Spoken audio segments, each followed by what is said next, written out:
passion, the trash talk, everything.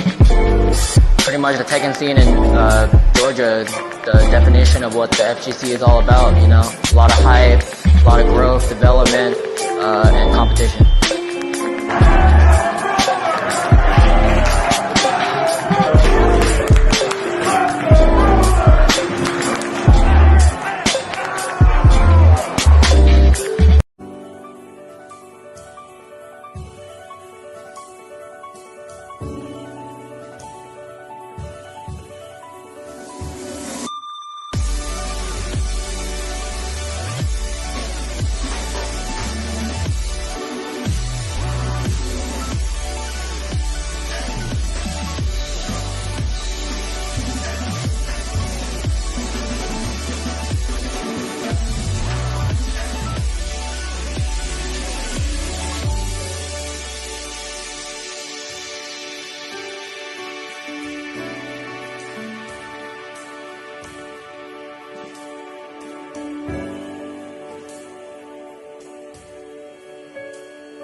So, whoa. Clear out the room, I'm coming through. They wanna see what I'm about. Yeah, I got skills, do it for the thrill. I'm on a pay for route. Extra, read about it. I'm today's trying to top it. I put commas over bullshit. Yeah, I put that on mamas. They tryna block all my blessings. They thought I lost a stepping. I bet on me and my team. ISO is what I'm repping. Put on for the whole city. Yeah, I got them rocking with me. I bet on me and my team. ISO is what I'm repping. Sending emojis, I'm blowing a pack of that OG. Don't be acting like you know me. And if you did, that's the old me. Winter time, rock a cold fleece. Pocket fat, that's obese. Only talking money if it's increased. She give me brain, girl, no teeth. I touch down, bust down. She busted open for a real nigga. Stay timing up, trying to build it up, trying to count it up, hill figures. Don't be chillin' with no lil niggas. And if I do, I be real with them. Chase a dream, that's a meal ticket.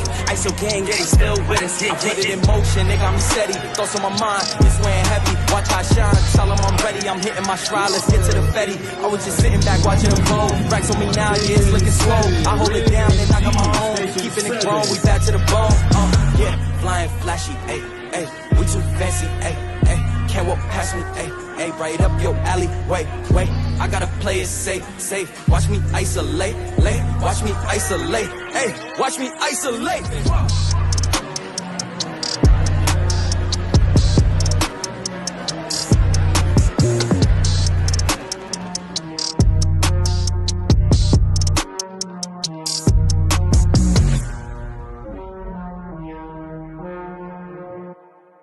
We here.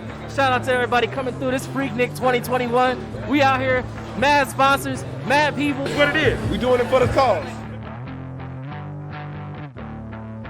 Not to why you gotta kill this ish.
Nazi, why you gotta kill this ish?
You got any words of encouragement for all of those who just watched this amazing display of Tekken? Go ahead and drop the mic. Final word goes to you. 404 Esports every Wednesday, every Thursday if you play Smash, every Friday.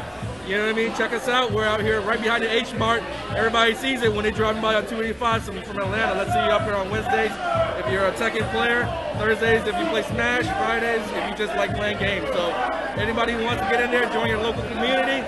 Shit's opening back up now, so we're getting back to business. Yes, sir. Yes, sir. Couldn't have said it better myself. Yep. Ladies and gentlemen, our first ever grand champion of Freaknik, Anakin, the man himself, the legend. I appreciate you showing out today, man. And I appreciate everybody else for coming through. This is your boy Super M. I'm about to sign off. We're about to get to this party on it, you know what I'm saying? For the Grammys? Y'all gotta support this place, because this place is rare. Not many other like states or like even like states in general get something like this. So if you can't make it out a certain day, or you want to like do your part, buy merch, donate, do whatever you can, because this place is special. Very, very special. This isn't just any like regular local. This is like a business. The homie needs to stay open. And for him to be able to do this, like not just a monthly, but like every day, you gotta be able to support. You gotta support any way you can. Boy, everybody got goosebumps, man. I was finna close the business like tonight, but this didn't be last night. But you got me hyped up. I might do another couple years, bro. I might pull up a couple years, man. That boosted confidence right there, man. Hey, support. Casey Steve in the building. Hey, you already know what it is. Indoctrinated. Put me on the goddamn wall. Yes, sir. Put me on the wall.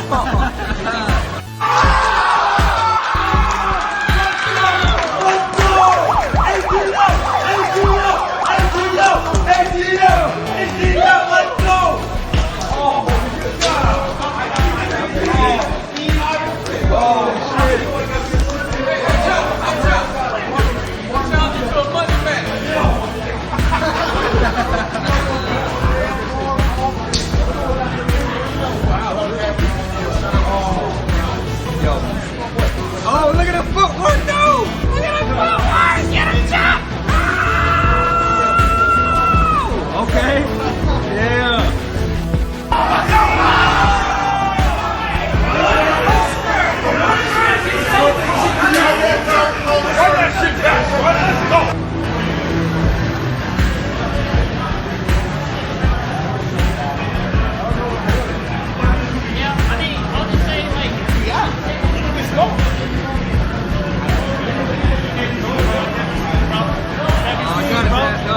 What's up, bro? Yeah, I am a snitch, bro. Oh my God.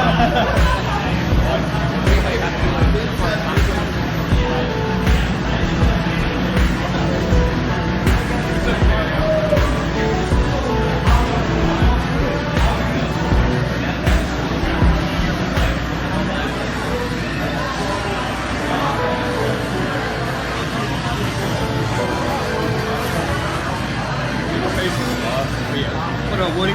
Woody? Hey, you know the rules. Shit, what we got going on here? Friendlies? Fucking shit player, dog. They ain't doing nothing? Yeah.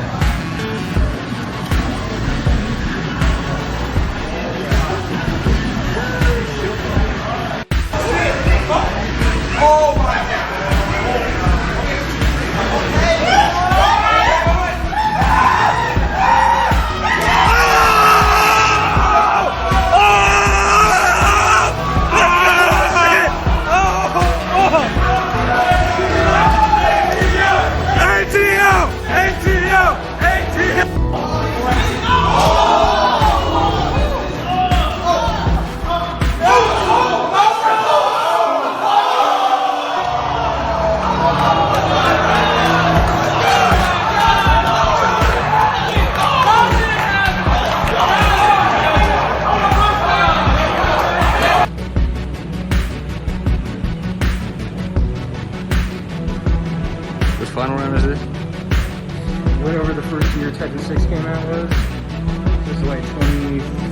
2013, 2014? Nah, 2001. Oh, one, dog. I was in what? I was in 5th grade. 5th or 6th grade. Yeah, I was 6th grade. PS3 in 2001. I said, damn, dog. This is back when Wayne Gamble was a ball player. Yeah, Wayne Gamble hadn't touched the ball in like 20 years. You said this is the first time when Nee and all them came out? Happy birthday to you. Happy birthday to you. Happy birthday, dear. Happy birthday to you. He had 4 cards. Hey, you say one negative thing about Dill Bob in the chat, I'm banning you on site. Hey, Panther, anyone that says Dill Bob negativity, shoot him. Shoot him. What do you mean by they're just, like, what are you trying to get at? I'm not saying they're just wings. I'm saying they're wings in a very excited manner. There's nothing. You're a little bit of a smart ass. There's nothing. I think you're a smart ass.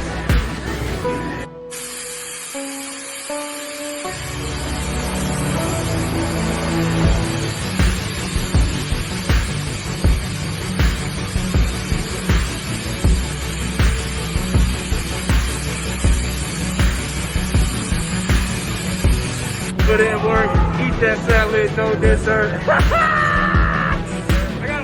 Man, that you deserve Kanye's workout plan. Oh yeah, it's Kanye's workout plan. Man, they don't know about this shit, dog. Oh yeah, oh yeah. Yeah, pizza time, baby. Yeah. Yeah! Straight Ninja Turtles, dog. Y'all don't know about this. Cause y'all not here. Cause y'all lame. That's what I'm saying. You guys are doing randomly.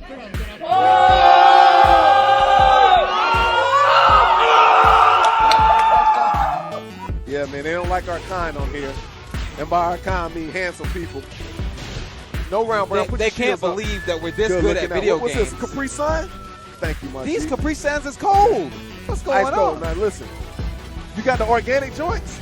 Yo, shout out. They ain't a sponsor, so I can't put this up, but I never seen organic Capri Sun. But they got Becky on the front, and she looking like she having a good time. She's scaling Stone Mountain on the weekends, right? And this is apple. You go ahead and take a sip? Go ahead and do it for the viewers, baby. Now, I'm a little parched, but I ain't gonna do that for y'all, because I know it's a lot of y'all that want to see my lips go across a Capri Sun straw, and I ain't gonna do that for y'all. And by a lot of y'all, I mean Chop. And Shoulder. And Boss Juice, but he's not here. So I'm gonna enjoy this fruit roll up. We're in losers finals right here. Everybody's zoning in. Listen, I ain't gonna be smacking in y'all ear.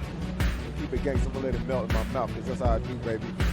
That's how I do it for the ladies. And yo, shout out to my ladies, man. Everybody watching, man. I know y'all looking at theirs and being like, damn, what next tournament is he going to? But look. Dream hack, dreamy hack. I'm in your dreams, baby. I'm hacking your dreams. All right, just holler at me, man. And you can get a picture with me and Car if you want to. I got a woman. Shout out to my baby watching. Got a lady. I love her very much. But hey, man, I'm from. And this goes for all shades, right? You know what I'm saying? We ain't discriminating or hating. We like the Annas out there too. Little sexy vixens. We like the Lucky Chloes out there. We like the little Mamacitas too. You know what I'm saying? Whatever. Bring it on through. Chop is up 1. Losers final, first of 3. What's up, Big Jump? What's up, boy? You hear me over here? I'm doing my thing. Boy, I got to spice it up out here. I got a new lease on life with these fruit roll-ups, man. Man, Greg was over there beating Shola a fruit roll-up, man, just dropping it down. Just feeding it to him? He was dropping it down his throat, man, like a cobra. That was amazing. Also, y'all know that knife is launch punishable. Knife is launch punishable, man. Stab, stabby is launch punishable, so don't forget that. Chop takes the first round. Good switch. And I ain't mad at him, man, because I'm doing. Yo, hey, listen, man. Listen, man.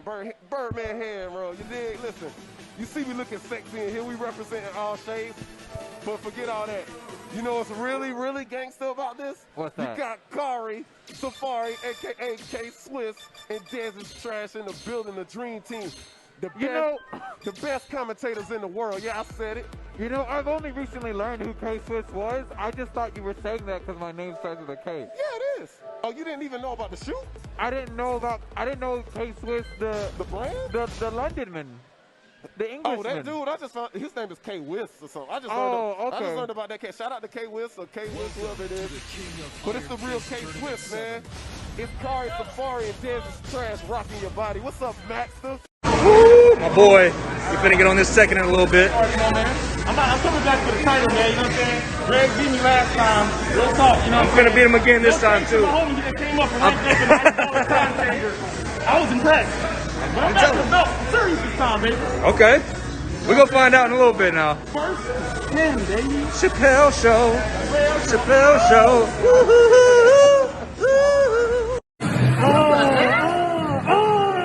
You're playing that Wu-Tang, baby.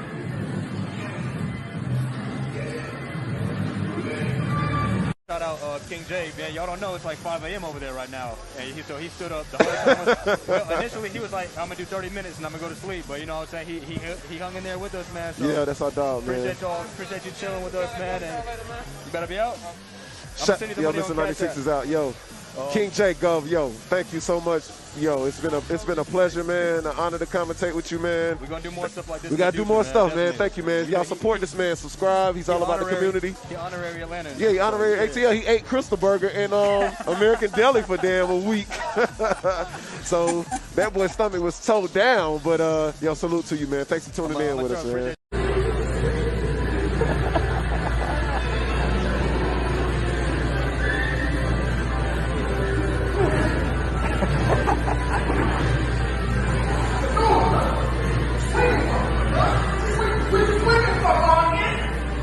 You want to eat some more? No.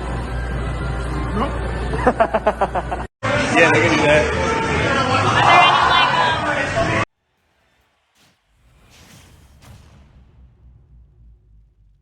Hey, you know what the fuck going on? What up? Alright, let me get everybody to hop off all the setups. Stop playing friendlies. I'll be out of the start. I need everybody to hop off. Popping off back there. What up, Wise?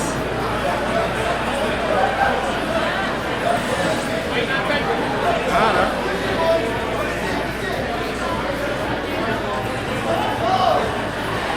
Is that yo, Hammer, bro? Let's go. Bash, what up? How y'all doing?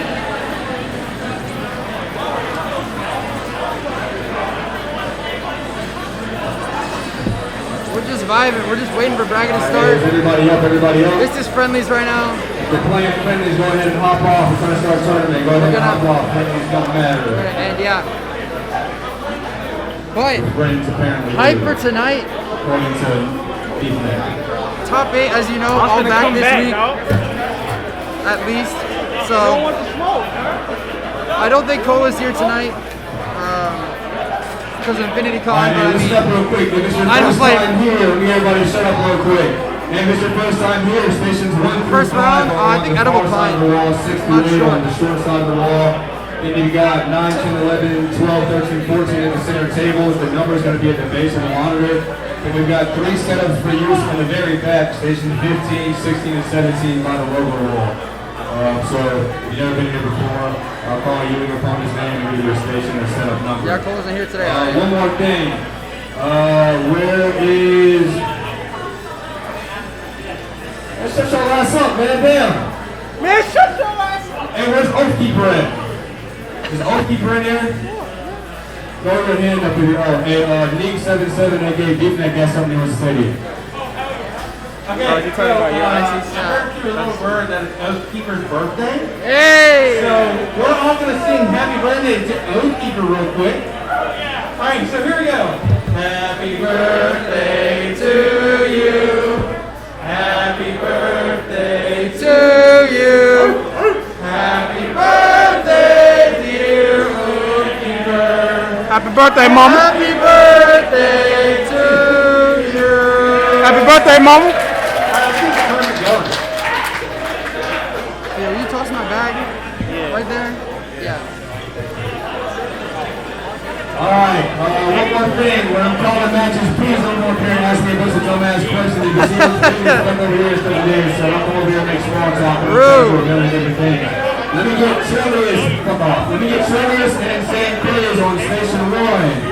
Trillius, Insane Craze, Station 1. Also, if you have to leave, let me know. I'm on If you take a shit, let me know. Because I will DQ you. Hold on. What up, Vendetta? Empress, Edible Pine, Adios. Station 2. Empress and Edible Pine, Station 2. Flap, Bonk, Station 3. Flap and Bonk on Station 3. Malicious, Gente Beast, Station 4. Malicious and Gente Beast, Station 4. Steve KB, Jackpot, Station 5. Steve KB, Jackpot, Station 5. Nesquik and Mellow, Station 6. Nesquik and Mellow, Station 6. Lethal Febreze, Decorage, Station 7. Lethal Febreze and Decorage, Station 7. Bravo, Rookie, Station 8. Bravo and Rookie, Station 8. Hey, Bravo and Rookie, don't start playing yet though. I gotta set the stream up for you guys. Station 9 is gonna be Rikasu, Alley Cat. Station 9 is Rikasu and Alley Cat. Goopy Guy, Mark, Station 10. Goopy Guy and Mark, Station 10. Noodle, Mountain, Station 11. Noodle and Mountain, Station 11. Kazmat, Super Ramatis, Station 12. Kazmat and Super Ramatis, Station 12. Ojama, Tangible, Station 13. Ojama Intangible, Station 13. Questy, Sid, Station 14. Questy and Sid, Station 14. Zaruko, Squid, Station 15 on the back right table with the computer chairs. Zaruko and Squid, Station 15 on the back table. Ducks and Dom, Station 16 by the logo wall. Ducks and Dom, Station 16 by the logo wall. And Somber King and Oathkeeper, you guys are also going to be at the other monitor by the logo wall. Station 17, but there's no number on it. Somber King and Oathkeeper, you guys are going to be at the other setup by the logo wall. If your opponent hasn't showed up, you got to let me know. Station 7, has your opponent showed up? Guy on Station 7, who's that? Station 7. The guy right there, everybody point at him until you realize this is going on. Has your opponent showed up?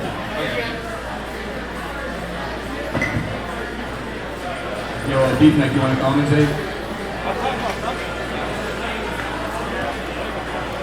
Alright, you guys can go ahead and start. Make sure you're on the player 1 side, okay? God damn it, fuck this thing. Oh, Greg, by the way. What's up? I'm unofficial adopter, so we're using Okay, that's cool. Appreciate it.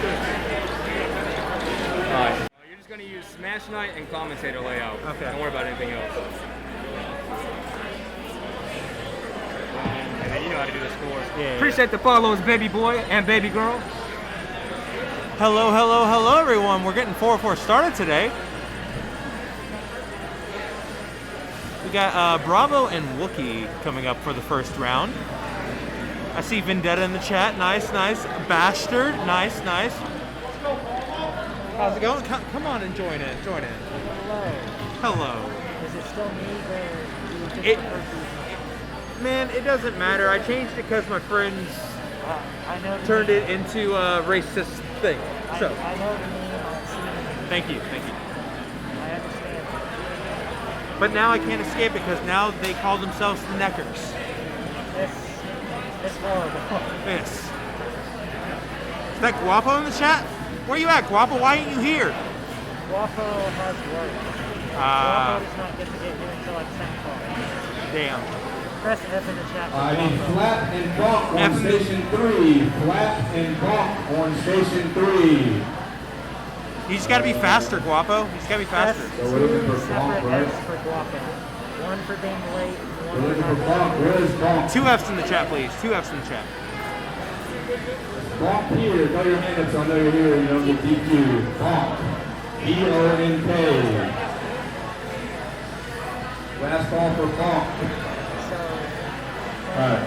Bravo and Bravo is a whiff player, I think Wookie is out of state. Okay. But based on the jersey, Yes. I would agree.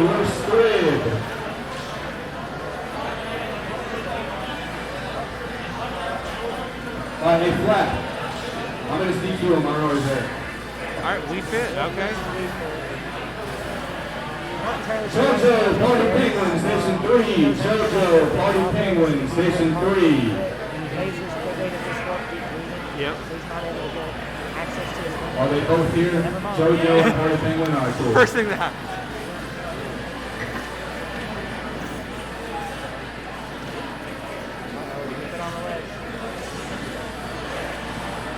So Bravo generally, he's definitely a movement heavy wolf. So I do see him trying to just mix up the weak foot at a distance. That's something he started there. Definitely feel the aggressiveness coming from Bravo trying to get in. Now maybe for this matchup, he wants to approach more. Not give Wookie enough time to get that deep breathing off. That's one Wolf's pulls are really good at the ledge. I want to see if he's good at leg pressure than distance.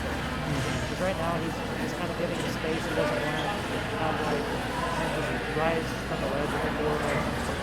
Exactly.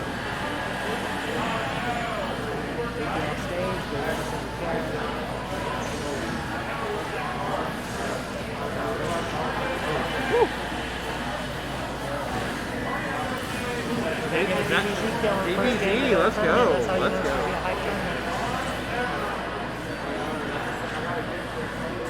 Yeah, Luki's definitely just kind of hitting buttons like when he knows that Bravo is going to be there. He's playing very slow and delicate. He's kind of controlling his space.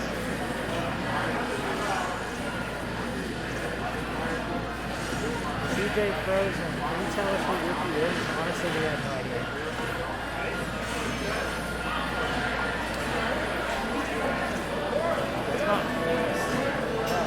We're right back to we put up the legs, we're trying to cover it.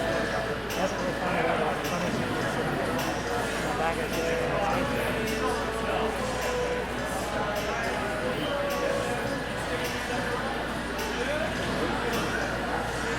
Wookie's definitely looking for that space so he can get some stuff going to Wii Fist.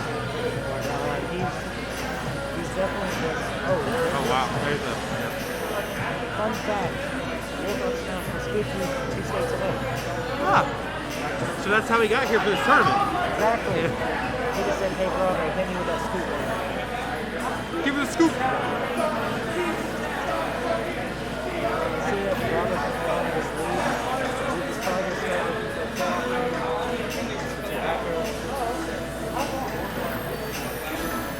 And then he's just going to take the player's game, just wait for Robert to have scope.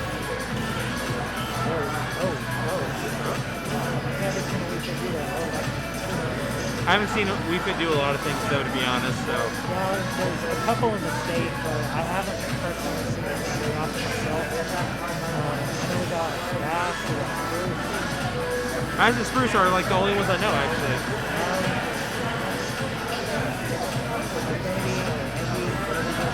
Okay. Oh.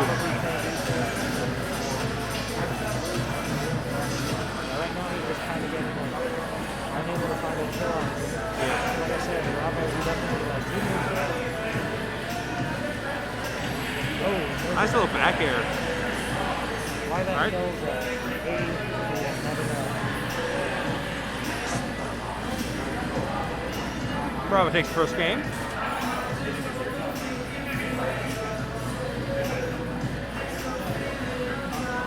I see Crispy and Salty and Bonsai in the chat. How's it going, y'all?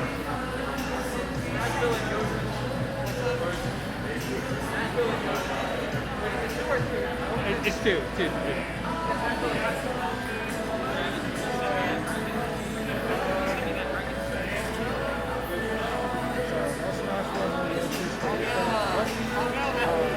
They're going FD though. All right. That is probably one of the better stages to take this to, just because Wolf is really good at using platforms.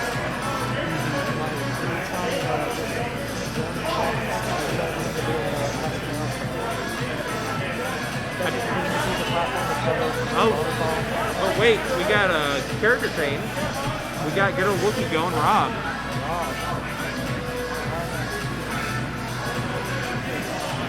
I'm worried about Rob.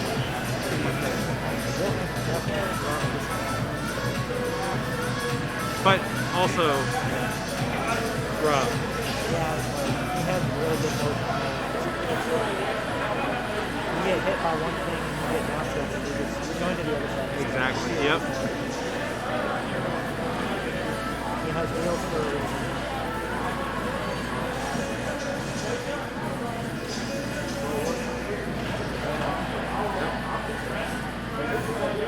Trying to read that jump in the back there, didn't get it. So, as far as this matchup goes, I'm pretty sure which one's it. You know, I'm not 100% sure. I want to say you're right, though, especially on FD. I know, as far as spacing names, Fox and Falcon and Roper kind of, they kind of disagree with the Rob names because Rob does have such good pressure. Like, everybody, their spacing names will say, oh, well, it's even, the Rob can just kill you. But then Rob players say, oh, it's -2 because it's even goals. Well, that was a good ledge guard from Wookiee for that last stock. Could use a gyro to keep him from returning to the stage.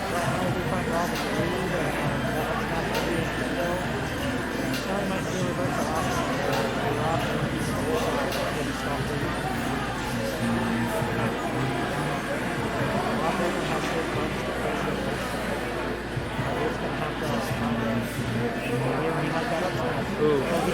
Yep.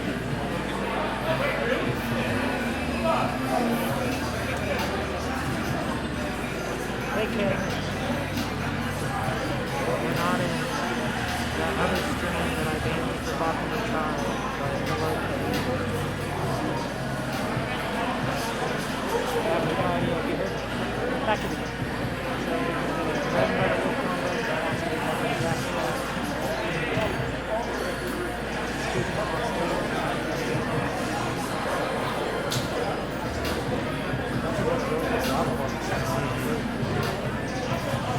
That was a great Winter Sweat Only, station 16 in front of the logo wall. Winter and Sweat Only in front of the yellow wall. Good there. Uh-oh. Off-stage situation. Wow. That was beautiful. Beautiful.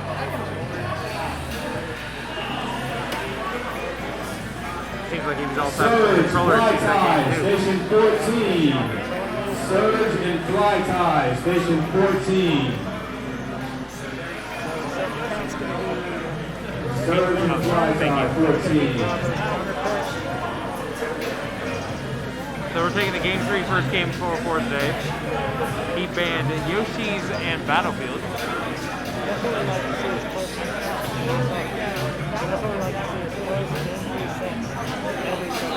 Everything.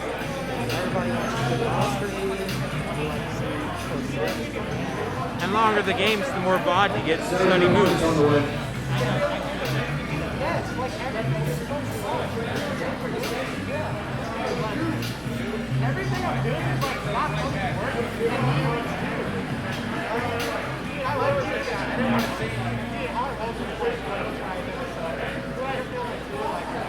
Empress, Guyon, Station 2. Empress and Guyon, Station 2. Do you guys want to switch back to the other adapter? Do you think that would make a difference?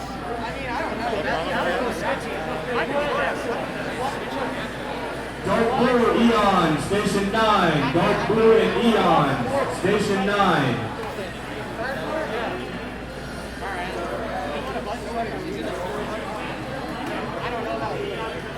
So it looks like we're going to see a switch on the GameCube adapter before the next game. Both players are going to have officials on. Bravo brought an official adapter, a personal tournament adapter, and it seems like they're having some issues.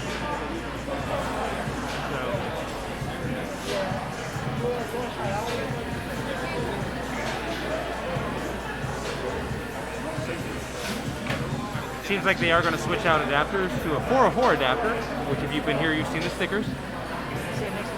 Insane Craze, Fatality, Station 1. Insane Craze, Fatality, Station 1. What'd you say, sorry? What'd you say? I mean, switching back to adaptive, and I thought that the off-road was good initially. No. So Bravo brought that and put it in so it could use an official one. And then they were having trouble with the one Bravo bought. So. Y'all get it working?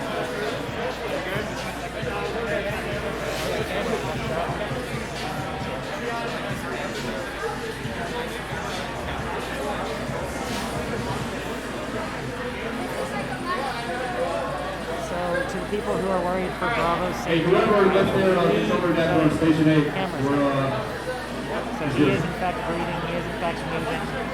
It is not reflected on the camera. He can also play while holding his breath while underwater. All right, so we got a game 3 here. Different adapter, same characters. But we are going back to PS2 for this game, so we're going to be able to see what... Looks like they're doing a button check as well.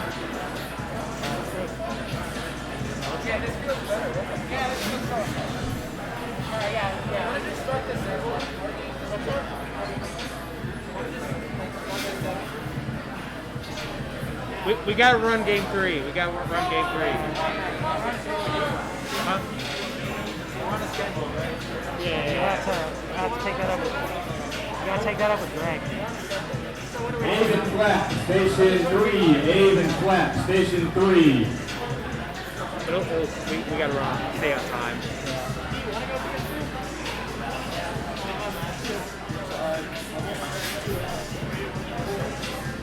Had some technical difficulties with about to run game 3. That is a very good question. They were just. I just realized that camera is frozen. I'll have to let. Yep. I'll wait for break. Bravo is alive and well. The camera is broken. Bravo.x. Spain, Rukasu, Station 7. Nice. Spain and Rukasu, Station 7.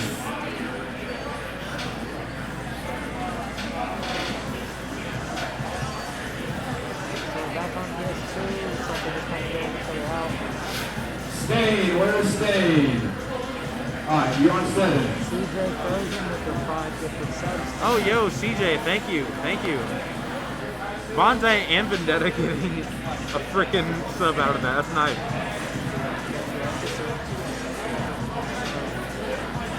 Back to the game right now, there's just a small lead for Bravo trying to keep Wookie out. It does look like they're just kind of like feeling each other out, trying to approach with a safe option. Exactly, yep. Bravo's just getting more follow-up coming in. Not getting hit by these straight down.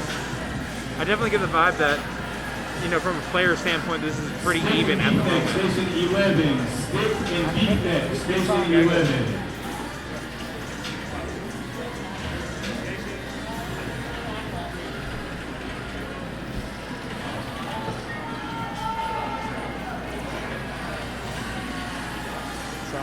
Terrible at solo combat. Zahir, Rincon, by the logo wall. Zahir and Rincon. You guys are going to be at the open setup in front of the logo wall. Rob's definitely... Alright, that lead. I know Wolves have been doing that lately, but it always catches me off guard. There's a down smash, gonna send him back off stage. Gonna try to catch a jump. Nope. Zahir, you're by the logo wall. You and Rincon. Yeah, Bravo's definitely not getting hit with these nairs. There's an F-tilt's going to take the first stock. Now we might see more Bravo just circuit camping Rob. Oh, that was unfortunate. Malicious. Cargo. Tope, Station 4. Malicious and Tope, Station 4. Yeah, back to an even game. Let's go get a combo start on the Rob. Just try to keep him in the corner. There's a man.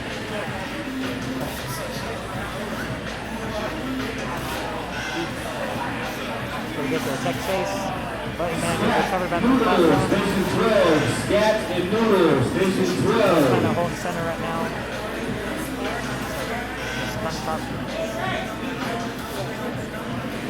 Garcon, the camera's fine, the camera's broken. Hush Puppy, Station 10. Hush Puppy, Station 10. Oh, I don't know what that was. Almost died for it. Yo, who took the switch out of Station 11?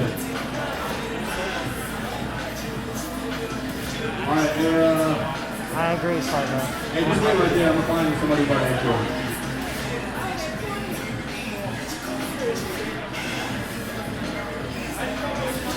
Still an even game right now. They're just both kind of looking for a kill option. Got the Rob off stage. Wolf looking for that back air. Or up and left.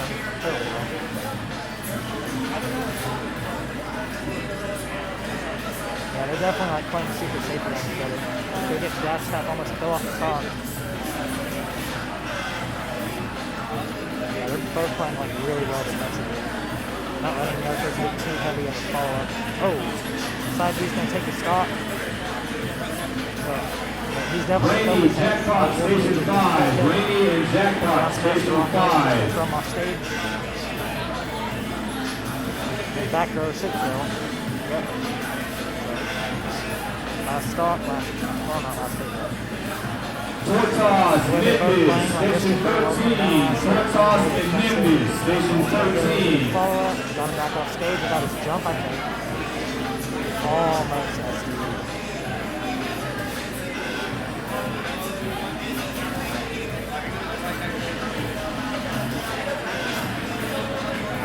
They're just trading. They're trading in advance. Right now, Ballin, Mellow, Station 6. Ballin and Mellow, Station 6. Not the spot dodge, but looks like he was going for a snap there. Oh no. Did he just take, he took it with a side B. That was a hell of a comeback. They stayed even all game. They got the confirm at the end there. Alright, so Wookie takes the set 2-1 over Bravo.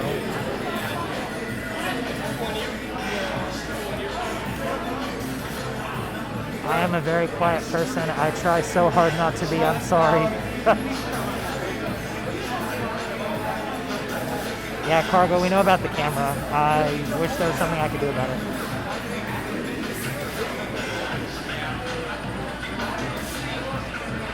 So it looks like Bravo is in fact lonely moving Station 8. Sequoia and Zakujo, Station 8. And we're going to see Zakuho on stream. Tennessee Falco, Where's Bayonetta, and Sequoia? You're Zakujo, right? Alright, you guys right here. Yo, Bravo, let me, gotta get you out of here. Let me change this real quick. I got it. Okay, I'll let you do it. I'll be honest, I don't know.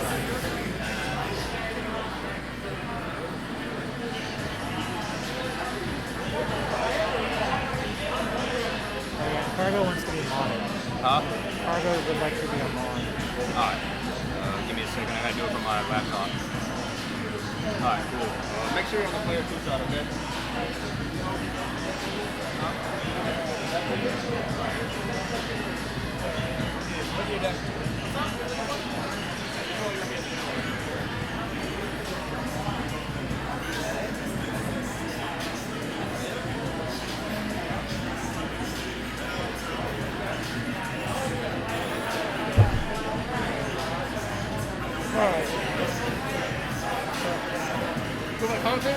Go right ahead. What's up, man? Trust me, I cannot do solo commentary. It's tough, man. I get it. My name's Monologue. How you doing? I'm Classic. What is it? Classic. Nice to meet you, bro. So we got Zakuho and Decoros on one side. I know Suryu, Kazmat, Station 1. Suryu, Kazmat, Station 1. He plays Greninja. We don't know who's going. You know, out of all those characters, I gotta say Greninja's the most terrifying one for me. Something about his speed. You don't want to get hit by Falco, though. That's true. That's true. Bonsai, we've met. What the hell? We played.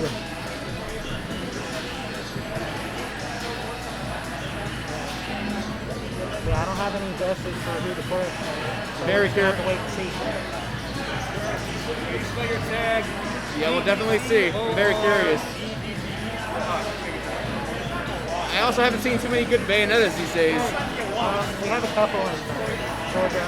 We got Kid A, we have Valiancy was PR one season. Okay. Ralph used to play Bayonetta, but I don't think he's ever played it in sport or in Ultimate. At least not for very long. Street Design, Travis, Station 7. Street Design, Travis, Station 7. Yeah, I didn't play 4 though, so I didn't have to deal with her, luckily. It's It's not fun. I've seen the videos. It doesn't look fun. None of it looks fun. Dying at 30, 40% does not look fun. Dying at 0. 0. Wow. You can literally just explode. What a great game. There's a reason it almost died. Yeah. Right now they're just testing the controls. Tangible, Station 9. Spike and Tangible, Station 9. WAP199 said, sounds fun to shout. It's pretty fun. Shouting is awesome. He wants us to shout his new tag instead of Widow. Wapo, but you're handsome. You can't be a rock type. I like Wapo, the names. Actually, I saw some Wapo clips, some VODs earlier today. Definitely has some style. Cargo's, he's going to do it. Okay. Cargo got modded. Frame 1, he shot Crispy. Yeah, I saw this K. Rool play a little bit earlier, and yeah, this K. Rool's got some. He's got some tech. So it's a K. Rool. This matchup is very hard for the Crocodile. It looks rough. I mean, Falco's combos are ridiculous, and he's combo food as it is. Yeah, he's gonna have to rely heavily on like trading with his armor to get something started. Well, so far we're at 76% and Get off the ledge. 20 seconds into the match. Now, Zakuho keeps saying that he's washed and he hasn't been playing, but I'm pretty sure he was PR in Tennessee, so this might be really interesting. Yeah, I think it's a new time and age we're living in. After the pandemic, it's kind of like a reset. You're going to see a lot of players that you haven't seen before, some that just completely leveled up. I'm one of those players, I think. I definitely didn't get worse. I mean, I switched to a character that's not good on Wi-Fi, so it's pretty rough sometimes. Oh yeah, the struggle is real. But I'm happy we're back offline. I am never playing on Wi-Fi again. So, I'll be honest with you, I didn't see how that kill was taken, so I'm It looked like an up air, I believe. So he probably went for a DI mix-up instead of the back air, trying to scare the K. Rool when they're holding in. Valiant C, Questy, Station 14. That's what I mean when I'm saying, oh no! The fastball to his grave. You gotta be really careful with K. Rool off stage. Like, he has a really good recovery, but his moves have a lot of lag. Yeah, that back air kept him in a lot of cooldown. Yeah, you can survive like if you don't do it too low and you don't fastball it. But fastballing this character is a death sentence. Yeah. Oh no! Oh no! Okay, okay. Oh Jesus! It's still going. That's the matchup. Yep. This might be a kill here. Okay, there's a stock. Not the way I was expecting it, but I think he had a lot of ways to kill him there. Good back air. Dash attack's probably the safest though, because it's going to cover such a wide variety. If you know you can't mash out at the time. Yep, covers multiple options, I'm sure. Up air, almost taking it. Oh, that'll do it. Yeah. Alright, so game one's gonna go to Zakuho. He's gonna have the character. Yeah, that's a mean Falco. I've definitely been struggling against good Falco players ever since the buffs. Yeah, they can just combo you in so many ways, and yet such few ways. As a former Falco main, I will say that the buffs did injustice. Yo, Simple Nest, what's going on, bro? Some of my buddies on stream are in the chat. Let's go. Hello. Jumping right into game 2. I missed the stage. Toasting Classic, Station 16 in front of the have a good one. Hello, chat. You got Monologue commentating. Oh shit, Min Min offline coming out. This is hype. Let's see if this is going to be a better matchup. I imagine it's not going to be a worse matchup. Element Pace, Station 12. Element and Pace on Station 12. Oh, punishing the air dodge. Nice. Oh, God. I don't think he's going to... Okay, he got back.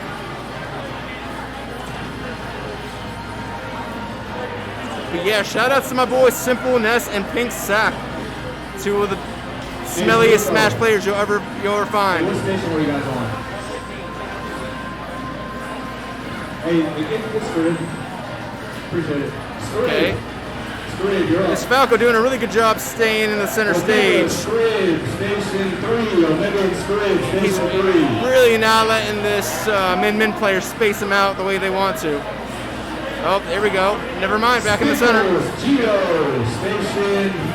Forward B is doing a lot of work right now. Still first. Okay, first stock finally goes down.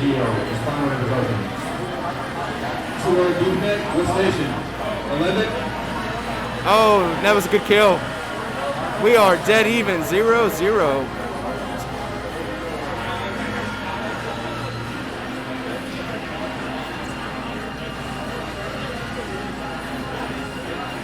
Okay, both of them trying to space each other out. No one trying to make a mistake here. Can't blame them. Nice punish. That is how you punish Min.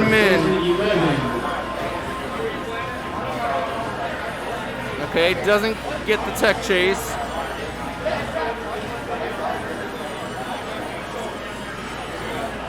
Putting a lot of pressure on Min, but they're finally able to get a little bit of space. Good down air. Oh no. Up tilt to back air, bread and butter. Nice. There's a good punish. Min taking that stock with a pretty healthy lead here.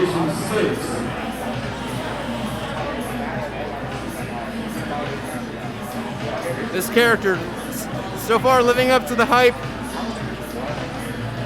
if you can call it hype. Oh, okay. Still alive. Falco working for this kill, but so far not able to get it. What's he gonna do here? Unable to get the ledge guard. Oh, okay. Okay, still alive. Good DI. Oh, nice. That's gonna do it. All right, basically a tie game again. This is a really close set.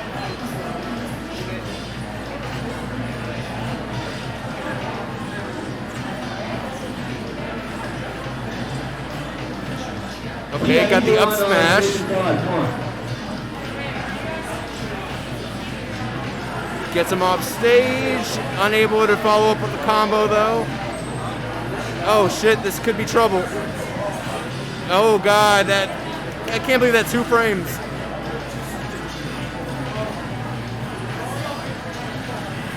Alright, this character, Min is looking terrifying offline. Oh my god, no way that kills.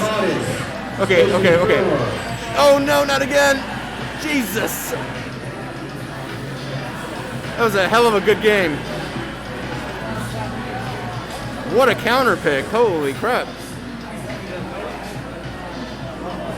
You know how to do the scores? No. So this cannonball icon, in case it ever disappears, is this right here. Yep. Alright, so if it's 1-1 now, you just do that. Update. Update. Easy. Go. Town and city on there? Yeah. Did you ban town and city? That's fine. Let's go town and city. All right, so we're probably gonna have another run back, Falco versus Min, unless someone counterpicks.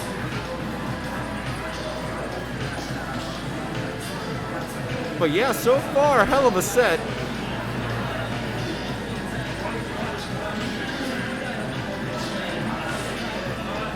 Yo, Beefneck, where you at? Okay, here we go. Oh, damn, bringing out the Greninja. This, I think, is an excellent choice to battle Min. Got projectiles, got speed. What else do you need? Yes, man, come on in. All right, let's go, Mario. So who do we got? So this has been a crazy set. We started off with K-Rool versus Falco. Okay. Then it was K-Rool versus Min, and now we got Greninja Min. It's tied 1-1. Okay, so Zakujo is a pretty strong player from, I believe, Tennessee. Okay. One thing to look for, playing Greninja, he's playing pretty solidly right now, keeping everyone in the corner. I think that's going to be his game plan, but you got to be scared of Min in the corner because of that back throw. Absolutely. I do think it's a good counter pick on paper, at least. Greninja's got a lot of speed, can really get into Min-Min's uncomfortable spacing. Absolutely. one thing that I think we want to look for Zakuja to do is keep that pressure on Min Min's shield. What really does she have as an option to get you off that shield safely? There's no real get off me button that can threaten Greninja right away. Yeah, and Greninja's just so good at weaving in and out of your space. And just like that, rips that stock off right away. But now here comes Min Min setting up that edge situation. Yep. Now what I'm wondering is why isn't there more use of Megawatt from Takorji, I believe his name? It was working out for. It worked out for him last set, so I think he's what was it? The Mega. Yeah, he actually got his last kill in the last game with that. Okay, so maybe right now due to the stage look, and there it is, back air like that. Yep, it's looking rough right now. It's rough right now. So Mario, if you're in this Min Min shoes, how are you going to try to stall out this Greninja? What are you going to do to push your advantage state as hard as you can? At this point, I would just be worrying about getting at a disadvantage. There we go. Just getting that center stage control and then keeping it. Get that Greninja off stage, two frame him, edge guard him, because you're not going to beat him in the center stage if he's with you. Got it. Yeah, and right now Zakuja having such a rough time trying to get back down to the ground. Look for a really cute kill there with the back air. But he's still alive and healthy. Yeah, but right now this is not a fun position to be in. You have Greninja holding that center stage, and now he's going to start setting up easy ways to try and get you off and rip that stock off quickly. Okay, there it is. Oh no, he's alive. All right. Okay, nice. That was a good kill. So now we pulled out well, I don't even know what it's called, the soccer ball thing. Yeah, the death ball. We're going to go ahead and call it a death ball. Pretty much. That thing is a auto. But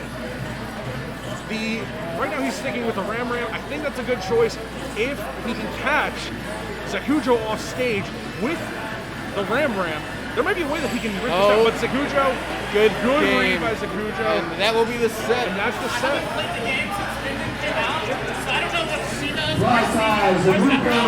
Oh, okay, that's unfortunate. Unfortunate time to fight against a Min Min for the first time ever, but that's how you learn. Good set, guys. I have no idea. Set it up, it's fly tie on the... Here, I'll let you type it in. Yep. I have no idea how to spell these guys' names. It's just like fly TY, and then...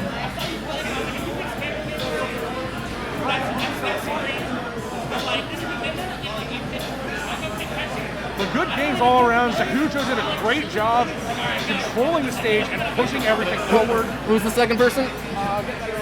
Bravo, Party Penguins, station 17 in front of the logo wall. Bravo and Party Penguins, station 17 in front of the logo wall. Now that was a best of three, first to three. I'm sorry, first to two. So that was the best of three. Never mind. Who is it? Okay. Don't put it up yet, don't worry. Okay. So Mario, right now, we've seen a Min Min, we've seen a Greninja, lots of out-of-state invaders coming into this state. Okay, so it's Orca and Lonely Mimikyu. Orca? What's that? Yeah, go for it. Sure.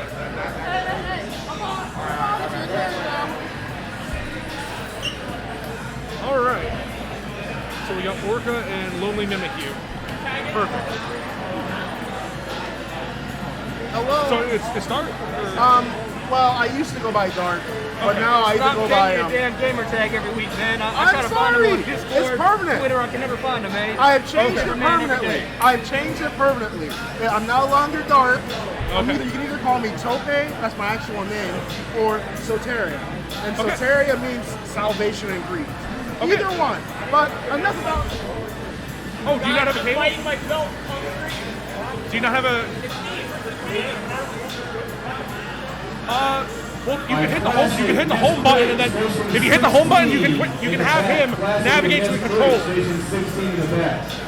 Yeah, take out the right joint. Can you navigate to the control layout once you get the Yeah, home button? take out the right joint. I'm fighting myself because the thing is frozen on me, and on the other side is free. Oh. You got a lonely mimicry ditto. Well, there you go. But so who does Orca play primarily?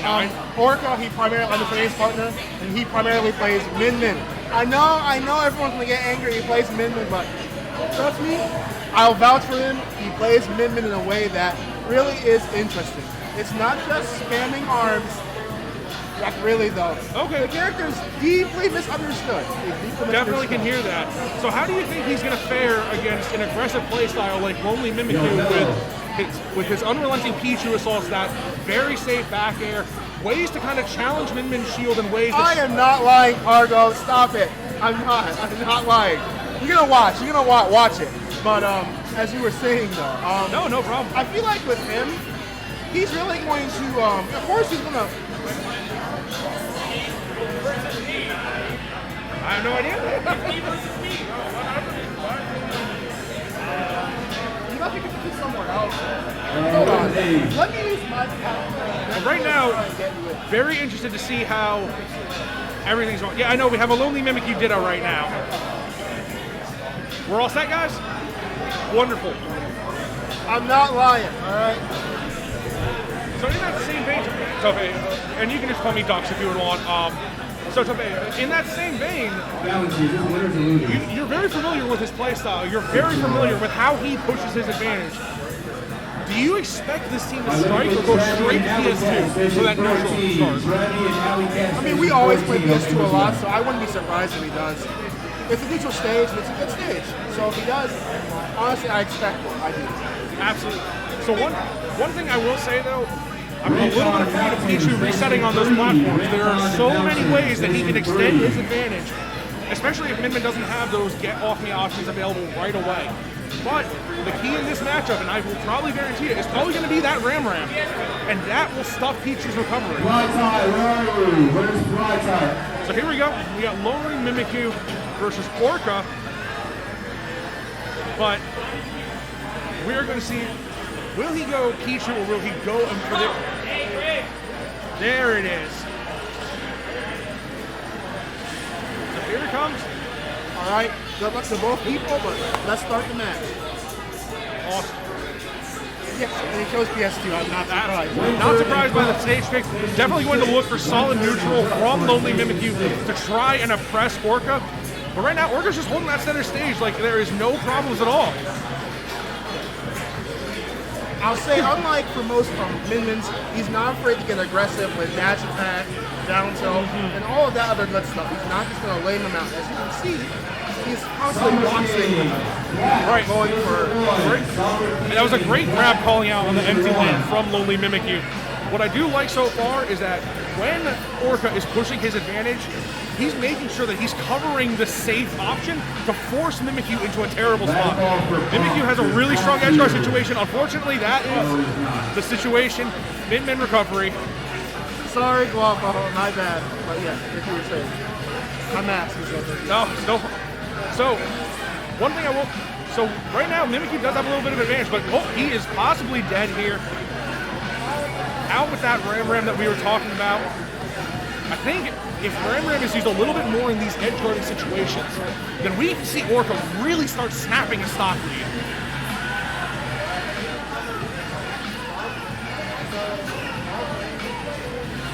So right now, there we have Lonely Mimikyu continuing his aggressive edge guarding, but I am really interested to see how Orca is going to adapt this. If he can... Sorry, man, I got to check.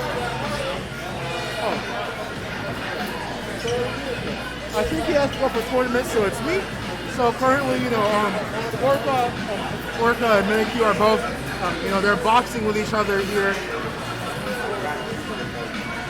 I guarantee you, bro. I guarantee you, though. As you can see here, with the nice dragon to dragon combo, and now Orca's with the lead, a very slightly, but can easily turn into a stock. Mimikyu is not careful with this. Mimikyu catching him with the wake up forward smash. It's an even game right now. Oh, it's a very weird down tilt. I'm not sure why he did that. And with the tech chases. Well, there's 3 of them so far. 3 of them, I think. We've seen. So I honestly would say Orca's the best one. Pace and Steve KB, Station 12. This be it? With the smash attacks covering both angles. it's still anyone's game here.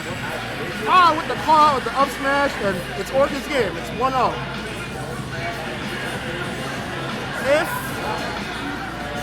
If Mimikyu has no bans,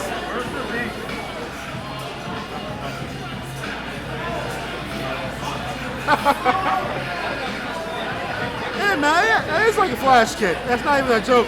Legit, it's like flash kick. Who just won? Orca.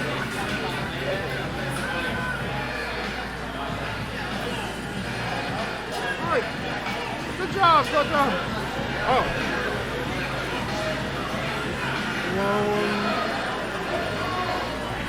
Hold on, how do you spell lonely again? I think lonely is misspelled. Or is that? Oh, there. Lone.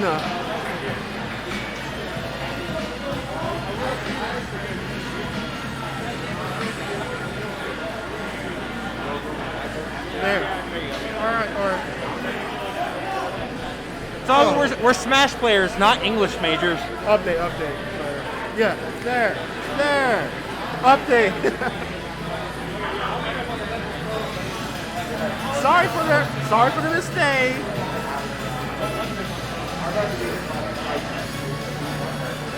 But as you can see, guys, I told you, he is he's not afraid to get aggressive with his gameplay. It's not just going to be a boring spamming arms from across the stage. Don't worry. Don't you worry at all.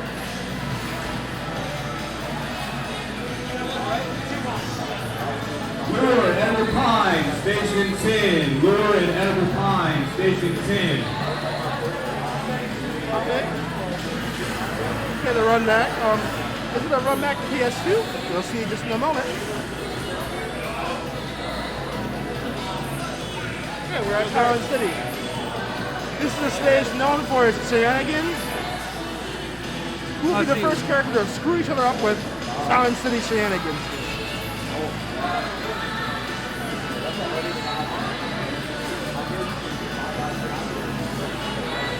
Okay, that was so close.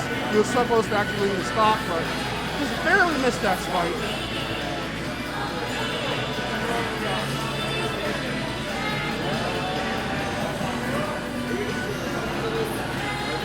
With the grab back to the ledge, the signature grab and then falling into character with an air.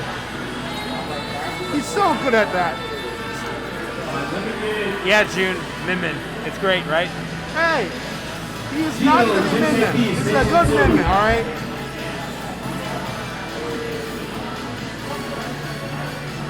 Gio and Gente Beast, Station 2.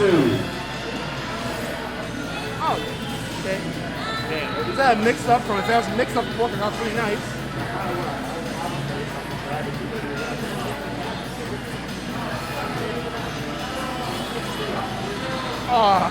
The missed pivot grab.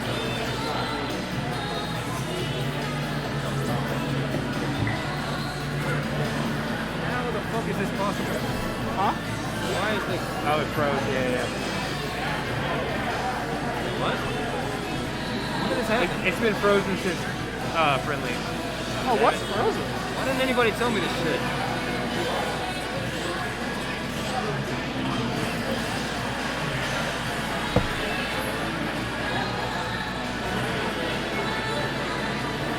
Oh, the camera.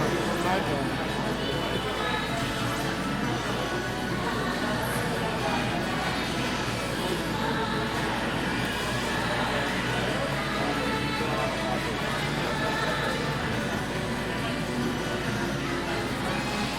Sorry, some technical difficulties. We're just trying to fix the cam for Orca's side.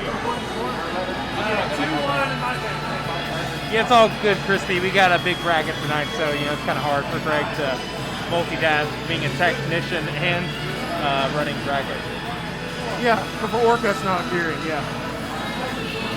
Surprised he didn't go for a grab there over there. Bravo, Insane Craze, Station 9. Bravo and Insane Craze, Station 9. Crispy, you're more than welcome to come anytime, man. For real. Oh, damn. Damn, guy. Okay. I think with Orca, he should have backed up just a little bit so that the Ram was under cleanse. Okay, come on. How is this not hype? How is it not hype? Come on. Point that to me right now. You guys just paid because it's Min-Min. And that's extremely biased. Huh? Didn't do this before and you had to like unplug it and shit? Yeah, but sometimes you don't have to.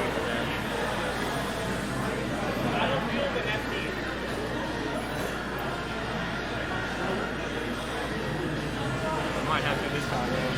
Give me a second. I'll do it when I get on this. Yeah. Just keep running, keep running. Oh, what's up, Luke North? How's it going, man?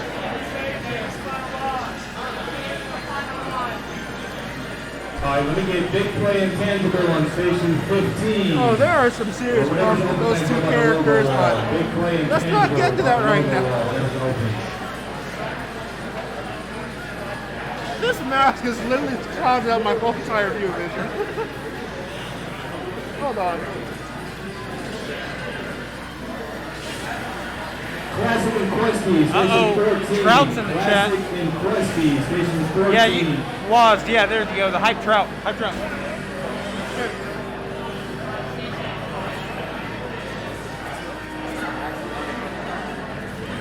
Every time Min-Min has to throw her arm, Rainy, she's interacting. Rainy and That's the thing. station 5. Because if she misses that arm, you have a chance to go for a punish every single time. So it's not just like she's just interacting with you. It's just from interacting. Oh, the call out with the red. That was nice. Yeah. I can't lie. Omega Element, station 3. That's nice, Omega Dad. Element, station 3. Or could be able to keep this going, or you be able to. Min-Min, see, I know. Min-Min does require some skill. He does. Let me get Jonas Lee and Key on station 7. Jonas Lee, Key, station 7. None.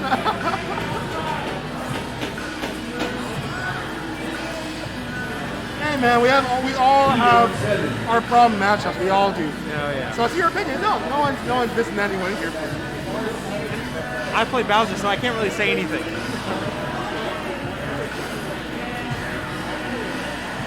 What do you mean by that though, primary of Trout? What do you mean by outplayed? What does that really mean to you, honestly? Who do you play?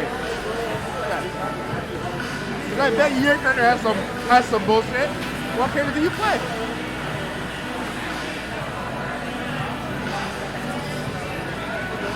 Oh, come on, you play Mario?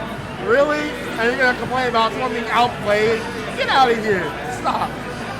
Everyone of your Mac? All right. You see, that was really nice. Where's Bravo? I need you on station 9. Bravo, station 9. Where's Bravo? Supposed to be on station 9 like 5 minutes ago. But yeah, I think I should be up soon my tournament, but thanks everyone.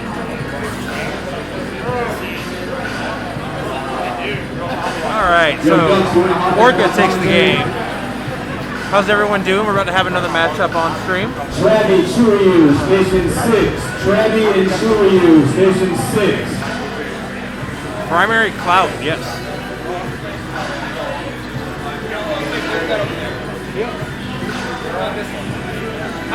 Orca. Yeah, 2-1.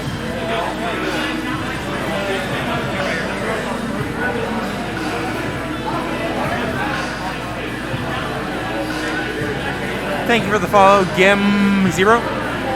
Nuke and Dom, station 8. Nuke and Dom, station 8. All right, we're about to see Nuke on stream. If you guys know who that is, a former Wario player that has now picked up Pichu.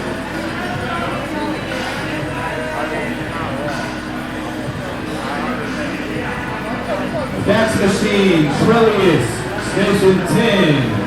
Fax Machine and Trillius, station 10. Huh? What's your tag? What's your name? You can call me Nick. Nick? Okay, I'm Z. Nice to meet you. Lonely Mimikyu, Ojama, station 4. Lonely Mimikyu, Ojama, station 4. What's your tag? Dom?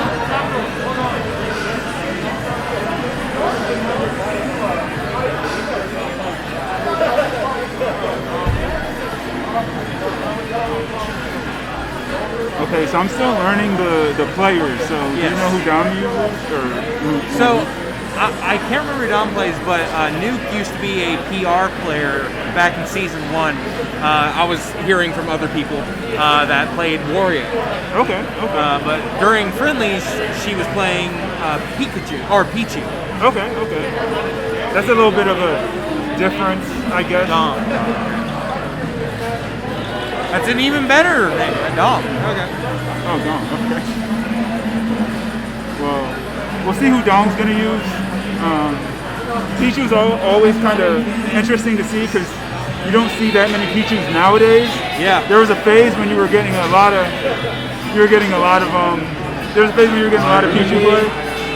But then after he got nerfed, you don't really see that much anymore. They made him a little bit bigger, and he just gets hit a lot more often now. Yeah. So the character is not as fun to use when you can actually get hit.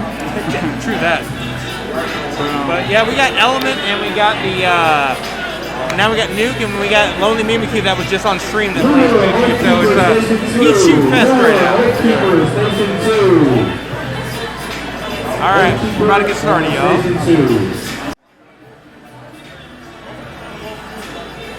Alright, let's see who they're gonna pick. Yeah, we do have the Pichu and Donkey Kong. Alright. So this is gonna have a pretty obvious dynamic where one's super heavy and one's super light, and one's gonna die really early, but the other one's gonna get comboed really hard. I think we've all seen that a million times before. Let's see how this one plays out. A grab from Pichu. Up, get the loop.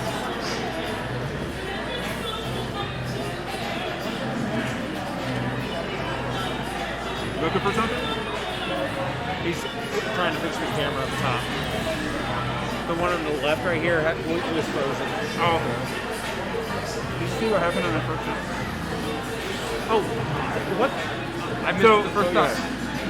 So, right now it looks like Pichu died really early, like we were saying. I didn't exactly see how it happened. I just waited for a moment. But that's how it can happen, man. Like, you have a character that's that light, significantly lighter than the next lightest character, which I think is Jigglypuff. Oh my god! Wow. Okay, let's just be real. Pichu's getting evaporated right now. I mean, it's not looking good. Although Pichu does have a lot of strong edge guarding tools, but Pichu needs to stop getting grabbed. Yeah. Ding dong is our problem. Yeah. Clearly, Pichu is already at 59%. We can see him die any moment now.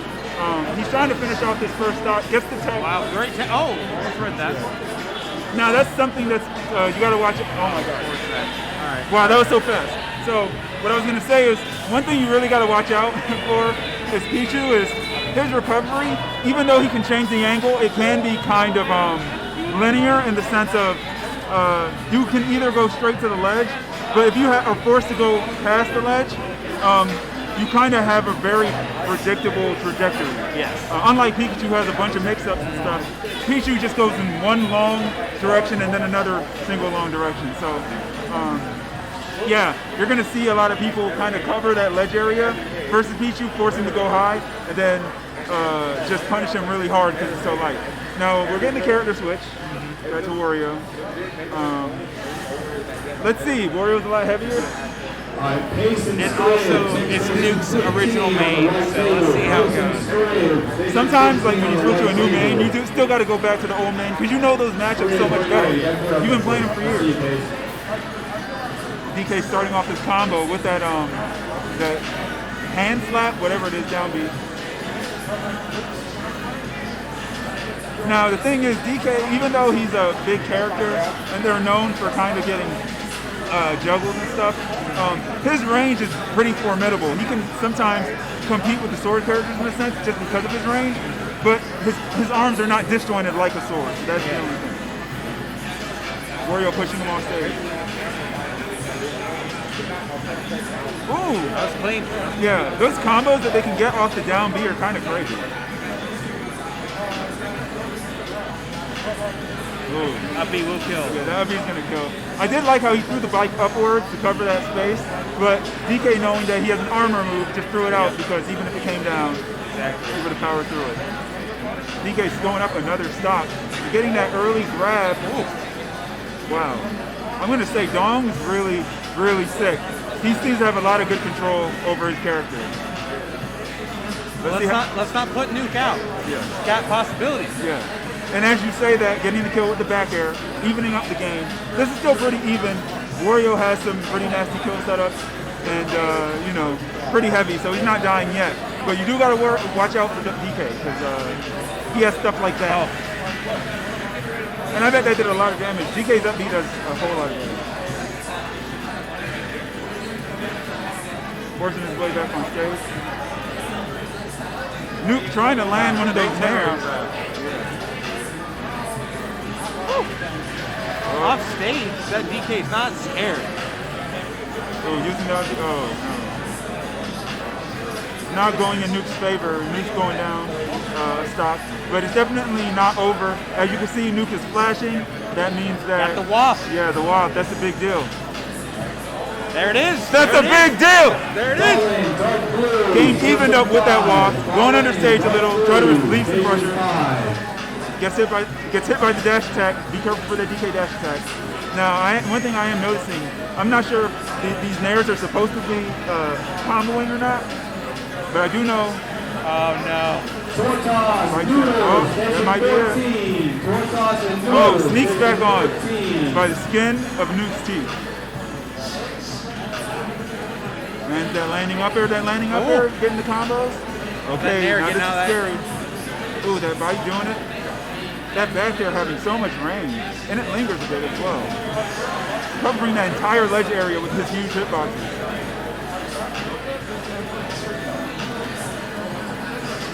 Pushing DK off stage. There we go. Oh, not yet. How are you going to finish this? You got to finish your plate. Oh, another back air. Good ledge trap. Oh, is DK getting that? Misses the down air. Ooh. Oh, that could have went any way. Nuke using that rising forward air to stop the DK shot. Oh! That takes it with the... That forward two is going to do it. All right. I mean, that second match was a lot better. That first match, you know, it just happens like that. And it did seem like, I don't know if I would want to jump to this conclusion, but maybe a little bit matchup unfamiliarity. Because, I mean, Pichu does have things that Pichu can do to DK, but we didn't even get a chance to see it.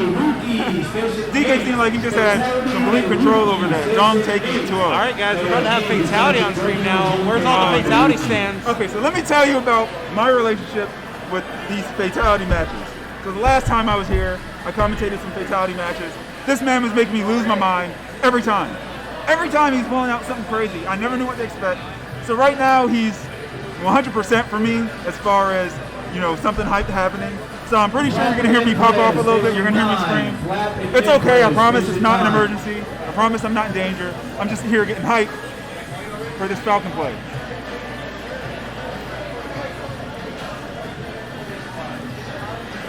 Exactly, Wonky. Griffin pops off in general. He's always going hard. Every time I see him play, it's kind of crazy.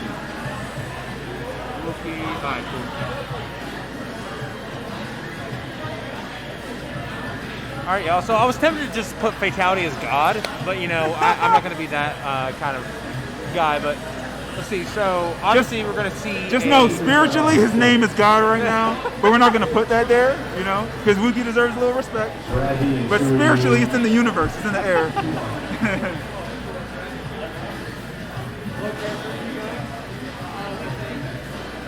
I mean, I'm hyped to see who Wookie uses. I want to see what matchup this is going to be. I think we all know Fatality is a Falcon. Beef neck, station 6. Staying in beef neck, station 6. Yo, Ducks, you want to take over? All right.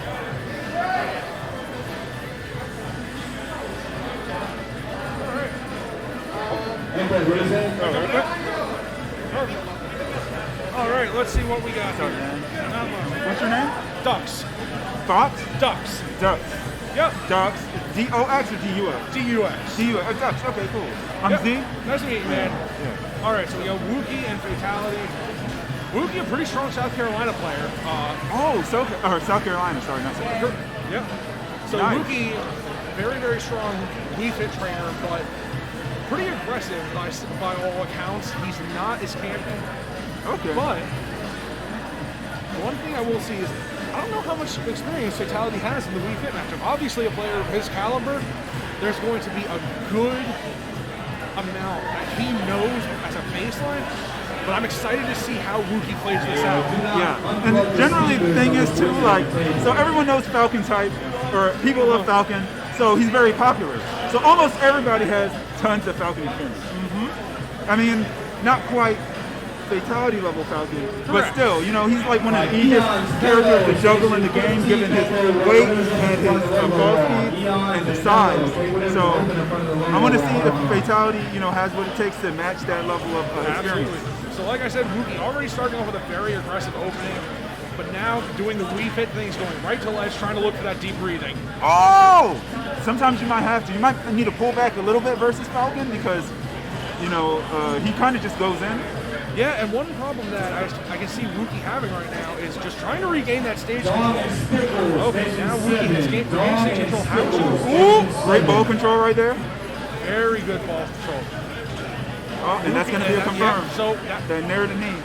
Yep, fatality has those down pat. Wookie now is going to be playing a little bit of disadvantage. So is he going to stay with that aggressive style or try and keep it? Wookie sending fatality off stage and starting that ledge trump. But you know, Wookie's not in too bad a spot. Fatality still has a lot of damage right now. Right. And he can't get edge guarded. Wii Fit's known to be really strong. Yeah, and the one thing I will say though is Griffin is very talented, and Wookie immediately sending a message, I'm not afraid. Yeah, and that's important because Fatality's really good at getting back. Absolutely. One thing that Griffin also does very well is he is very quick to rack on damage. So if Wookie can show, hey, there is no problem, I can run with the big dogs, then this is going to create a very interesting dynamic. It's going to be hard for Wii Fit to match that pace, but good call out by Fatality. There was nothing left for Wookie to do there. Yeah, I mean, that was pretty much a given at that point. Wookie has to make a move pretty quickly now. He doesn't want to lose his momentum, and Fatality's rolling with it. Right, and one thing that Fatality does do is he steamrolls his advantage so fast. Yes. You really don't want to go down versus a player like this. He will make you feel like the absolute worst player and will keep snowballing out of control. Okay, good footstool from Wookie. Yes, that is exactly what you need to do versus a player like this. Wookie sending a message. Griffin just answers back. Don't you dare! Here's what I like about that Falcon dare is the fact that right beforehand Wookie did a footstool, and then Falcon dare is like a falconized version of the same thing. It's like the footstool turned up a level. Now see, so you're Wookie. You did pretty well on Smashville. Yeah. Where are you trying to take Fatality? You don't want to take him to somewhere like Northern Kane or Favored Yoshi's. Falcon will rip you apart on those stages. Right. So it's I don't really know where he would go, right? If you pick a big stage, it might give you a little bit more space for Falcon, but Falcon closes distance really fast. If you use a small stage, you might not have enough room to get away. And it's not like Wii Fit has disjoints or anything to wall him out. Absolutely, and one good thing is that, so Wookie took him right away to Town and City, giving him a big stage, area to set up, but you can't let Griffin walk up for free because that man will abuse you. Yes, and those platforms can get really dangerous. Just like that. A quick zero to death from Fatality. Yo, Fatality's always going ham. Every time I watch this man play, you know what to expect. But the one thing, see, that you got to think about, when you're playing against someone of this caliber, they have such an innate ability to adapt quickly and download you from that previous game. Those habits better be gone game two. That's why you see so many good players just 2-0 most other players. Once they figure you out in that one match, you have to change something up second match, or you're just going to get steamrolled even harder. There's Wookie sending a message again. I am not afraid of you. Yo, these guys are just down-airing each other. They're spiking each other over and over again. This is crazy. They're both playing very aggressive. What I want Wookie to start doing is kind of just laying Griffin out. It's okay. There is no reason for you to approach. Why would you? Yeah. I mean, make Falcon come to you. Every time I'm going to say something, like they start setting something up, I gotta wait. I gotta see how it plays out because these players are so explosive, both of them. Even the ones that Wii Fit. Absolutely. Like I said, Wookie isn't your traditional Wii Fit. Fatality closes out the stock with a quick nair. So now Wookie in a big hole. There is a little bit of extra credit with that 100%. But Fatality known to rack up damage, and this is the start of the end, possibly. Yo, I'm trying to prepare myself. This is making me. My Mario Kart DI is coming out right now. Yeah, and here comes. We're a little bit afraid. Caught him. Yup. Unfortunately, Fatality will take a 2-0, but Wookie definitely did did his job. He's showing off a little South bit. Carolina. He's showing off a little bit. You don't see a lot of people getting meteors on fatality. You don't see that very often. No, not that often. Wookie definitely showing up for the state of South Carolina. Either way, Wookie did a great job. Oh, I was trying to give you a high five, buddy. Let's see where he goes in losers. I'm excited to see, if he continues this. Whatever you guys are in between matches. You got it. Thank you, man. I'm gonna find the next one. Yep, you got it. So now, Fatality won that pretty cleanly in the second game, Z. Yeah, I mean, let's be real. Like Fatality, you know what to expect when he comes up here. You're gonna see some nasty combos. You're gonna see some quick stops. You're gonna see some explosive gameplay. I mean, Wookie was kind of doing this thing too. Like, it's just that Weak Fit isn't like, can't really beat Falcon in that setting, right? In that, like, both of you guys being super aggressive, Weak Fit needs to pull back a little bit in order to let their strengths really shine. Absolutely. Weak Fit needs to play. Oh, looks like we got Zahir on. Zahir. Yeah, Zahir is Z-A-H-E-E-R. Did you write that in there? Zahir and who else? Z-A-H-E-E-R. Over here now. Yep, what do you got? $sign. Mark, M-A-R-K. $sign. Gotcha. Mark Money. Hey. Money Mark. All right, I like that vibe, kid. Let's go. So we got Zahir, a known hidden boss in the state of Georgia. I love hidden bosses, man. You never know. It's like the magic of going somewhere and then like playing someone in friendlies and you're getting spanked and you're like, bro, who are you? Now, looking into this, who do you think Zahir plays? You can take a look at his controller. It might give you a very good inclination to who he plays. Oh, okay. Let me see this. Oh, snap. Is this a Link? This is a dedicated Link main from Georgia. Yo, great Link play is so sick. I'm really excited. Is a extremely talented Link. He's done very well at Dare to Dare, the local in the major in Savannah. He is an extremely talented player. Overall, I'm excited to see. But Money Mark, he has that interest. Yeah. He has that bravado and swagger coming in. Yo, the name alone just exudes like, like I am something a little bit special. I'm a cut above. I'm the caviar of whoever he's gonna main. We gotta see. Oh yeah, I'm excited. So, who does he main? If you got that much swagger, it has to be. Okay, I'm gonna make a guess then. Joker. I'm just gonna. Joker? You're saying Joker? I'm gonna say Joker. I'm gonna say he's a Ken player. Ken? Okay. Ken, I can see Ken all over it, man. Ken does have that swagger. But like we said, we're about to get into the game. So, one thing I will say, this is interesting because you don't see high-level Link play very often. You don't. Let alone in the state of Georgia. But it's a great treat because Link has some cool setups. He has some legit combos, some pseudo infinite item play. I mean, like, he has great mix-ups. He really has a lot of tools. It's weird that you don't see him more often, but let's be real. He's a character that takes a lot of dedication to push as far as some of those other characters. And you know what, Z? That brings up a great point. That this is why you have to log on at 9:30 on Monday to make sure you are in here at 4:04. This is the pinnacle of fighting game communities. Street Fighter, Tekken, Marvel. We had Punk, Panda Global's Punk in the building for our tournament. Some big names, man. And some talented players. You've been seeing the matches so far. Like, the talent here is undeniable. I saw a match off screen earlier. I was like, bro, these players are good. Like, but we are about to start the match, and the big reveal comes to fruition. Money Mark is a Roy player. Roy does fit that bravado thing that you were going with before. So absolutely. That's a good read. Now, one thing I want to see Mark do is try and make Zahir uncomfortable. Zahir is a very good set play. Player. Okay. One thing that he does extremely well, look at this. He forces you in shield and makes you choose a really painful option. Yeah, and that's really hard to deal with too, because Link's grab is kind of fast. So you have to respect the bomb and force you to shield, and he can just run up and grab you. If you don't, then you might get blown up. Absolutely. And one thing that you can see is Mark is taking his time. He doesn't want to run in there because that's what Zahir wants him to do. He wants you to come to him. Zahir has all the time in the world. Yeah. There is no need for him to approach. Yeah, exactly. He's gonna... Well, I mean, wait, are we talking about Mark? Zahir doesn't have to approach. Mark is going to be being forced to approach. And that's what I'm saying. I think like Mark, when he gets in though, Roy has some nasty combos. He's really going to be doing a lot of Absolutely. damage. Setting him up with that blazer, trying to set up a little bit of a juggle situation. But Zahir gets down safe. You got to be careful doing that now. Yeah, the risk is high, or the reward is high, but the risk is also high. Yeah, and one thing is, Mark is doing very well at playing around these short-range defensive options. Once he's in, he's pressuring Zahir in such a way that he's forcing him to. But Zahir closes it out with that short-range fair. Really great stuff from Zahir. What I like that Mark's doing is he's staying real close to Link. Link feels pressured and is forced to kind of like throw out attacks. And then he's trying to find his moment to land those big hits. He's not getting quite yet, but it's around the corner. Hopefully he can get this off and even this game up right now. Link's up. And one thing that we're trying to find out is how is Mark going to try and close the stock out? He's already at a percent there. There it is. Jab back air. Jab back air. That's a Roy classic.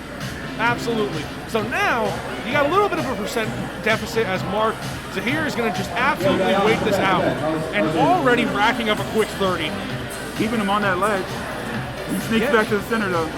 But that is what Mark is doing exceptionally well. He is returning to center repeatedly against Zahir and making sure that he is punished for doing these greedy ledge options. Getting that neutral layer, that is a hard move to deal with. That Link neutral layer, it's super fast, super safe, and it knocks you at a perfect angle to set up into a tech chase situation. Absolutely. And one thing that, look at this, Zahir is all over the defense. Mark holds that shield, blocks the first one, and immediately punishes. See, I don't know how Mark is going to close out this stock. I mean, like, right now, well, yeah. I mean, you called it, because right there, he lands that bomb hit, knocks Mark off stage. Hopefully Mark can do something to even this up. Roy does have the tools. If he lands the side B in the right way, he can kill right now, probably. Absolutely. Roy has that kill power. Link is at the danger percent. And right now, I think is where Zahir has to be a little worried of that jab back air coming into play. Now, a thing that's also going to be a big factor in this match is Roy has a sword, which normally helps. But since he has to get closer, Link's sword is actually bigger. And Link's going to be able to zone him out a little bit more. Mark's going to really have to force his way past projectiles and the sword. Zahir going on the offensive. He is not letting Mark try to make any moves whatsoever. He immediately jumped in with multiple fairs and multiple nairs to try and shut Mark down. And it's interesting, he was caught in the corner and he was forced to jump. Zahir was forced to jump in the corner, but because Link's neutral layer is so good, he really was able to get away with that. Getting the jab back air, Mark finally evens the stock count, but he's down by like 100%. It's not an even close to an even game, but let's see what we got. Starting, the little combo started with the nair. 23% is okay for now, but that's not enough. Zahir could get you with a stray fair and you're out of here. And you see, that's what I'm talking about. When Link uses that neutral air like that, it's an anti-air as well, so Mark has to be... And just like that, we mentioned the fair Z, and the fair takes out Mark. See, that's the thing. They're both sword characters, but one is going to be able to utilize his range more and space them out. Mark can go in and get these combos, but if he whips a starter, he might be putting himself in a real bad position to get forced back out and take more damage. So, absolutely. So one thing that I do want to ask you, Z, PS2 was a little bit of an open stage, kind of gave Zahir a bit of a way to escape. Yeah. How should Mark adapt? Should he take him to somewhere like Battlefield? Yeah, I mean, like, Battlefield might be a pretty good choice for him, just being able to control that center area. But it looks like they're going back. A lot of people just feel like, hey, this is, the neutral quote-unquote stage. A lot of people feel like, if I can't beat him here, I don't want to beat him. Good amount of percent from Mark. Mark is now not being nearly as patient from last game and setting up a defensive edge. He might be trying to switch something around a little bit. Might have felt like maybe he didn't go in enough, and maybe if you got more combos earlier on, he could have prevented losing those stocks. Absolutely. However, we can't go for those random blazers. Zahir will be all over you. And Link has some nasty punishes. Absolutely. Just like that. Already looking for that bomb finisher. So, Z, now that it looks like it's a war of attrition from neutral right now. Right. Who can hold that center stage? And right now, Zahir is just setting up a prominent ledge trap. Ooh, Mark with really good awareness there, using the bomb to his advantage. Oh, that jab setup accidentally buffers the third jab, does not get a strong finisher on it. That's okay. Here comes Mark. He's looking for the gimp. That Is Link too far away? Nice. No. Zahir, a master of his own tools, recovers safely. That bomb recovery was sick. That, unfortunately, the Roy F tilt too strong, and it takes it out from center. So And now, Mark's not doing too bad. He's at like 100%, but it could be way worse. So, and one thing I do want to note is that Mark is playing this in such a fashion that he's making Zahir make choices on the fly. Zahir doesn't have time to set up. Right now, he's setting up a small ledge trap. But look, Blazer out of the corner. We're good. We're going back to center. I like that you mentioned that, yeah, because there he is, putting him in situations where he's forced to kind of do things that he might not be comfortable doing. But now we're going to have an even game. Absolutely. So right now, I think the key to success for Mark is hold that center stage and keep attacking Zahir like he is.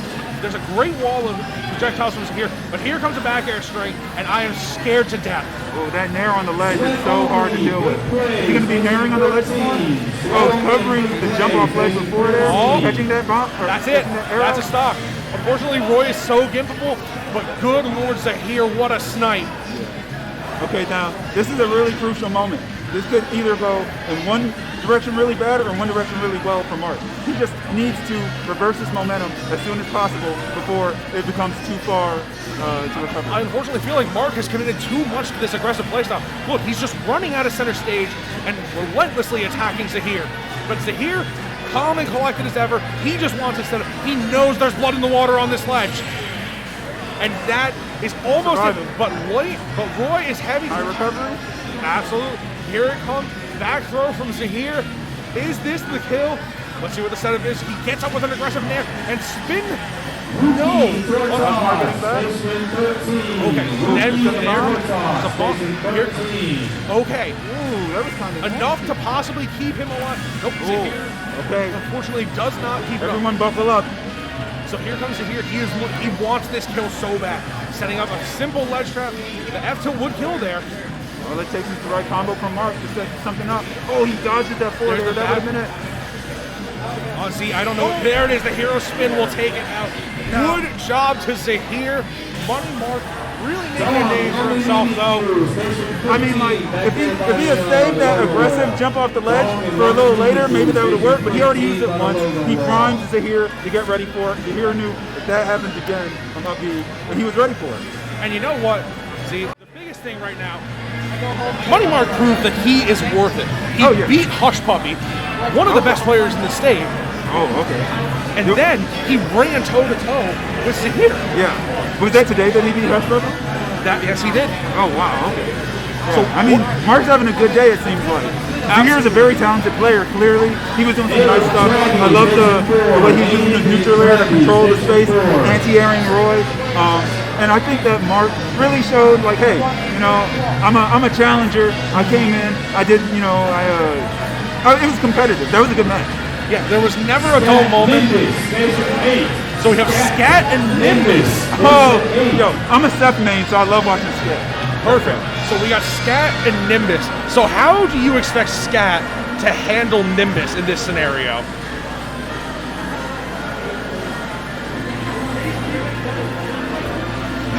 What do you think, as a Sephiroth main, what do you think Scat can do to improve his chances of winning in this matchup? Sorry, I couldn't hear what you said.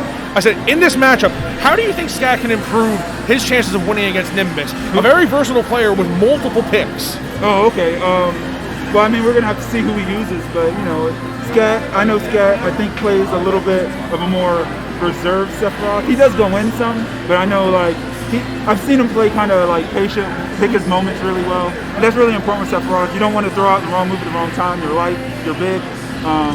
But yeah, I mean, I'm excited to see who Nimbus uses, so we can kind of get a better grasp on. So I did see Nimbus using Samus earlier. Samus, oh. But I have also seen him use, I believe, Diddy Kong in the past.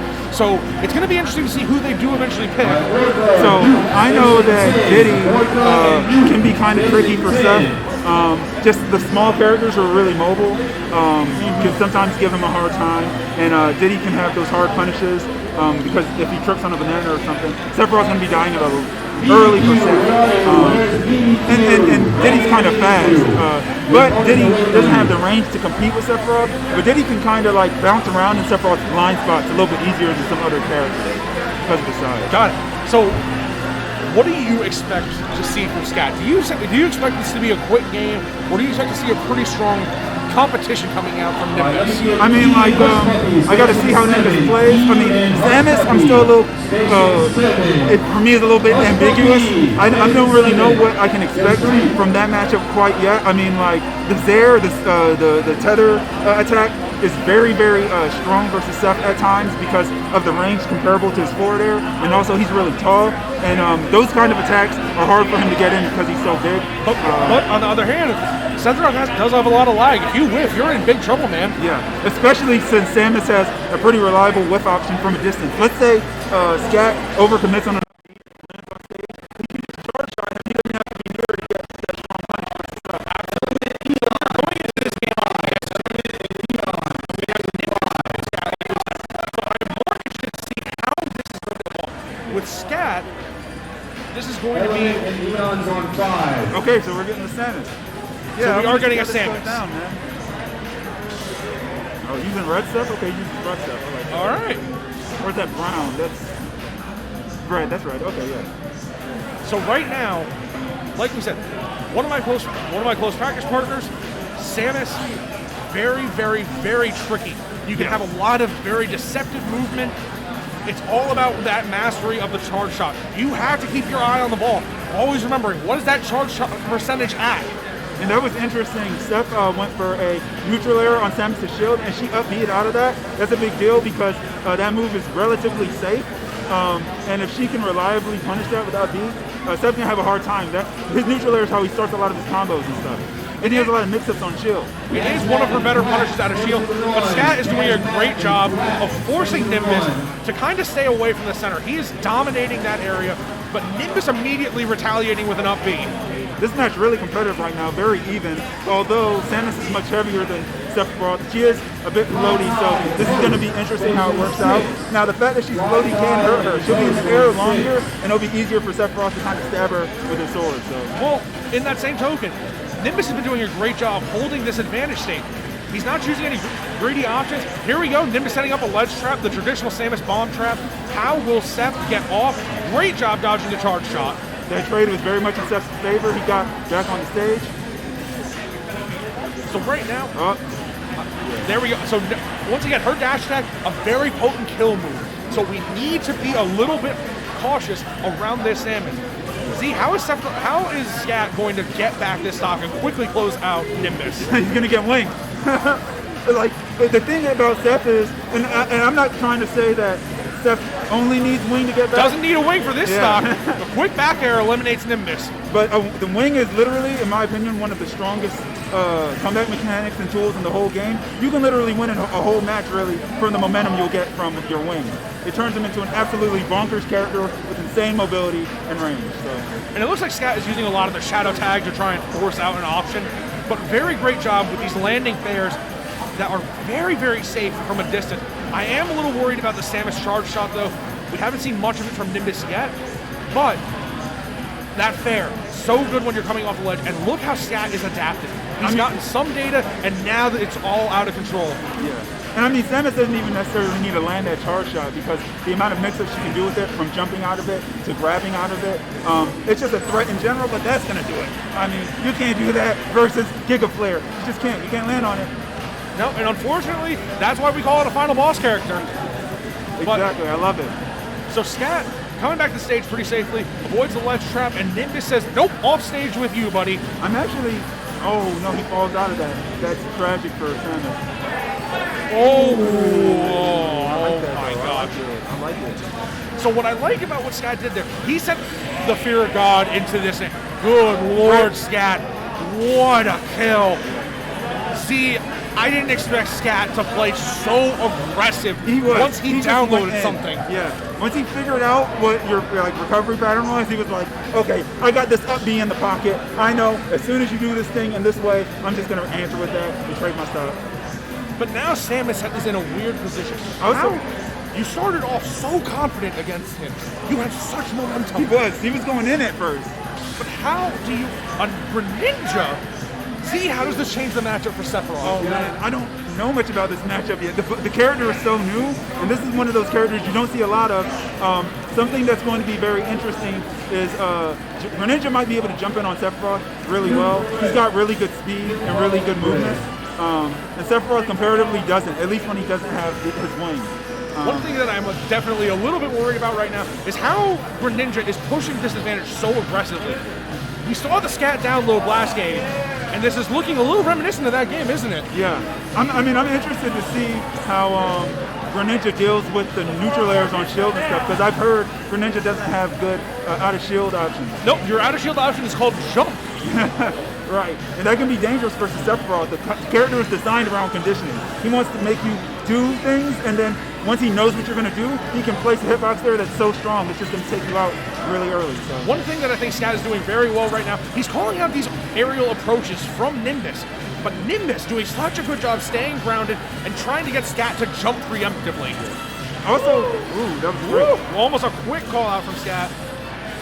Well, I like that. Greninja's also kind of a slippery character that's very small, so I'm interested to see how he works around getting around Sephiroth's attack. Oh, that read was great. And that's that conditioning we're talking about. He kind of got a read on how he moves out of shield at this point, and he knew just turn around, put that forward tilt there, and that's the stuff that Sephiroth's going to be doing. And one thing that I think Scat is doing exceptionally well right now, he's holding center but knows when to retreat. He pushes his advantage just to that line and immediately pulls back. One thing that I think that Nimbus can do is Nimbus in the air. Oh, this is not good for Greninja. You are very afraid right now. But Scat looking to end this He's controlling so much space on the stage with these huge hitboxes. And that is absolutely true, see. But I fear that Scat is going to look to end this stock right now. There is no time to waste. And this ledge trap is so scary. I play Young Link, man, and this scares the living bejesus out of me. So Nimbus is actually keeping this much closer than the Samus game. Both are at very high kill percentage. Any stray move at this point will kill. There's the F tilt removing him. But one thing to watch out for, look at how Sephiroth's trying to hit Greninja. Sometimes Greninja just completely misses the hit, doesn't get hit by the hitbox because he's pancaking and making him use his hitbox for him. But it unfortunately didn't matter because in this last interaction, Scat is doing a great job forcing Nimbus to respect his ledge recovery options. And here we go. Scat setting up that wall of oppression, trying to keep Nimbus out and force unfortunate trades. Nimbus has to find his kill soon, but he's having a hard time finding Sephiroth doing anything punishable.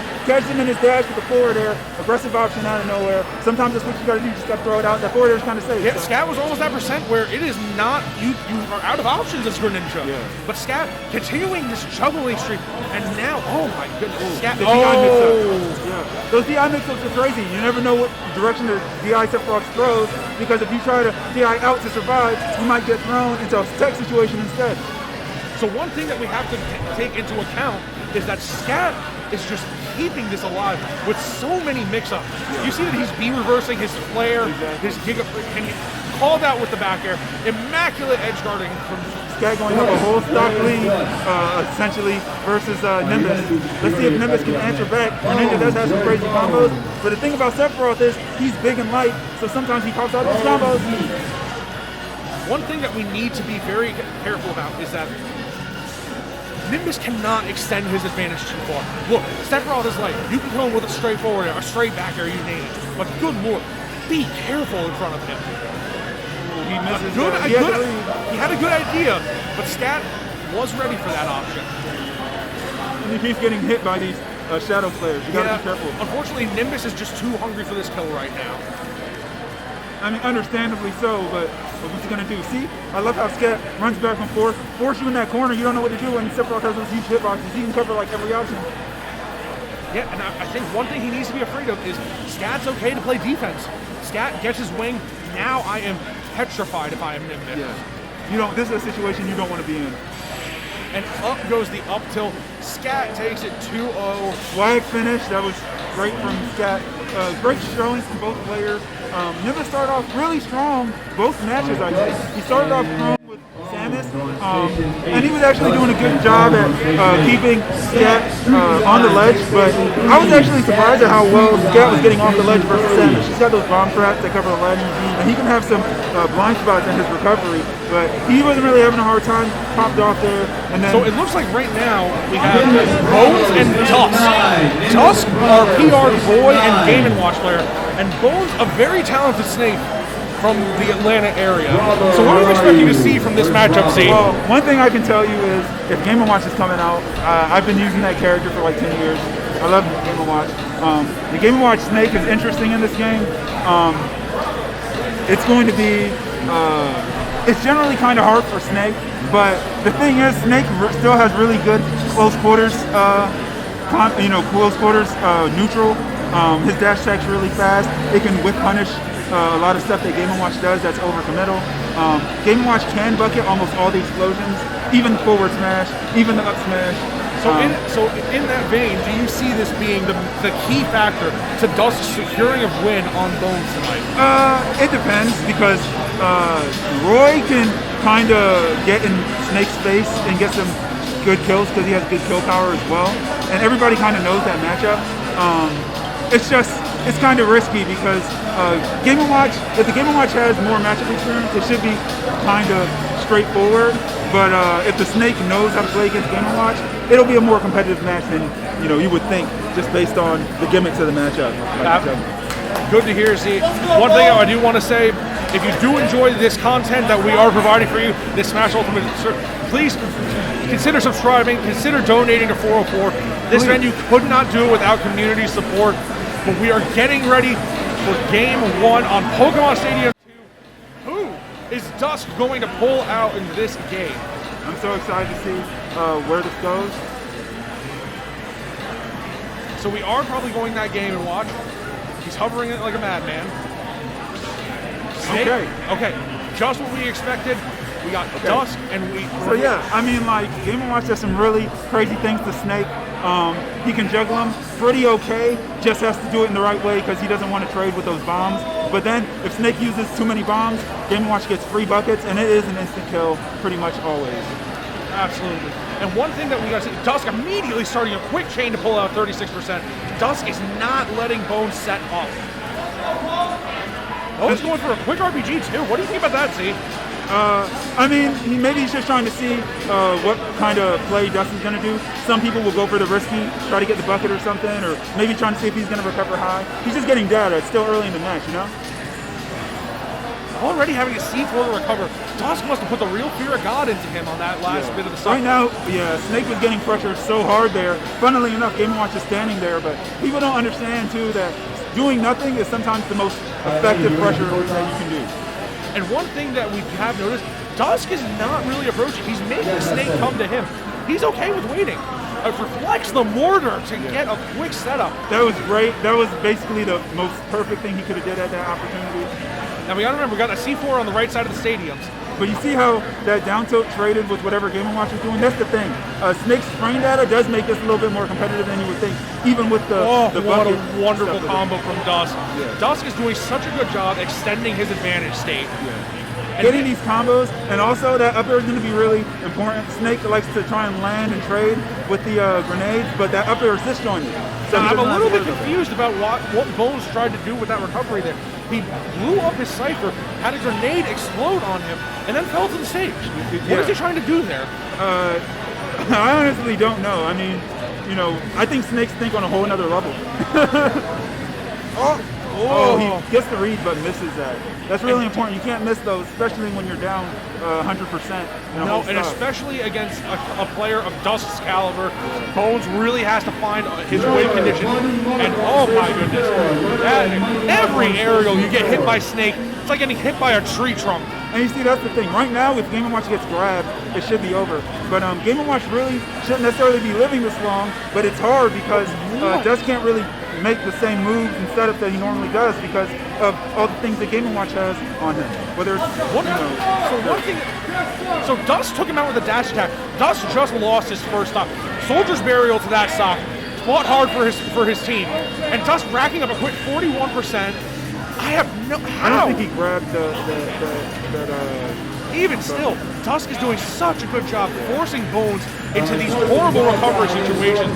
Oh, that was a very close situation. Dusk handed that back air. That might have been game over for Bones. I do like that he went for the forward air. It didn't work, but at this moment he has to make crazy plays. And he's really far behind. And look at this. Dusk is all over him. You do not get a chance to rest. This is going to be really difficult for him. And the bomb covers it. also that is great. That bomb is really great to cover when people are recovering. It gets that whole kind of area. It's like it lasts for 2 frames, so it lingers a little bit.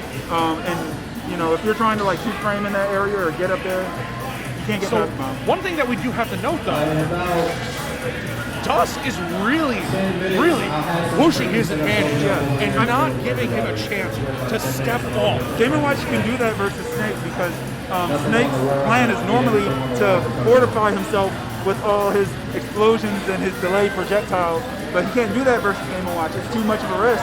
Not just that, a Game & Watch of Dusk's caliber. Yeah. But Bones starting off with a solid 32%, a simple throw combo into up tilt. Wow, Bones is really going after him this time. And he's, the sticky's on, it's on Snake. How are we gonna, it's on Game & Watch. Did he go back? Where is it? It's on Game & Watch, I believe. On Bones. Where is it? Did it fall? Oh! I didn't see, did he air dodge it or did he bucket it? I believe he bucketed it. Oh, that's gonna be 2 charges. Basically, if he gets anything else, that'll be what an incredible stock from Bones. See, we were talking about how Bones needs to find his advantage state. He is all over Dusk right now. Yeah. You see, and that's the thing now, Game & Watch is flaw. A lot of people have a hard time dealing with Game & Watch, but if you're playing from a lead, Game & Watch is significantly easier. Game & Watch has to overcommit in order to kind of catch up with you at that percent, and yeah, that's where all his blind spots are in his game plan. Well, I tend to disagree. I feel like Dusk showed game 1. I don't have to commit to anything. I can just wait you out, and eventually Bones' patience will wear thin. But I mean, like, it's also, he did have the advantage at the time. He had the stock advantage, so. Very true, and now Dusk in a very big hole, a place you don't want to be in. Spy dodges the jab and punishes him with the forward tilt. Dusk has to do something now. Well, one thing that we are definitely worried about is how you got to be careful with that bucket. See, I am really worried. Bones is just snowballing right into it. See, this game is snowballing out of control. There's a huge lead. And Snake's heavy. This is not good for Dusk. Absolutely. Was just about to say, see, this game is snowballing out of control. How can Dusk reel this back in? What's tripping me up is this match was like the complete opposite of match ago. These players are going in. He's fighting with his heart right now. Well, that's it. I mean, see, there has to be some X factor that Dusk has. And right now, it looks like he's changing up his game plan to go a little bit slower. And see, this is what I mean. Game & Watch is trying to land those hits, but most of the stuff he has is kind of like committal. If he does a dash attack, it's not necessarily the safest on shield. Good control neutral so far by Dusk, but there it goes. Bones right back. This is my happy place. You stay out of neutral, my center stage. Dusk went for a quick kill, but unfortunately pineappled himself. He gets caught underneath Pokemon Stadium. We've seen it happen. So a bit of a heartbreaker for Dusk. Coming off with such a strong advantage in game 1. Let's talk about, can we talk about how hyped this third game's about to be? Because both players are clearly ready to go in. Both players clearly have what it takes to F the other player up. So absolutely. If I'm Dusk, I am staying away from Pokemon Stadium 2. Yeah. I do not want to go back there. Yeah, I mean, like, you're going to want those platforms to force... Oh, Town and City? Okay, that's good. A lot Bigger of space. Pokemon Stadium 2. Yeah, because these have high platforms, gives you a lot of space to run away. If Game & Watch starts to get pressure, he can stay on the platforms. Snake is kind of like forced to like sharpen with an aerial, and none of those aerials are going to be able to deal with be out of shield on the platform, so he's going to have plenty of space to breathe. But this is it. This is the final resting place for this set. Bones, will he come out swinging again, trying to get all in Dusk's head, or is Dusk going to regain composure and send Bones to the loser's bracket? Yo, Dusk starting off with that forward air into the grab, starting off with some strong combos, already has him at 60%. Now, I would say that this still isn't even, but the way these characters work, Game & Watch needs to get a little bit more percent to where I'll say he really, truly has a lead. And one thing that right now, Dusk is all over Bones. He must have figured out something that in that set between, because he is controlling neutral very well and making Bones choose a panic option before he hits him with a Punisher. Yeah. Just like that. Just spacing right now is immaculate. The way he did that back air was perfect. He was able to pressure the shield. Dusk hasn't gotten touched. Yeah. Oh, and then he gets another grab. Oh, man. And the way this is positioned, he should be able to get a lot of damage off that. Snake manages this. Dusk is playing with a vendetta right now. He may have only 10% right now, but this is a man with a mission. He is running this Snake down, controlling neutral, down air to try and force him into a bad position, and Dusk is already back where he wants on that ledge control. Snake has to get some level of stage control, and this is something Game & Watch kind of steals from Snake. Normally Snake's good at controlling the stage, but he can't use his projectiles as liberally as he wants, and it's messing up his entire game plan. And that is a very key point to see. Game & Watch is really foiling the plans. What is Bones doing to recover? I don't understand. I respect it. Now, Snake players are on another plane. Dusk setting up a very solid edge guard situation. Unfortunately, Bones SDs. With the 69%, man. This is looking really hard for Bones, but definitely not impossible. He just has to play a little bit more patient, maybe? Just look at the patience on Dusk. He's at the snowman percent, and as soon as I say that, up to 98. Dusk is doing such a good job maintaining advantage. First stock isn't a big deal. You got 2 more. Don't worry about it. But Dusk, he's going for the judgment. Snake survives forever, so, I mean, this isn't as far away as it seems. This isn't that good. Went for the aggressive option. Still covering the stage, though. What a great carry by Dusk to force those options from Bones. And that down smash was great. Snake has to be careful using another single grenade. I don't want to see Bones use these RPGs anymore. This is getting a little too aggressive. I don't think you have that kind of money to play with. And Dusk trying to get in past these bombs, man. It's kind of crazy watching Snake fall victim to what he normally does to other characters. Right, and Dusk doing such a good job walling him out with these forward airs, but Snake trying to figure out a way to break down that zone. And there's the bucket was accidentally used. He accidentally wasted it. He just got a little excited and pressed down B again. Unfortunately got hit by the C4 as well. Dusk, it's time to close this stock out. Dustin needs to do this now. Game & Watch is light. It just takes a little bit for him to... Absolutely. There's the forward tilt. Not enough, unfortunately. Getting back. Very Great close. recovery. There it is. Okay.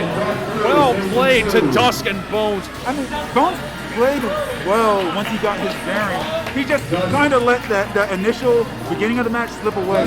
That's sometimes the most important part of the whole match. That determines the pace for the entire rest of the match.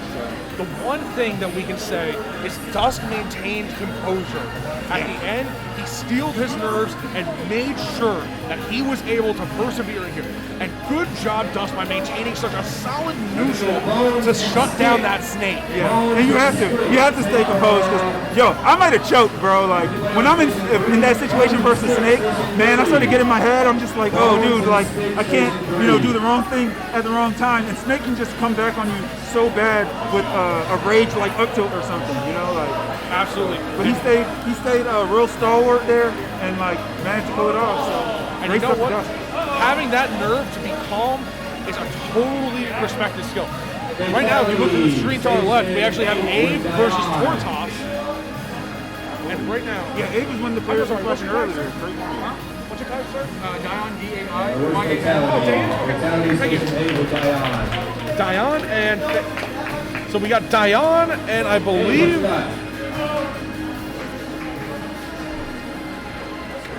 So Dion and I believe Fatality is coming up again.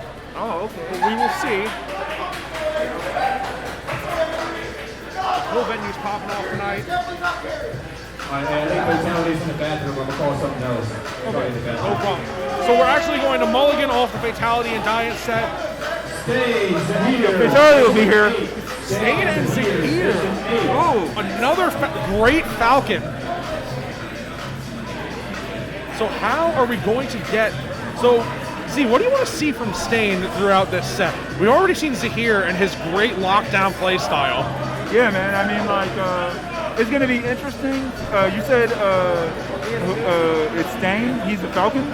Stain, yes. Okay. So, actually on the PR in Georgia. Oh, okay. Oh, really good Falcon. Okay. So, yeah, I mean, Falcon does have the tools to kind of get in. He's really fast. One thing that does worry me is that Link does cover a lot of horizontal space with his boomerang, the arrow, and then his range on his moves, his forward air. So Falcon can, get around that fast, but Falcon might have to kind of commit kind of hard sometimes to get in on Link if Link's putting those projectiles in the right area and zoning in the right way. So one thing I am curious about is how are we going to see Stain get in? We've seen Zahir lock out a Roy, one of the more aggressive characters on the cast. Yeah. I mean, like, Falcon dash grab is kind of crazy. He just might need to stay close to Link so Link feels pressure to do things, and then Falcon can use his good movement speed to whiff punish. He can use the Raptor boost if he reads that Link's going to do something kind of committal and laggy. He can do Raptor boost and armor through it, start a combo off. I'm interested to see how this is going to play out. So one thing that I do want to see is Zahir maintain that semblance of control that he's had. Right now Zahir's in the corner, and this is where it gets scary. I like that. Link went for the neutral air, kind of as like an anti-air, but Stain was able to beat it with the Raptor boost. So the armor came in. Nice little item combo there, attempt by Stain. And see, that's what I'm talking about. Falcon has the speed to get in, but what you're going to see is he's going to show a lot of projectiles and sometimes get hit by the second one trying to get in. Now, he needs to make these punishes really count. He needs to make these punishes strong so it outweighs how often he's getting knocked back. And one thing that we've noticed is Zahir hasn't relied on his arrows nearly as much. He's trying to give it. That's a very, very tough spot to be in. Zahir already going up a stock. Okay. So Stain really trying to push his aggression this time. There's a rough spot to be in. We don't want to get gimped twice in a row. But Zahir, look at the composure in the corner, unafraid of aggressive options. I mean, Stain's trying to find his moment to get in, but I mean, he has so many projectiles and items to get through. You know, as a young Link main, I have to watch this and in just pure awe. Yeah. So see, that's what I'm talking about. Falcon's trying to jump in on Link, but now Link's using the neutral layer to just stuff every jump in, and it resets the situation to where Zahir has the advantage again. So right now we have Zahir looking at unafraid of the corner, just jumping up with that forward air to get back and retain that stage control. Zahir has done such a good job controlling the stage right now. He's doing really phenomenally right now. Stain has to figure something out. He's losing this lead more and more as the moments go. And as you can see, he's trying to see through it. He's trying to use the Sharingan. He's trying to see through all the projectiles and all the aerials and all the space control. But, I mean, look at that Nair anti-air. That's what I'm talking about. How is Falcon going to get past that? He has the speed, but these punishes are going to have to be even stronger. But Stain is not letting that aggression go. He is constantly running Zahir down, and the Gentleman doesn't do it at 168. I think the Gentleman does have somewhat of a fixed knockback, so it doesn't really kill, I think, for a long time. Unfortunately for Stain. Lord. What an insane amount of damage coming off. Eco, thank you for the raid. So I definitely am very interested to see how Zahir. He was at 189, but that Falcon kick out the corner. That's a Ratchet Falcon classic. So Zahir just constantly putting on a clinic of why you must respect my zone control. Look at him. He is controlling the air and forcing Stain to come in with these aggressive reps. Falcon tries to fail, but Zahir just punishing with his up B out of his shield. Man, he's really getting him with these anti-airs, man. Look, almost every time Stain was getting hit, it was an anti-air. Stain kept trying to jump in on him, and Link was like, no, Nair, no, forward air. Zahir, I got it. No, jumping boomerang. Like, so now I'm a little bit interested in how Stain's going to make these adjustments because he needs to figure out how to get in on Link without jumping, which is kind of hard because Falcon wants to start off his combos with like a neutral air or maybe even like a down air that's kind of safe on shield if he spaces the right way. Yeah, and one thing that I think Stain needs to do is understand who he's really trying to play against. Because Zahir is just doing such a good job pushing his advantage right now. Zahir was looking kind of good. Like, you know, I'm all about giving players their props. He looked like he had that pretty down pat. You know, like I said, a lot of people have a lot of Falcon experience too. So I don't know how much Link experience Stain has, but this might be the time to figure it out as we start game 2 on small battlefield. So I like this choice by Stain. This does force a pretty good choice for him to create a smaller stage and force a really big change. What I'm interested to see is how Zahir just... Okay, Stain answering back. He said, "Oh, okay. You want me to show you my link experience? Goodness. I'm gonna show you my link experience. Get that down there. That was it." Stain is just unrelentingly pushing his hit. He must have got a bead on Zahir.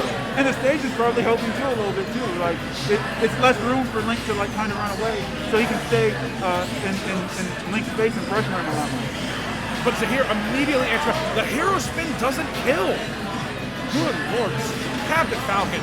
Ooh, The way he's using this platform too, it's giving him more dimension on his approach. Still have to be worried as if you're Zahir because you have Falcon with rage and you're in the corner. That's nothing you got. Zahir just looking for that nair. So smart. I love that.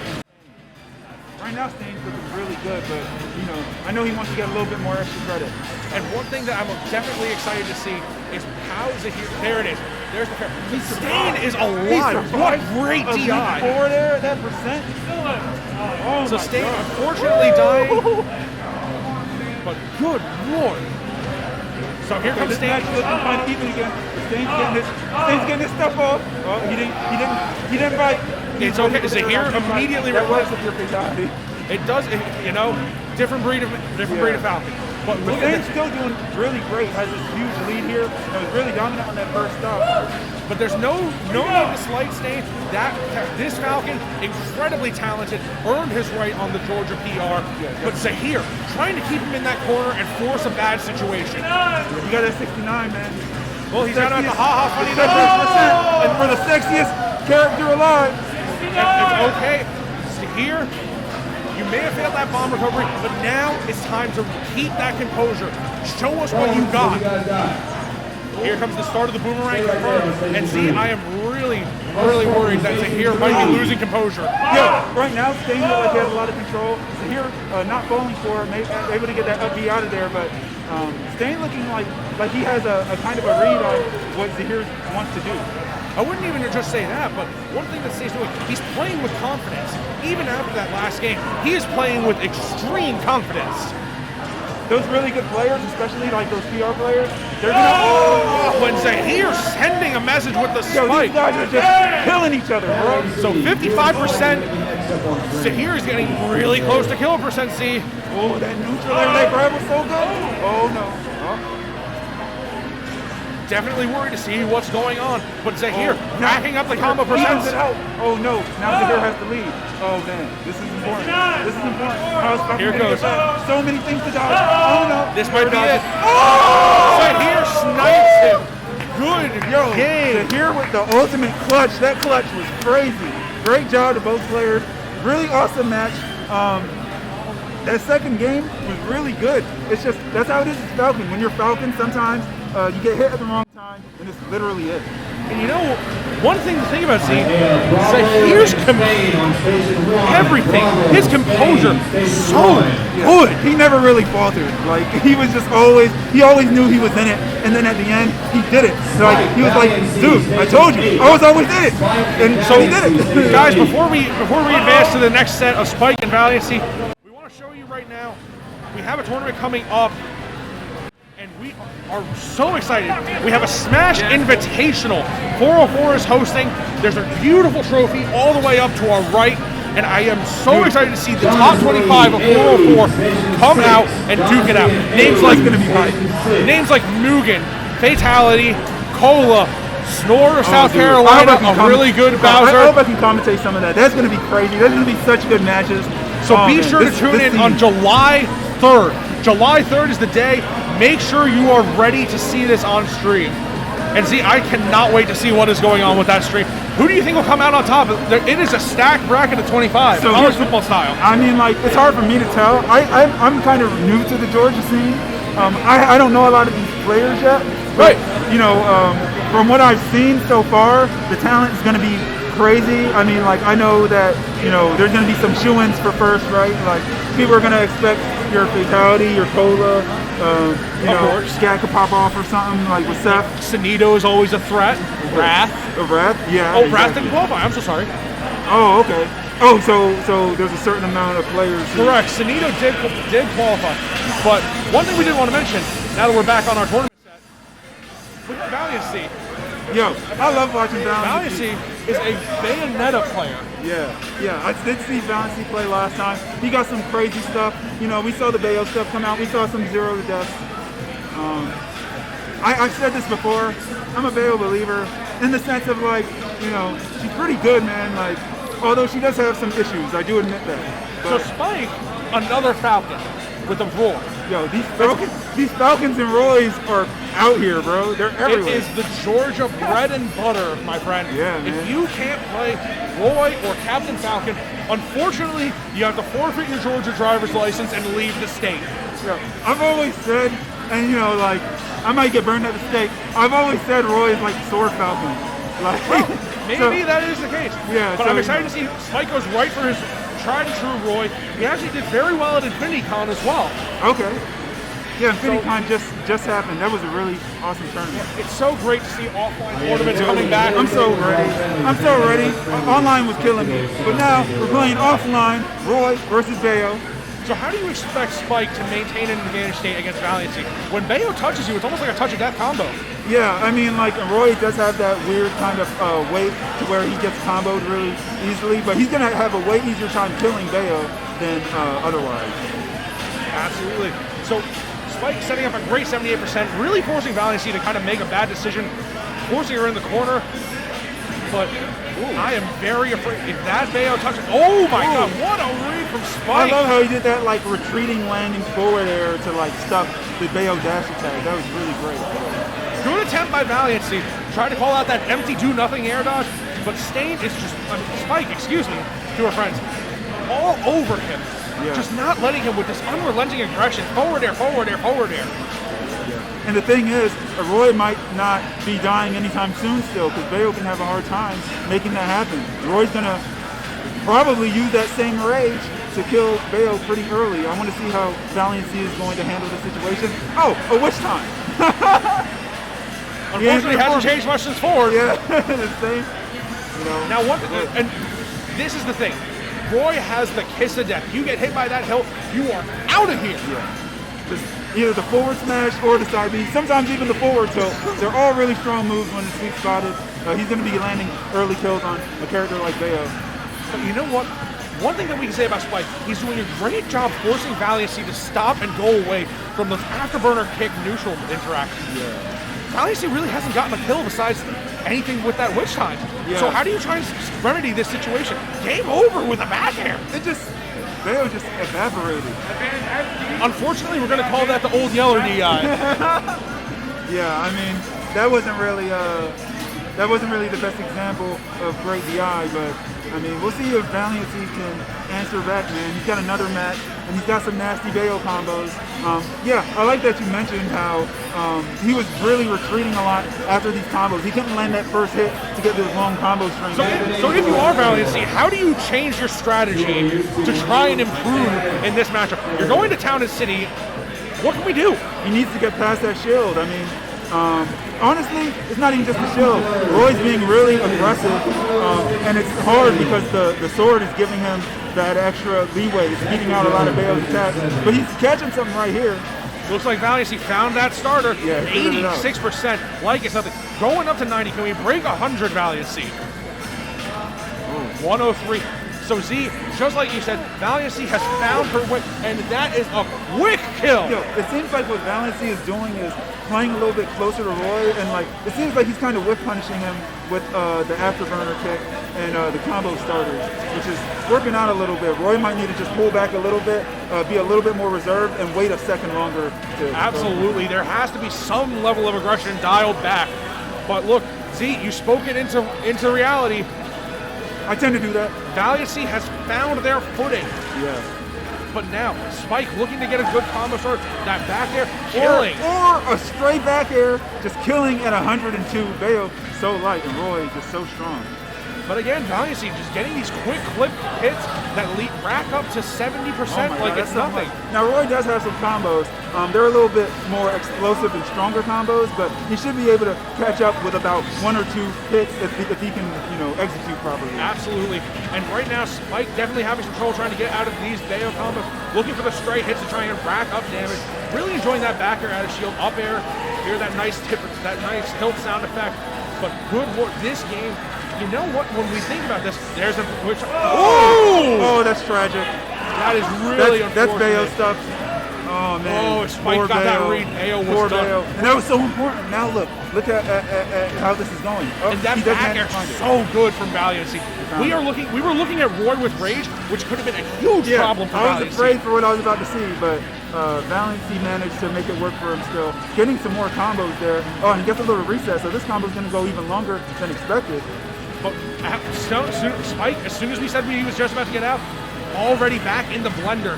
Yeah. Valiancy is not letting Spike get any resets. Valiancy made the right adjustments. Valiancy made great adjustments of trying to go for those combos and challenging the shield like you said. And it's working out, man. Valiancy has a pretty strong lead right now, but I'm never going to sleep on Roy, man, because I've seen him do some disgusting things. So right now we're a little bit worried. So we have Spike sitting at the edge guard. Witch Time, game over. That Witch Time is going to do it. Yeah. So it seems like Witch Time was the key, actually, to that set. So he noticed, okay, if Spike wants to get super aggressive, let me, punish him for it. Let me throw out these Witch Times. If he gets too caught in his swinging his sword around, he's going to get punished for it. He's going to die. So in the same vein, we see Spike taking Valiancy to the small battlefield, creating those blast zones much smaller, trying to keep the game tighter. How can this benefit Spike?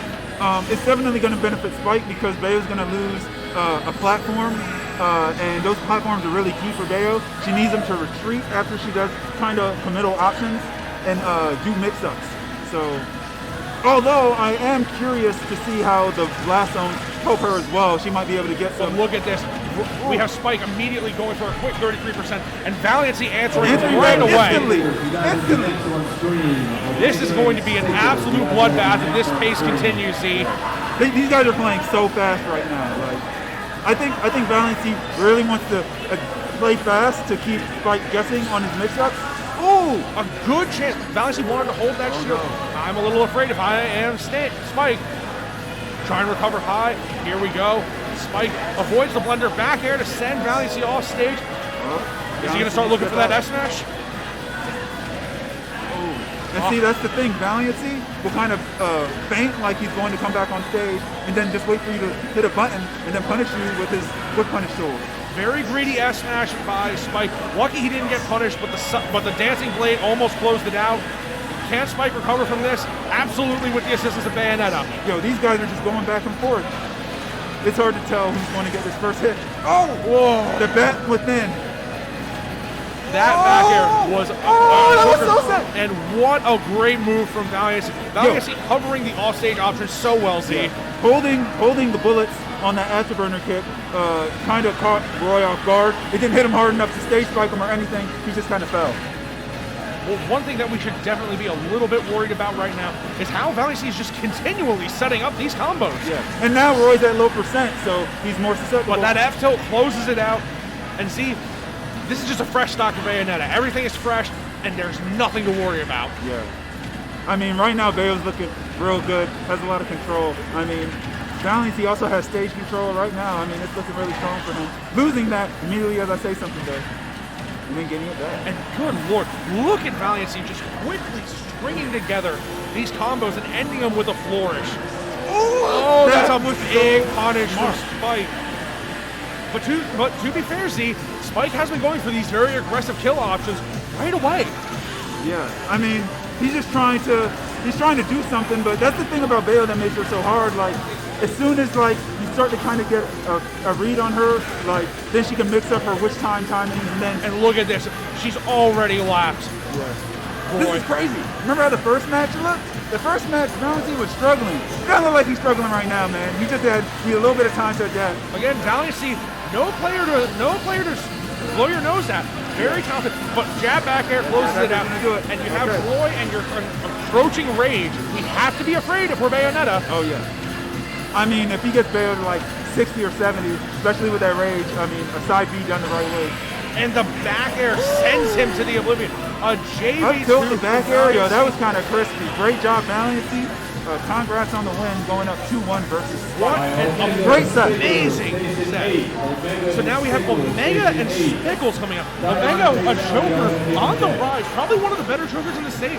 Probably could make a contender for the top 10 in the DR. Okay. Even higher. Now, Spickles I'm not as familiar with, but I am interested to see how this game progresses.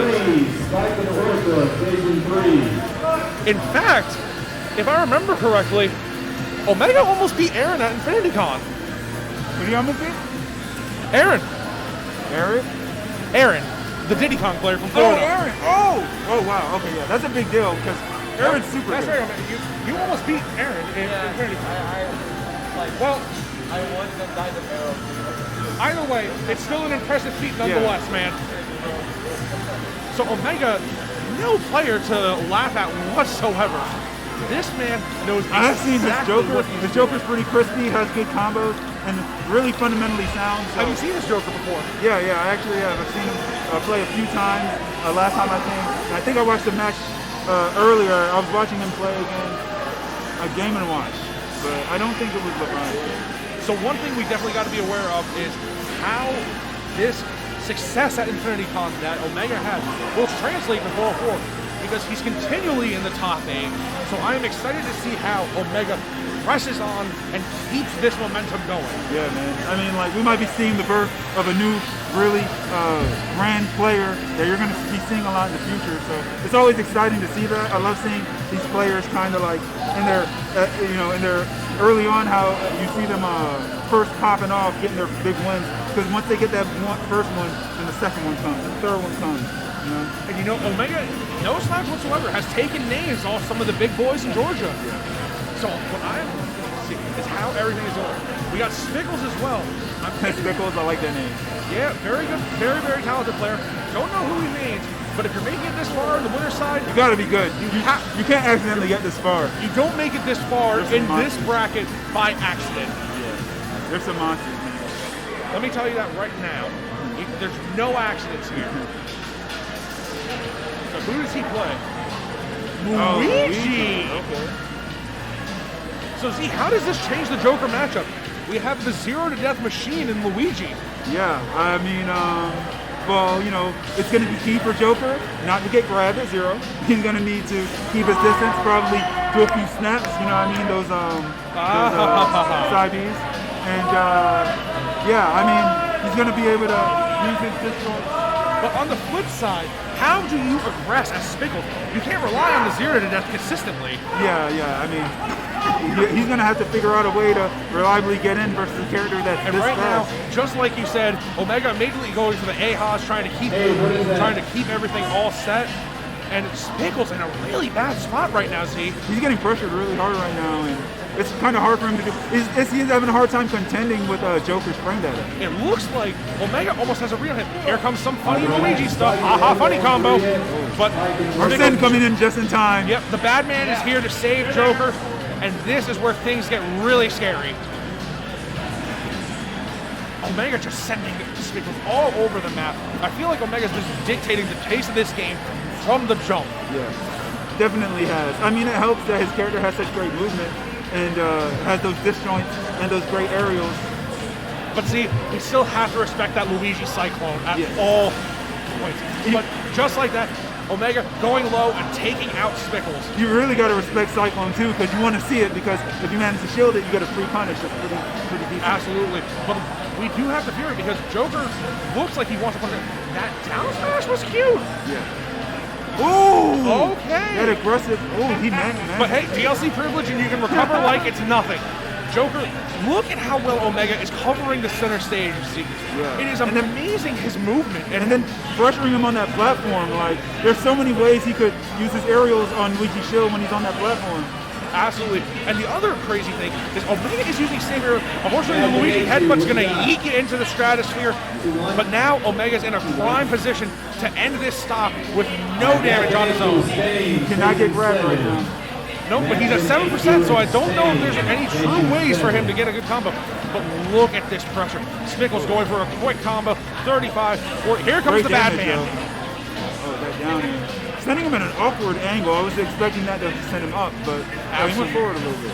Now, if you are Spickles, see, you got to be afraid of the boogeyman. The boogeyman is out. And that's the boogeyman. The boogeyman sends you home early. So if you're Z, you got to wait out that boogeyman. Stay on that angel platform. Yeah, you gotta let that go away, man.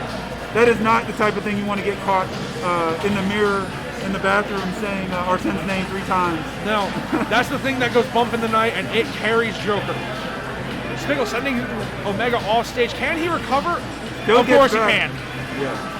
I mean, those type of recoveries in this game, pretty strong. They allow you for a lot of mix-ups. Look at Omega's amazing ability, sending him off stage and controlling the tempo. Yeah. Spickles gets a great F smash read, but we're halfway to the boogeyman, and we got to be afraid.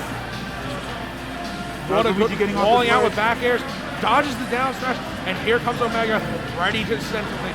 And this is it. Ooh, good job by Omega staying out. Here comes the boogeyman. Ooh, yeah, he gets punished for that up smash. I think he was expecting a roll. And that's the back air to close it out. Omega sending a pretty commanding message to Spickles that he was going to win. Yeah, man. But now you got to pay $5.99 more if you're going to deal with my Joker. That's true.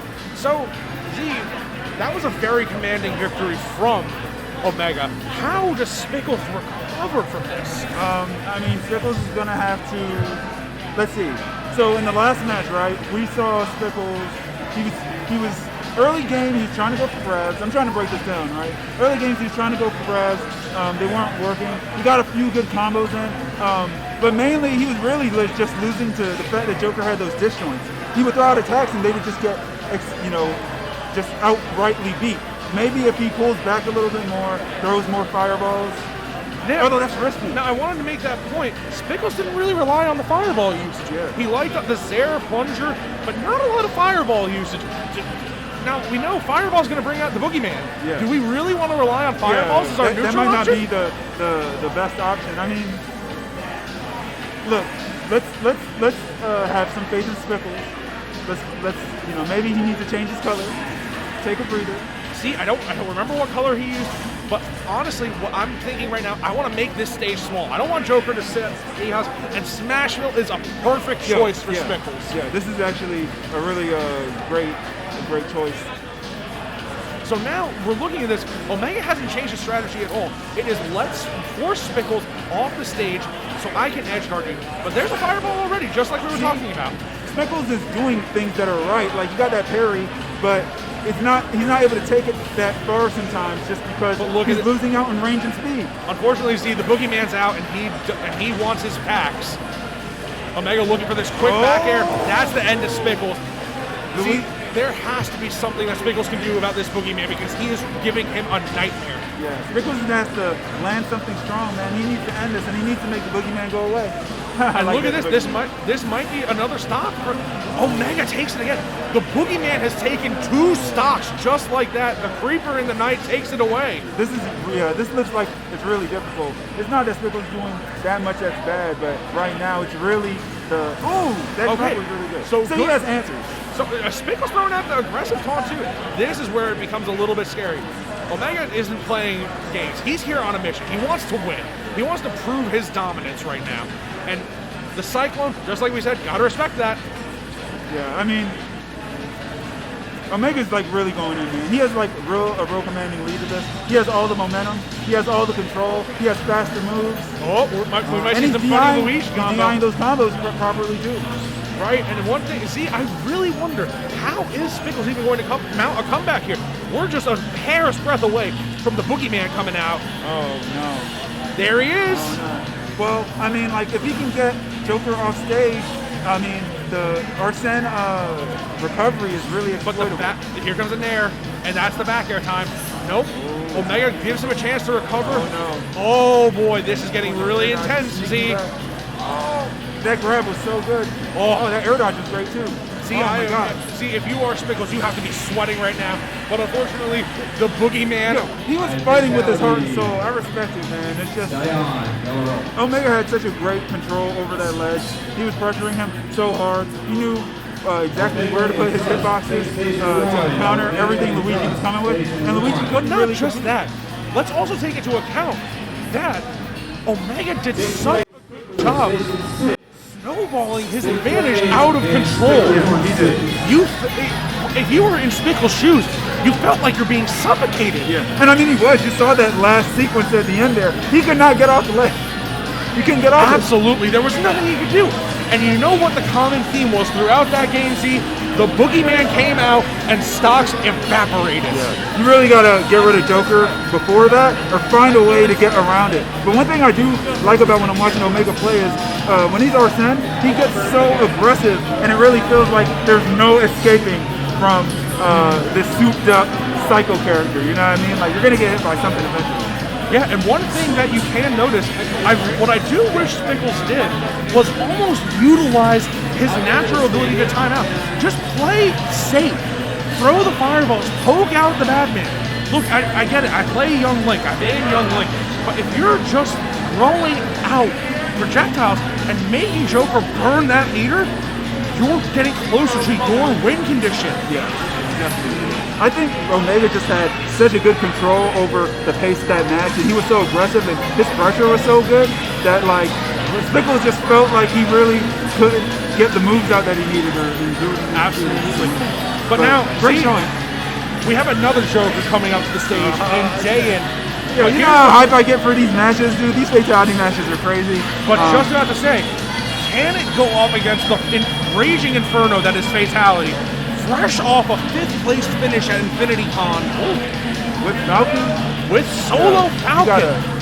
You gotta love that character and put a lot of time in to take Falcon that far. I have a huge respect for anyone that's using Falcon like that to that level, because it is not easy. And that is the same point that we hit on earlier. You can play a good Falcon, but then there's Fatality and Nick C, the two paramours of Falcon, the two progenitors of the Falcon meta. And we have him literally 3 feet from us. But it is time to begin this. I believe they actually did stage strikes. Okay. See? Okay. So we're not just necessarily going to end up on Pokemon Stadium. I'm really excited to see. So I am interested to see where this goes. Small battlefield. How do you feel about this as Joker? I mean, like, this is probably all right. I mean, it's going to be a little hard dealing with Falcon running around, but yeah, I mean, you know, if Arsene comes out, you're going to be getting some kills pretty early. And there's not a lot of places that Falcon can, like, run to either, you know? He's going to want to run from Arsene in a way. Very good points, Z. But one thing I do want to point out, Fatality is not afraid of this matchup. He's played Wrath's Joker. He's played Omega. He is a seasoned man, and you bet he knows his Joker matchup. Look at this. He's already racked up a quick 91%, and he is beating the bad man out of him. Yeah, he probably looks forward to Arsene coming out. He's like, oh, finally, someone who can, you know, match me. Something like that, man. Look, my friends and I have a saying when we play offline, and there's a quick kill from Fatality. That was a call out. When we play Smash offline, we say you got to beat the bad man out of Joker, or camp it out. Yeah. Fatality is choosing the I'm going to beat it out of him option. Yeah, and Falcon definitely has the combos, he has the damage, he has the ability to do that. A quick kill from Dayan. This could be a very interesting match, my friend. It looks like it's going to be going back and forth, man. This stage is kind of benefiting both of them in a way. So look at how Fatality is pressuring him. He's trying to see what Dayan's panic options are, and immediately sending him to the depths. Oh, the boogeyman! The boogeyman came! See, he always comes at the worst the boogeyman was like hiding under the bed. That's why he came from the bottom. Good Lord. Like I said, man, he is the thing that goes bump at the night. Dayan trying to end this stock immediately. He's been blessed with the luck of Arsene. I love how Fatality goes for those up Bs and drifts them, and he rarely gets punished for them. That's really great. What a great use of Arsene. That stage jump to the area, to the down guns. But Fatality, now he's in the driver's seat. He's got the snowman for Sen, and he's looking for a quick way to get a starter on Dayan and close him out. This match is very even right now. It could really go either way right now. But, I mean, as long as Joker doesn't run into those up smashes, I would have got hit by that. I admit it. Oh, I would have ran in as well. Don't worry about that. But right now, Fatality going high and challenging Dayan constantly. Will he change this strategy up? I was expecting him to go for the down guns there. Fatality getting that Falcon kick, pushing Joker off. But Dayan gets the reversal! Yo, that reversal was sick. What an insane play by Dayan. Fatality looking to regain composure. But the boogeyman is about to come back. Fatality probably wants to get rid of him before that. Here it that comes. happened. Here's the boogeyman. Oh, I think, yeah, I saw Fatality shake his head. I think he just wasn't trying to grab that leg. We don't worry about that right now. Fatality says, you're out of here. He got it anyway with that up B at the ledge. Great option. Now, here is where I'm worried, see. This is even. If you're Fatality, you probably came in here expecting a blowout. Yeah. Now you must respect every opponent, see, but how do you adapt out of this? Fatality getting so many great combos and the boogeyman is out. Oh, just missing the knee. I'm expecting Fatality to do something crazy, but I mean, also look at this Arsene. I mean, it can get reversed at any moment. And the Arsene's almost gone. The boogeyman's about to go home. Just a little bit more percent for Dayan, and he's looking for. It's going to be hard. Joker's going to have to survive till Arsene comes back out. And at 110% against Fatality in the corner, you do not want to be in that position, see. Yeah, you got to land these attacks at this in this situation at this percent. Now here we go, going for the up air. Oh, that was a good idea from Dayan, but here comes Fatality with the up smash call out. Fatality closes it out. He's so good at those call outs. He knew he was going to land right on him because he kept landing on him with that neutral air, and then like he just called it out, man. He just got that kill in a really clutch situation. It traded, but I mean, Falcon got a little scratch. Joker really got hurt right there. Now, Fatality goes up again. See, what a bloodbath of game one. That was a slobber knocker. They were going back and forth. You know, how do you improve upon that as Dayan? Man, I mean, okay, so one thing that was really important, Dayan missed some really key punishes. Like Fatality actually bobbed and weaved his up B and land on the platform, and that could have been key because it was like in that last percent. All you need to do is get Falcon off stage at the right time, but he whipped the back air by misspacing. You can't miss those against the No changes whatsoever, staying on Falcon and Joker. A player like Fatality, man, you can't miss those punishes because he's not missing his. No. A simple mistake is a fatal mistake in this matchup when you're playing Fatality. And we're on game 2. Here we go. Normal battlefield, so they got a little bit more space to work with now and an extra platform. I want to see what this platform adds. I really want to see how this is going. But look, Dayan just going for very safe options, racking up combo percent, 40% as if it was nothing, Z. Solid combos. Such a solid way to keep Fatality in the corner, but Fatality answers back right away. Exactly. One thing that I cannot stress enough, Z, is that Fatality is answering quick and answering fast. Oh yeah. I mean, like, he's always he's never like going, oh my god. Yo, Fatality's always going hard. He never like just pulls back a little bit. There's no half-ass option. He's just going in. Oh, again? Oh, but the DLC a little too hard. A little bit too much. But look, hey. He never goes soft, but do you see who's about to come out to play? It's the Boogeyman. The Boogeyman is right at the door. Oh man, he's waiting. And here he is. But is Fatality scared of the Boogeyman? Judging by this game, he doesn't care. He doesn't believe in the Boogeyman. Yeah, he doesn't believe, man. Now he's like, I don't need the lights on. Turn them on. Fatality doing such a good job putting Dayan to make risky trades. Dayan keeping Fatality at this ledge. How can he close out the stock? And that is it. That was so great. Knowing Fatality was going to shield at that percent, Fatality might have also been going for like maybe an up B out of shield or something. Just runs up and grabs him. Oh, that reversal. Is that it? Fatality kept this up. What a good job. Dayan is playing out of his mind, see? Yeah, I don't think Dayan wanted to go for the extra rest. He just went back to stage, take what he can get. Really smart. And that back air. So right now, back air, Fatality up 1-0 on Dayan. This could be anyone's game. Dayan needs to answer right now. He doesn't want, because here's the thing, Fatality's really clutch, and being in those last stock situations, those last hit situations with Fatality. Here comes the touch of death, though. We have to be afraid of Fatality when he gets you at a quick hit. Oh man, he jumped all that in there. It wasn't space for it. He got grabbed and thrown off stage for that. All right, Dayan, we know who's coming to visit, and it's our friend the Boogeyman. Oh, this is gonna help, but it might hurt because now he has to recover. Oh, Fatality misses it. There's the knee. Yeah, why did that knee hit him exactly in his nose, bro? It hit him right in the face. Say it with your chest.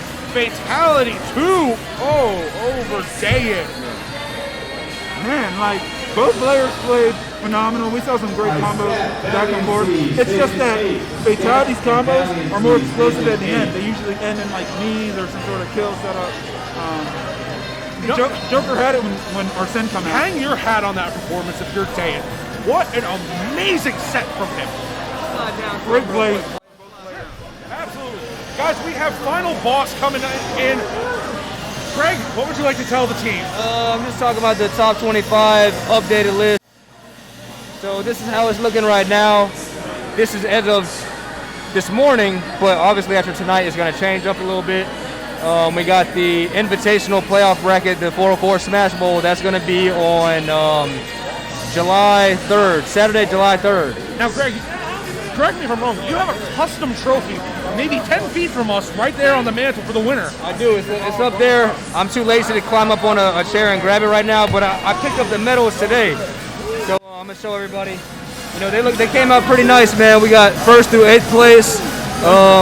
Nice little fake-ass pyrite gold medals, but, you know, they still look clean, baby. So that's how we rolling out here. If you're a fan of the Georgia Smash scene, this is cannot miss entertainment, guys. We have to do well. I see you walking that thing clean. Please support 404. Subscribe to the channel, follow the Twitch, share the links, do anything you can to support this venue. If you like what you're seeing and you want to see more, please subscribe, please follow, show some love. Yeah, that's what I'm talking about. Show some love, man. Appreciate the follows. And I promise, I've been saying this for a while, but I promise this is the final Thursday of this Tekken layout. Card has been helping me with my new Smash stream, so it's going to look a lot more Smash friendly. We just got to work out a couple kinks in the animation. And we not a problem at all, man. Yeah, and I think he'll also be back. So he'll be streaming from Recursions in next week. And I think we'll do it to where I'm streaming like most of the winners and he'll stream a lot of the losers matches. So that'll be more VODs for everybody. So it'll be 404 streaming as well as Recursion streaming. We're very excited for the future of 404, Greg. We have a great match coming up between Scat and Valiancy. Again, cannot stress this enough, guys. Follow the channel, subscribe, follow on Twitter, social media for 404. This top 25 challenge is going to be unparalleled. The cutting edge fighters of the state duking it out for the title of the best fighter in 404. Yeah. Can't wait for the professional mics and eat my fucking shit, asshole. But no, yeah, they got the $1 million cameras. I just got the webcams because, you know, we broke up in here, baby. I don't have $1 billion fucking dollars to go spend on all this shit. So y'all get it how y'all live over here, man. Get the regular shit going. You know what, Greg? I cannot. Hey, are y'all here to watch the actual game, or are y'all here to watch the fucking camera frames? So y'all just let me know. I think we're ready to watch this game. All right. Thank you so much, Greg. Yep. We appreciate you so much, man. No problem. So Z, here we go. We have the we have the Sephiroth versus the Bayonetta. Last time we said that Valiancy struggled with setting an aggressive tone, and it looks like this is the start of the same thing, unfortunately. Yeah, I mean, right now he's definitely behind, versus Sephiroth, but we'll see. I mean, he doesn't get some crazy combos. I am curious to see if Sephiroth's weird floatiness kind of caused him to fall out of stuff, but I don't think so. I mean, him being a big target might really hurt him. Now, Z, the one thing, a great F smash from Scat. How can he prevent Bayo from getting these combos? Is his counter a viable way to stop this? Once he gets hit, no. But, I mean, Bayo does have some, I won't say predictable because she can mix them up, but you kind of generally know when Afterburner kick's coming and you know where you want to send her. If you can put a Scintilla there, that's really going to help. If you can use your big hitboxes to stop her. And then also, if you use Shadow Flare, it'll interrupt the moves that she's doing. Now, see, one thing that I do want to say, he did have the Badman Wing. We have to be respectful of that. When he has this option, I feel like Bayonetta is in mortal peril. Yeah, I mean, that wing is crazy. It makes his mobility insane, and he can kind of weave around her and then whiff punish her instead, which usually she likes to kind of wait till you do something afterburner kick. Now, one thing that we've seen Scat do so far, Z, is that he's been calling out Valiancy's approaches with these neutral airs and setting up for a way to get them off stage and continually going, well, what a back air from Valiancy to seal the deal on Sephiroth. That back air that down air was a little bit much. I think he was going for it, but the way Valiancy was positioned, it didn't really work out for him. He gets back air for it. Gets that parry. What a parry from Valiancy. Now, I would want Scat to slow it down. You had such a great momentum state before, but this is where you can improve. The counter, just like we mentioned, possibly a way to slow down this Bayonetta and halt her advance. But the up tilt, the skewer sends her to the sky. Lands right in front of him. You can't land in front of stuff like that. His up tilt is actually pretty strong and it scoops in front of him. And you see, that's what I'm saying. He uses the shadow flare. It cancels out the afterburner kick. And now Bayo is at a huge disadvantage with all that pressure on her. But right now, you know, she's starting some combos. She's still down in stock though. Absolutely. Sephiroth in the corner, Valiancy trying to look for any combo starter to try and gimp a stock from this stuff. But you're playing against Scat, one of the best players in Georgia. And here, what a read from Scat! Amazing!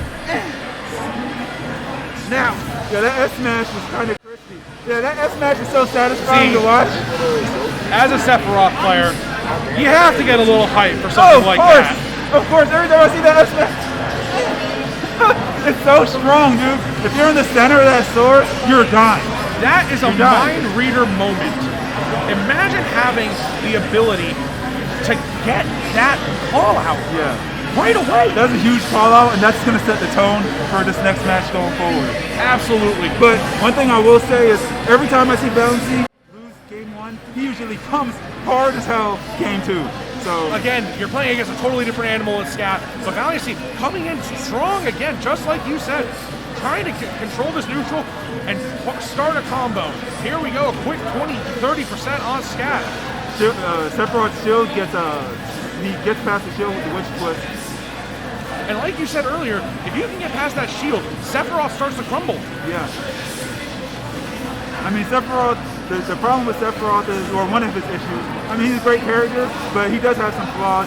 Not having the fastest moves, if you can kind of overwhelm him. Scat, 4 quick moves, racks up 67%.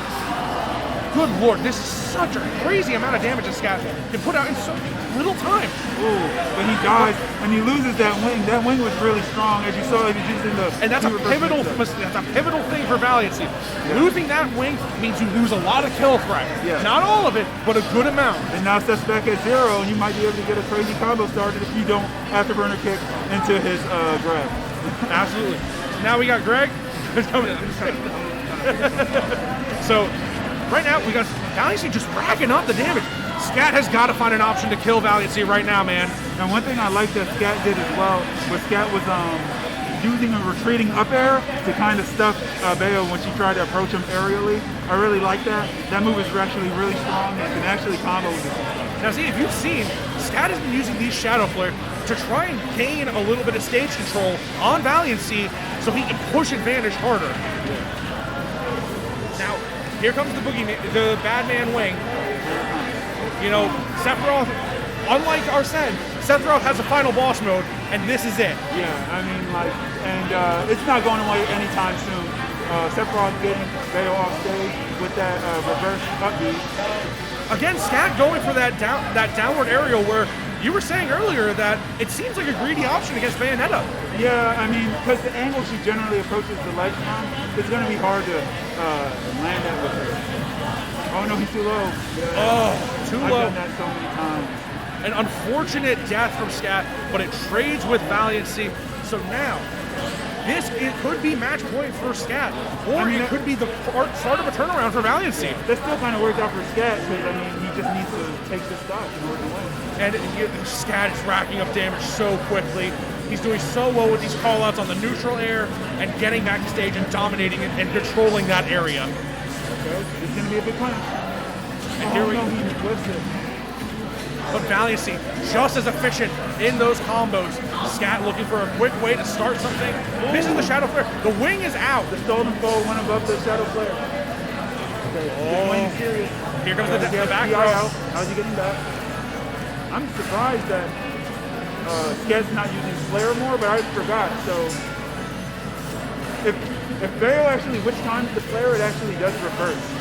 It steals it and it hurts Sephiroth. You learn something new every day, Z, but the way Scat is in trouble right now, here comes the combo. Valiancy could send him home right now. No, Sephiroth is alive.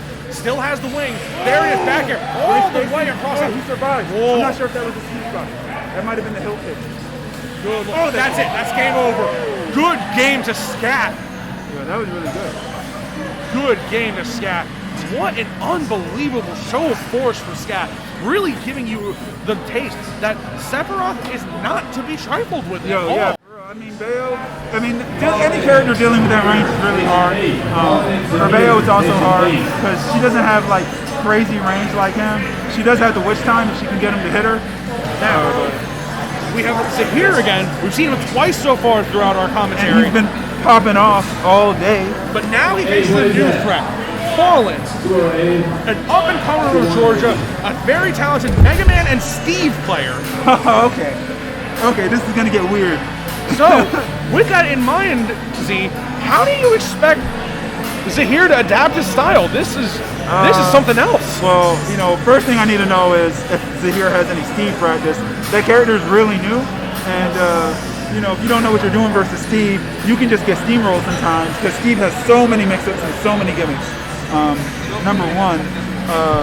Number two, I mean, if we see Mega Man come out, that's going to be interesting. Mega Man's actually one of those characters that controls a lot of horizontal space, just like Link, with those lemons, with the jabs, with the forward Now, tilt. to be fair, I think there's a higher probability that Fallen will play Mega Man in this matchup because those blocks do deny Zahir a lot of his control. Yeah, and exactly. Fallen can safely farm behind those blocks and eventually aggress and push in and get something to start.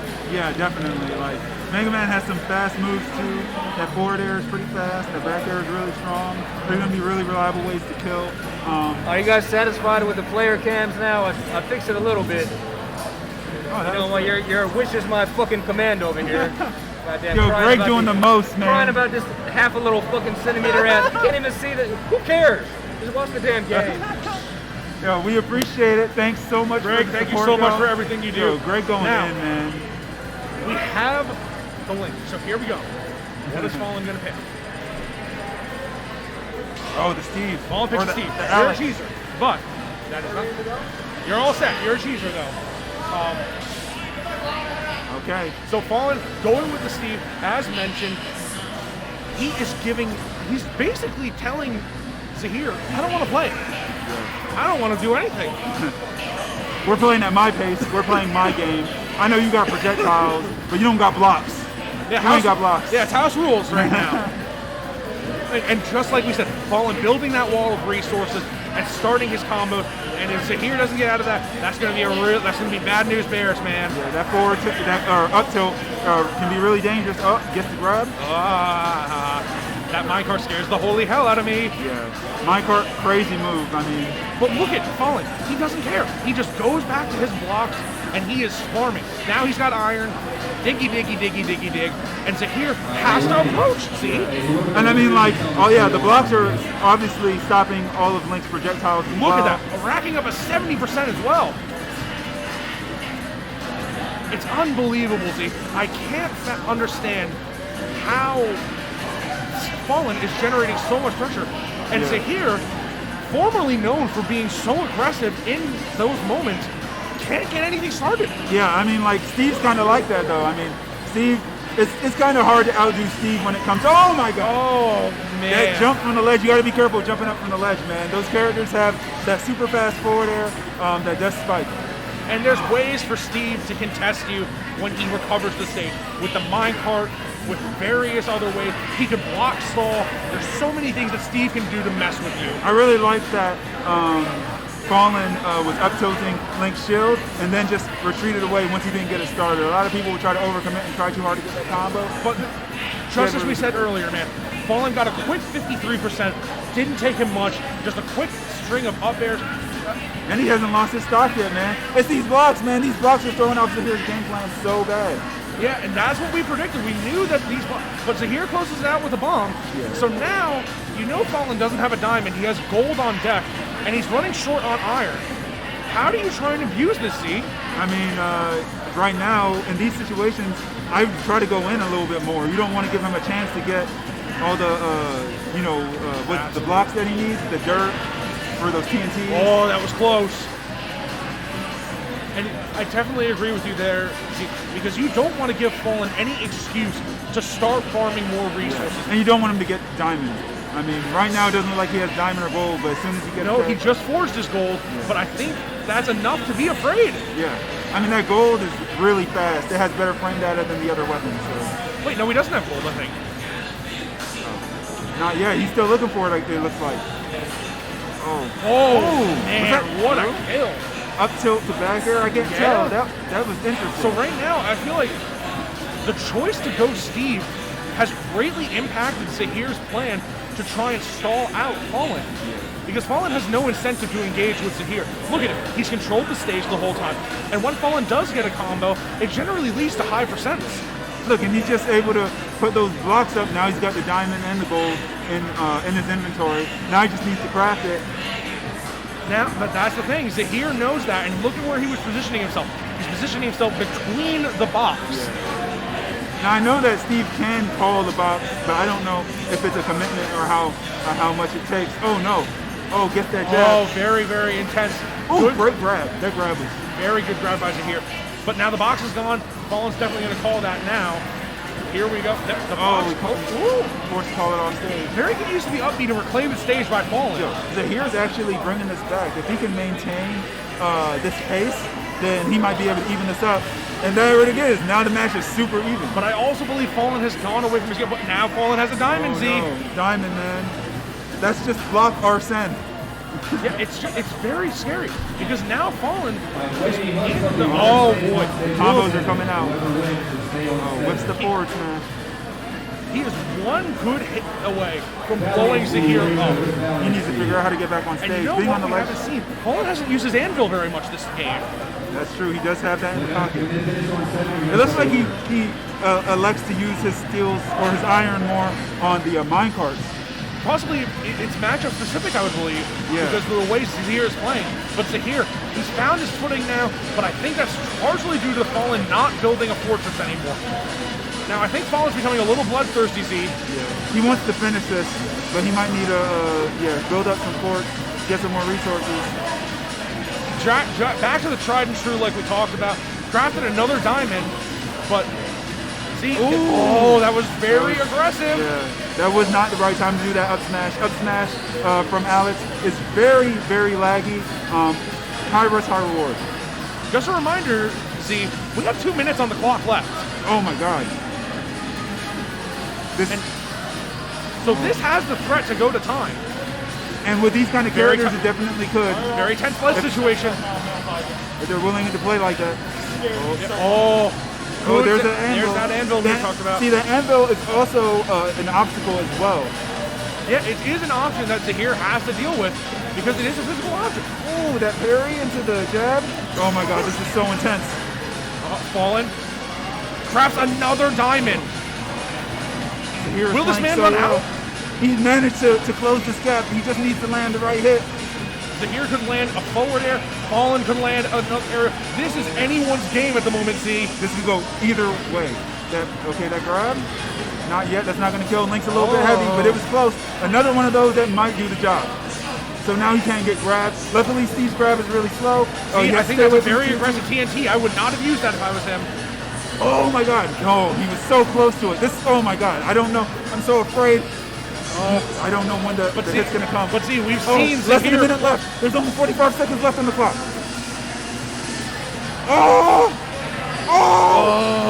Oh my God.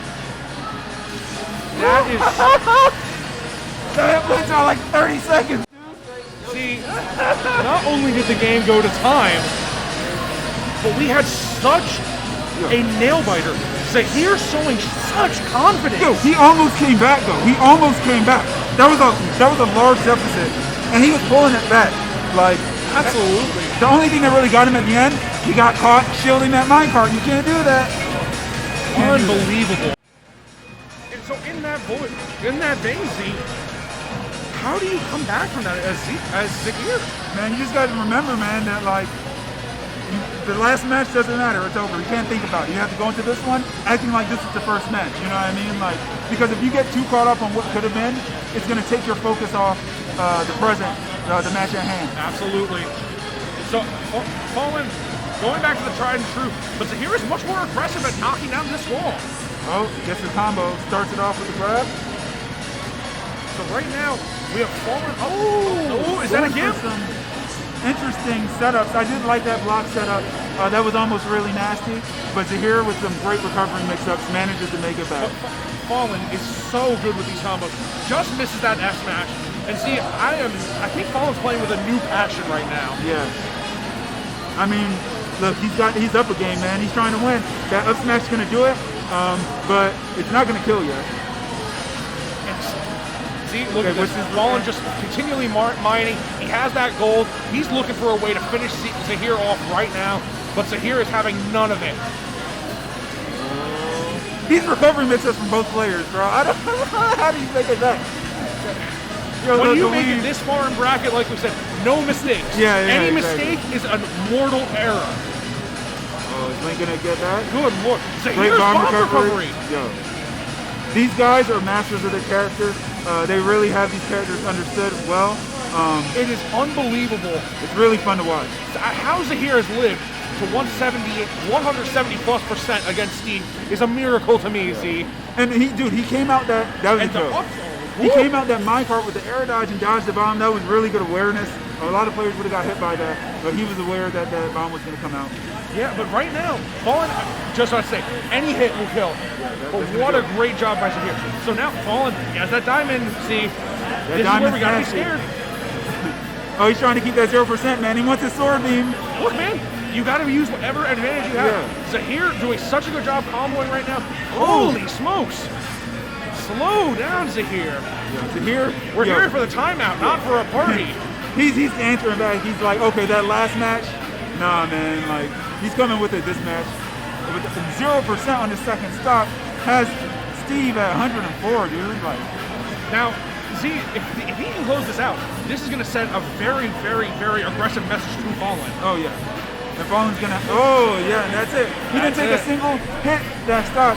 Oh man, how is Fallen gonna answer?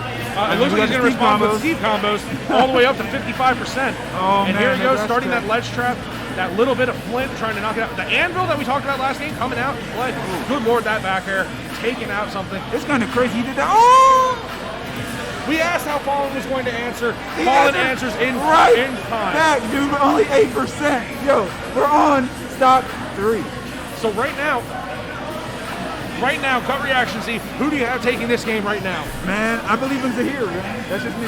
What do you believe? What about Zahir gives you faith? Because the way he started this match off, I mean, it showed that he acknowledged what happened in the last match. That first match was close too.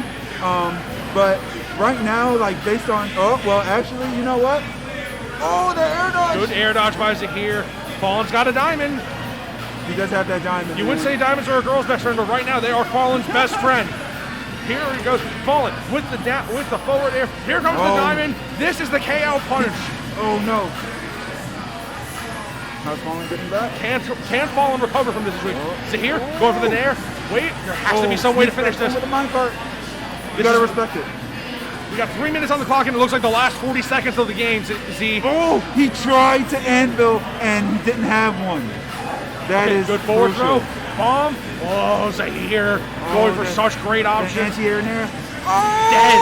Have to be. The clutch. Z, when you speak it, it must be true. Hey man, I'm just saying, bro. Now, Z, Zahir did a great job controlling Fallen's resource management. Yes, he did, and you can see that clearly when Fallen tried to pressure his shield with that anvil. It didn't come out, and then he was caught, you know, with his hands up. He didn't know what to do. Z, taking that into place, we're going to Final Destination. How are you going to stop Fallen from farming? Final D, man. It's going to be hard with no platforms or anything to add that verticality that you need to get around the blocks. It's going to be difficult.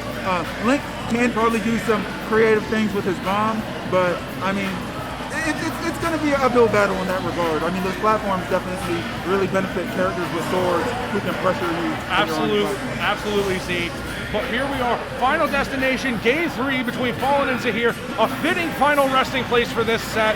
Z, let's see how this unfolds. Man, I'm kind of hyped, man. Like, already Zahir jumping over the blocks with that neutral air, that super safe move that can also be a combo starter. Great anti-air tool, great shield pressure. But see, same thing. Fallen's not building that wall. Good shield pressure. Got the poke. Here comes the Steve combos. 57%. 57%, just like that. Oh, but I like that. Now he's pressuring him with so many projectiles. Oh no. Fallen isn't giving him an inch to breathe. He doesn't want Zahir to set up that stuff from the last game on Small Battlefield. You can see Link's really trying to get some of these moves started, but I think it's throwing him off. Some of Steve's moves are faster than you would assume, and they have more range than you would think. So he's getting beat out a lot. Now, one thing I will say, Zahir crushed by the anvil by going for the boomerang. We mentioned it in game 1, but this is how Fallen has conditioned him. Yeah, he got him used to not looking for that anvil, and then as soon as he stops thinking about it, he uses it to get a kill, which the first kill of the game is hugely important. Now, Zahir doing a great job controlling the stage, but I feel like Zahir's a little too hungry for that kill right now. Yeah, I mean, he might just need to whittle down Steve some more. It can get frustrating to have to do that, but I mean, if you play into their plan too much, you'll find yourself at an even good bigger hero spin disadvantage. to even the game. Zahir takes out that crafting table, and we're right back to where we started. Yeah, and this isn't too bad, but he needs to make it back. He Good does. recovery mix-up. Because we have seen, as evidenced by that last game, Fallen will abuse him for going off stage. That back air is so good. He was able to punish that. What do you space need for neutral. cover? Good job, Zahir! Ooh! And the up air cancels out the hitbox of the anvil. Oh man, how's Zahir getting back? Oh no. See, I think it's fair to say that Zahir is playing with an absolute mission.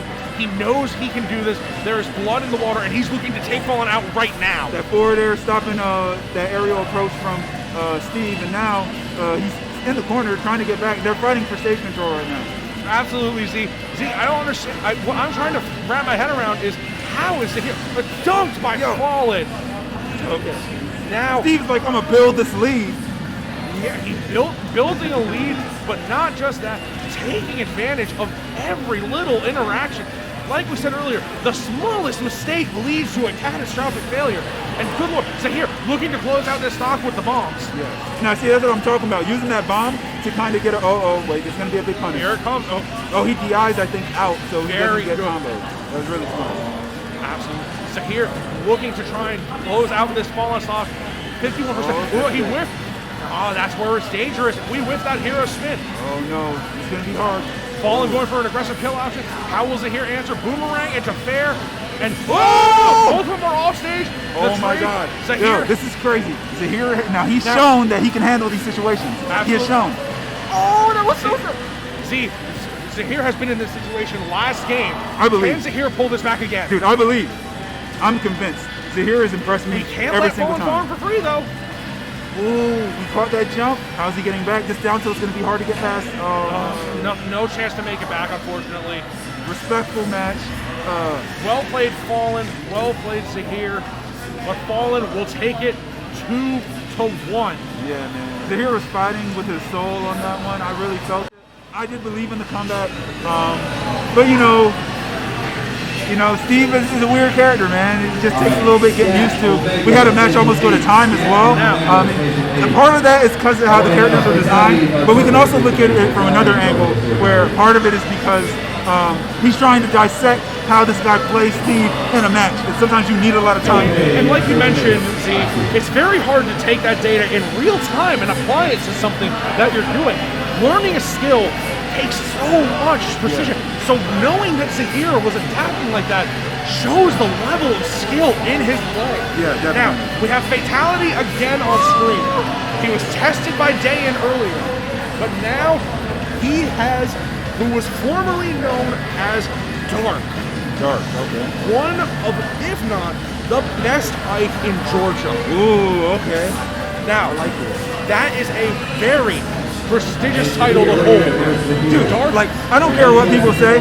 Ike's kind of hard to. I always thought Ike was really easy, and then I tried to use him, and I was getting spanked for like a month before I could beat players that I felt like I was better than. He's very fundamentally based. You know, you really have to have good ideas, good concept, a good grasp of your spacing, of conditioning in your neutral game, because you need to start conditioning people to come at you in certain ways so that you can stop them with, reverse nairs or reverse up airs. And I mean, I just have a lot of respect for anyone who. Just for your understanding, he was known as Dark, but we're going to refer to him as Tope. Gotcha. On stream. So, with that in mind, we've seen Fatality dismantle a Joker, a cutting-edge game against Dayan. I don't remember who he played before that, but it was a bloodbath in Fatality's favor. This, I mean, most matches with Fatality in them are kind of bloodbath. Absolutely. But this is a different level of player. The best Ike in the state of Georgia. I'm really interested to see how this goes. I mean, both these characters have some sick combos. Ikes are obviously a lot shorter than Falcons, but they're almost basically just as devastating, you know? Now, we know that Ike was hit with a Nair nerve, but most Ikes don't think it's that bad. Yeah, and as there's so many unique kill confirms they have now out of Downshill. Oh yeah, right. And I mean, like, the up B got buffed too, and like, that's just really good. That's an armored move. If you know, see something obvious coming, that'll kill at like low hundreds. So absolutely. Now, one thing that I do want to see Tope do is take advantage of these PS2 platforms. Okay. Yeah. We're on PS2. Now, we have Fatality, we have Tope. This is going to be... Let's see how this... Absolute bloodbath. See, here we go. How will Tope engage in neutral? Doing some retreating nairs. Starting with the retreating nairs in the F, but again, Ike's a big body, but you don't want to get hit by those combo starters. Yeah, you don't. It's going to be bad. Ike's recovery also can sometimes be kind of exploitable. If you hit at the right point, you can kind of just kill him for free sometimes. And I know Fatality can do it. I know Fatality has it. Now, one thing that I will say is Tope is doing such a good job at controlling the stage. But Fatality is just racking up damage, and this is going to be a problem very quickly. Oh, Fatality managed to make that work. I'm serious, man. I feel like it's Fatality who makes that random up B kind of like work like that, where he just gets away with it. Oh, that soft fair was so good. Here comes the soft That soft knee was so again, good. We know that if Ike has trouble recovering, there's someone who's going to exploit it. It's going to be Fatality. Good DI by Fatality to get out of the Aether. Now here comes the combo starter. Those grabs are so fast. Getting back with See, how do you stop the bleeding right now? I don't know. I mean, like, you probably want to, I would say you kind of want to space more and swing a little bit, but... Oh my gosh. You know, I have been needing to go see a clairvoyant. Maybe I should just go hang out with Griffin sometime. Man, this man is psychic. He bred into that man's soul right now, man. Tope is clearly a talented player. It's just Fatality is he's so aggressive with his punishment. Like we said, Fatality is doing a great job keeping Tope in disadvantage. Tope trying to get things started with that up tilt. Here comes the combo starter, and this is where things get nasty. Yeah, that's the thing. Tope went for something that was a little not real there, and like that was enough time for Fatality to turn around and just turn it into something way worse. Yeah, and I definitely believe that there is some Fatality covering all the different options that Tope is trying to escape. Bro, with. the sounds I'm making right now, I can't even what is going There's on. not even a commentary going on. So Tope can't recover aggressively against Fatality. He's trying to cover those options. Bro, that back air was so godlike. Good night. Yo, that back air was so godlike. What? Hey. Bro, he put that back air exactly where it needed to be. Let's ignore the back air. He called out the recovery with the stomp in a perfect way. Now, let me tell you, there's no coming back from that. That is mental damage. Yeah. It's going to be really hard to... Oh, they're jumping right into it. Tope's just jumping right in. He doesn't want to linger too much on what just happened. He just wants to get back into You know, it. when you get to a certain level, you want to just kind of forget it and roll on. But good Lord, this is time. Tope, let's see how he adapts his strategy. Because Griffin was kind of running at it. Starting off with the Aether in the corner. That was and great. that dash attack hits like a dump truck, man. Great grab. Okay. He's putting the pressure on Fatality a little bit more now. Absolutely. He doesn't want to give Fatality a chance to get started. A sour spot on that dare. Tope could have sent him home right there. But now Fatality, he's got that read. Here comes the troublemaker. Oh, he jumps out of there? Absolutely. Oh, what's going to happen? Right. That high Aether was interesting to me. I wonder what he was trying to cover there. I mean, I think he's just trying to get back to the ledge like easily. Yeah, absolutely. But again, we've seen that. Very unfortunate for Tope. I hate to see that. But Fatality, just playing like a man possessed right now. He knows he is so close to that winner's finals, and he wants that money now. Man, he just came down with the raw Falcon kick. Bro, what is going on? This is crazy. Boy. You can't land on fatality at the end of the day, see, because that gives him a chance to start those bread and butters that he's. Bro, these mix-ups, he just landing like Nair into T-jabs and then roll behind him. Like, what? But to be fair, Tove has been doing a good job trying to call out fatalities, aerial movement. All these combos are generally starting off of a grab or a grounded approach. Yeah. And look, fatality, commanding lead with 3 stops. That's the thing. Ike's good, and Ike has great range. But the fact of the matter is, some of his moves are kind of slow to come out. A lot of his moves are slow to come out. A good kill by Tove right there. Quick way to recover. Gets back to stage. Here comes the parade. Fatality is starting the up air parade. Is this it? No, it's not it. Oh my God! But good lord, fatality is running over Tove right now. He has so much momentum, so much control right now. I mean, he's just able to put himself where he needs to be, and then as soon as Tove does the wrong thing, he has the speed and the execution to kind of just like run in and punish it. See, I don't think there's a way that Tove can come back from this right now, unless he gets a couple Hail Mary options. This looks like it's wrapped up. I mean, maybe if he goes for like a suicide up B, I don't know if that works. Oh. But fatality, calling him out with the up smash again. Once again, Griffin takes it out 2-0. Great showing. I mean, Tove was doing good. It's just fatality was, bro, I don't know. I don't even know how to respond, dude. Well, what he needs to do. Scat and Omega, station 8. So now, the thing you think is say winner semi. You got it, buddy. So right now it's winner semis, and we have Scat and Omega.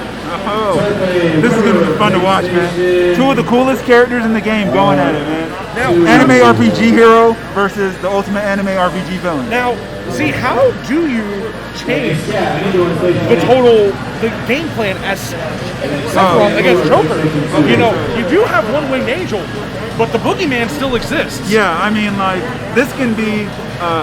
This is probably a pretty competitive matchup. Sephiroth usually bullies a lot of characters because of his range. Joker is not necessarily one of those characters. And then Sephiroth has a lot of things that he can't really use liberally against Joker. Like he can't use those flares. That's just a free Arsene meter for Joker. So that's going to be a big deal. But in the same vein, Joker has such obscene kill power. The wing almost becomes a null threat. Now here's something that's going to be interesting. When Joker has Arsene, his up B is one of the more exploitable amongst the good characters, and Sephiroth is known for his nasty down air at the ledge.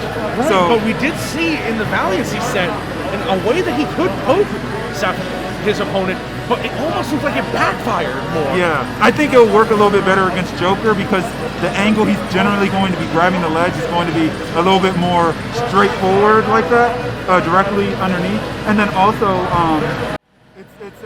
there's no hitbox or anything coming out, so it's a lot easier to space versus a character like Joker than Bayo. And I am expecting to see it. I won't necessarily make that call out, but I feel like it's a really strong tool versus Joker in general, especially considering he also has that Now, tether. one thing I will say is we have tons of talented players in this state, so we have to be very aware of what we're up against. Scat changing up and going into one of the better situations with Sephiroth. He does have that very devious snake in the back of the hole and his traditional patented Mega Man. But we see he's sticking with Sephiroth. Like we talked about, it's the battle of the boogeyman versus the one-winged angel. I think Scat's trying to push his Seth to the next level, so I'm expecting to see Seth the whole time. But, I mean, like, I don't know. I'm not basing it on anything. He could definitely bring out that Mega Man and that snake. That would be really interesting to watch as well. As we start this first game. Absolutely. Now, one thing I do want to say is that Scat is doing a good job trying to call out Omega, but Omega is getting really good counter hits. Yeah. But, see, how will we advance past this meta? We're kind of in a little bit of a stalemate where Scat's looking for a combo, Omega's looking for a combo starter.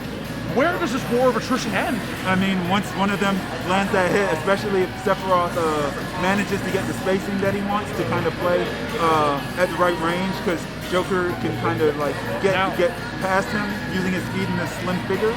Now, I hate to bring it up, Z. It's almost time. The Boogeyman's going to come home. Oh, here he is. And the Angel doesn't come out for another 20%. Yeah. So we He are needs to survive.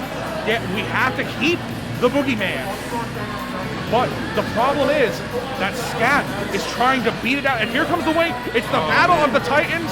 How will this unfold, Z? Two of the strongest, most dangerous combat mechanics in the game versus each other, and you're seeing it right here on display. But the Boogeyman left him hanging, and Scat says, "To the heavens with you." Yo, that was the most perfect up tilt. Like, those are the Christmas ones when they just get it on the first try. Like, I know you're going to be here. Now, one thing, Omega is doing a good job trying to force Scat to stay off stage so he can get those bears that we saw him doing so well in the previous game. But let me tell you right now, that's not going to work against a player of Scat's caliber, Z. Yeah, I mean, Scat's pretty smart. I don't think he's going to be, falling for that so easily. And here he is, the Boogeyman, Z. There has to be someone. That might be the answer. But Sephiroth does not have his wing right now. This is really hard. Now having 100% with no wing versus this. That is a beautiful count. And there he is. The Boogeyman's sending his own guard out. But the Boogeyman's already gone. Yeah. As soon as he came, he left. Now these characters are honest again. Well, partially honest. Omega closing it out with a very good back air. And now, looking for that control of the center stage, doing some downward guns. See, how is Sephiroth going to handle this? He gets his wing at 80 again, but what does he do to change that? I mean, like, he needs to survive whatever this assault, if this Arsene comes, because he doesn't want to die too early. He wants to get his wing. Using the Shadow Flare to keep himself safe.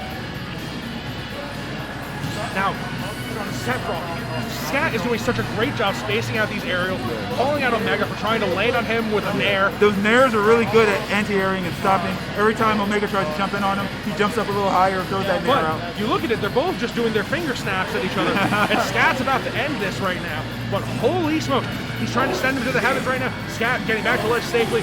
See, how does Scat close this knockout without the wing? Because here comes the Boogeyman. I mean, a properly spaced back air will be great. He just has to make sure he doesn't hit, the Arsene or the counter or anything. And there it is. The Boogeyman comes. You realize that was the second time he did that like that? That is just ridiculous. That was the second time he did that like that.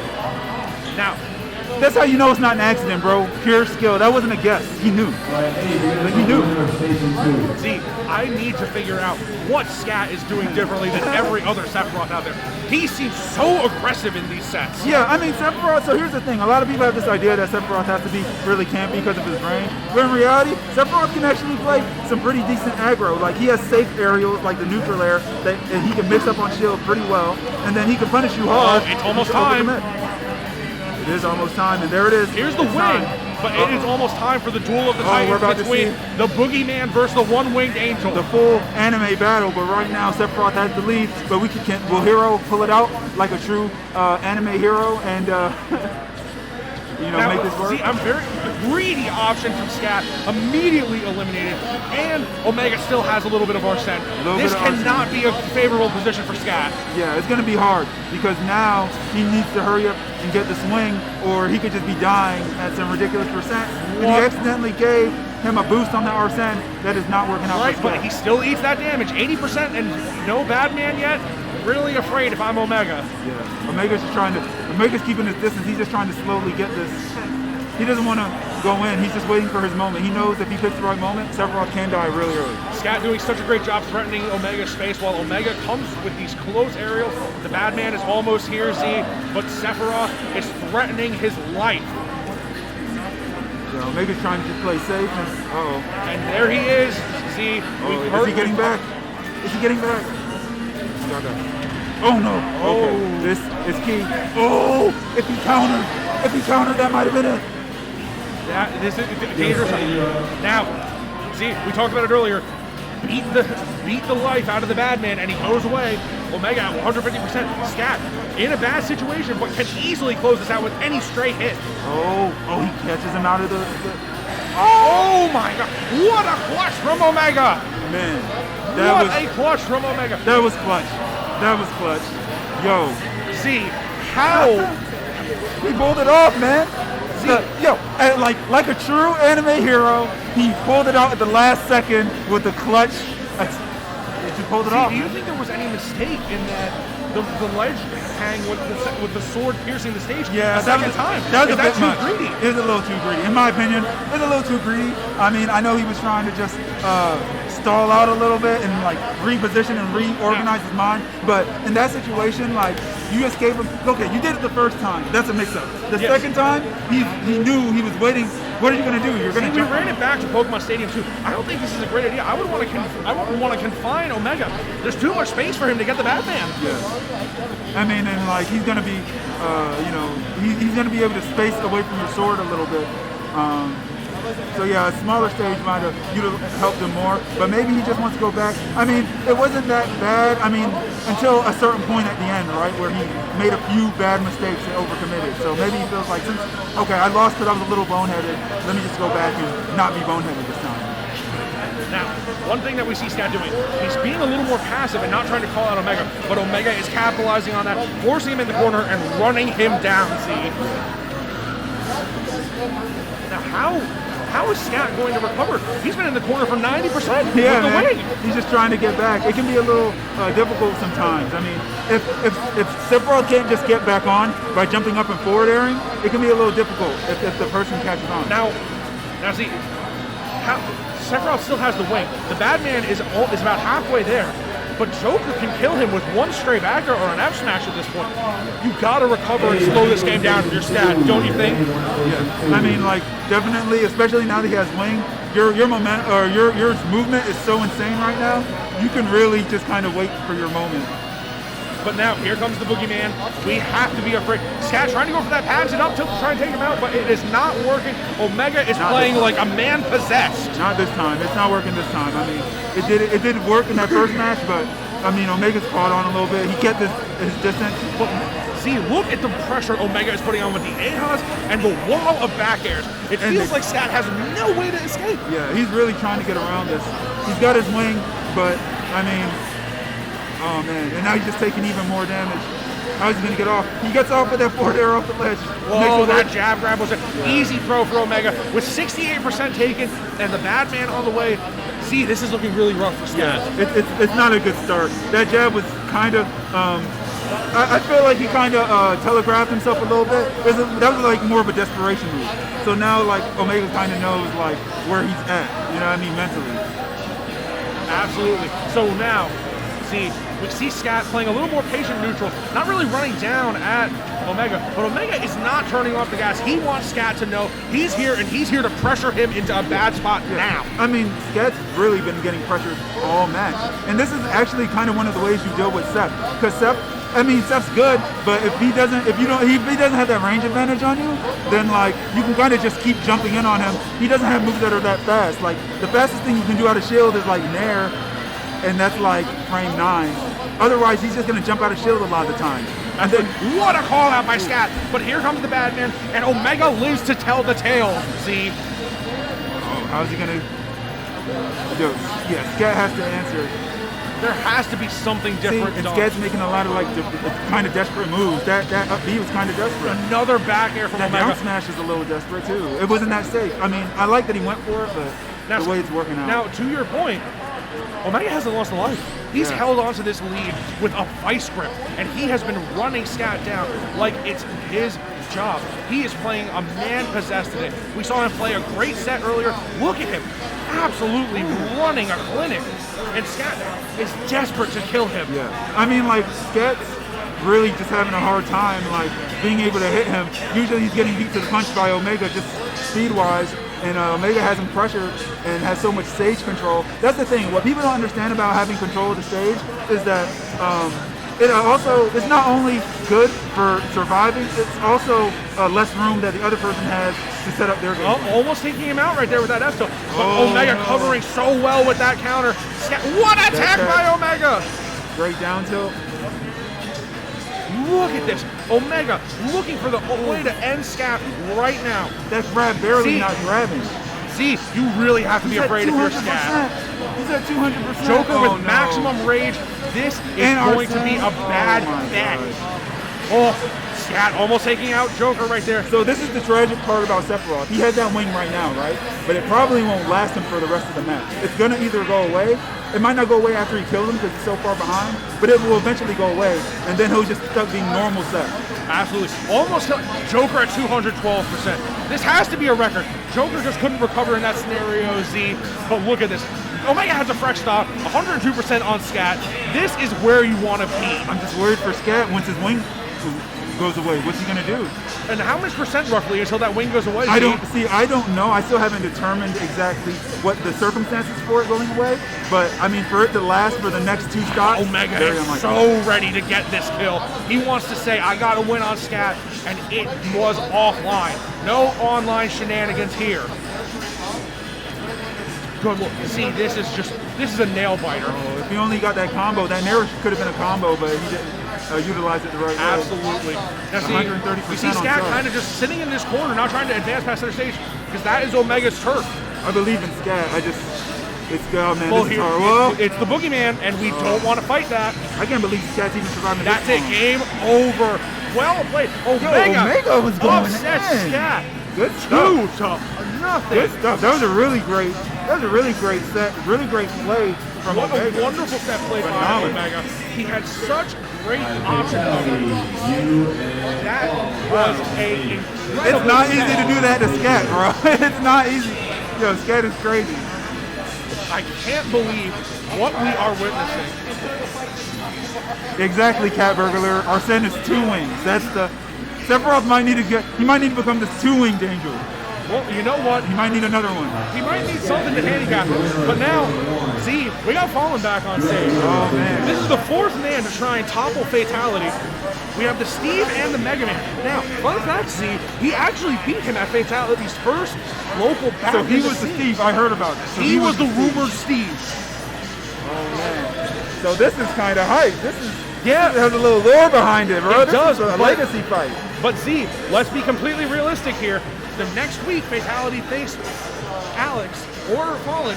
It was a blowout.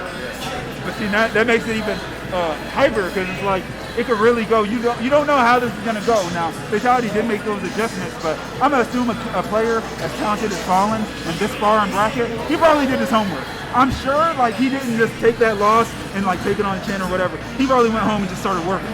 He went to work. Absolutely. Now, one thing I'm going to say is Fatality does have a little bit of data on Fallen. Fallen isn't going for this kind of house building style that we saw earlier, but now look at it, Fatality already forced him off stage and is looking for a kill. Oh my god, already, yeah. Fatality just coming out the gate, trying to get these edge guards. Now, similarly, we saw that Zahir had trouble trying to get control of Fallen and forcing him into a bad situation. Fatality's had no issue. He ran. Holy hell! Fatality wants blood. Yo, Fatality just has me constantly making stank faces, bro. Yeah, look, these noises are inhuman that come from you, but the reactions from Fatality are just as inhuman. Yeah, I mean, it's actually crazy. Now, the way he grabbed the ledge from there, I was not expecting that. That up B was such a great aggressive option. Good lord, Steve is heavy Z, living that Falcon dive They'll at survive. 145%. A dash tackle kill, and there it is, just like that. Now, yo, Fatality looking like I don't care how much homework you did. See, how does Steve come back from this? I mean, Fatality's running all over you. He needs to mine more. He needs to do that. Then he needs to mine. But the anvil doesn't kill Z. I know. I'm so surprised that actually didn't kill. Falcon pretty heavy, staying in there. Oh my that God. trade. Oh, not working in Fatality's favor. Oh, what a great use of TNT. Yeah. Knowing that TNT does less damage to the Steve when they blow it up, so he wasn't really minding using that trade or taking that trade. And he needs to get down. Now, what a knee from Z. This is the problem. When Fatality is moving from point to point, he's been all over Fallen. I mean, it's even risky using some of these blocks. I would say he needs to set up blocks to throw off Fatality's combo route. But against a player like Fatality, he might adapt on the fly and do a crazier combo to you with your own blocks. So I don't even know. And I cannot understand how is Fatality getting these reads on out. Look, he is trying to call out these air dodge options. Alex calling for that up smash. I will say this: when you're heavily pressuring someone, it's a lot easier to get those reads that you need because you're forcing them into so many situations. You're getting so much data. You force them into make one of two options, and now you know you're going to take one or two options. And you do that so much, then you just get a read on people, and that's how Fatality just starts to steamroll. Yeah, absolutely. And you know what? One thing that I will say is that Fatality has done such a good job of controlling Fallen's approaches. Minecart taking him a little bit away. Alex now, Fallen has the diamond. This is a little bit scary, but Fatality, he can end his life at any given moment right now. Oh, and there we go. Now we're seeing the Steve tricks come out, and that diamond. Oh, that back air. Yeah, good that back air is going to do night. It. Very strong. I mean, good showing from both players. Fallen was getting a little messed up at first, but then was coming back. He got some cool Steve stuff. He's using the blocks in interesting ways. But, you know, at the end of the day, it doesn't matter how many cool little items and moves you got. It's not that Falcon back air. Good or reliable. Now, see, Fallen kind of got bullied out of his playstyle of that game. Do you switch to Mega Man? It might be worthwhile. I mean, Mega Man can play a similar game in the sense of he's going to keep you out. He's going to set up, like, you know, make setups and put a lot of items in your way. But at the same time, you know, he can box a little bit. Mega Man can box a little bit. You know, the forward air is really fast, and if he can catch you with the back air off stage, it's going to be really strong. But he's sticking with Steve. Steve's got some pretty decent boxing, surprisingly, as well. He has disjoints, and he does have that jab. Yeah, and look, Fatality already going off with an aggressive start, just like you said. But Fallen answering with a quick combo of his own. Fatality is not letting off the brakes, though. Good Lord, this man is all gas. And gas is expensive right now, so you know, this is another. This is some high value gameplay.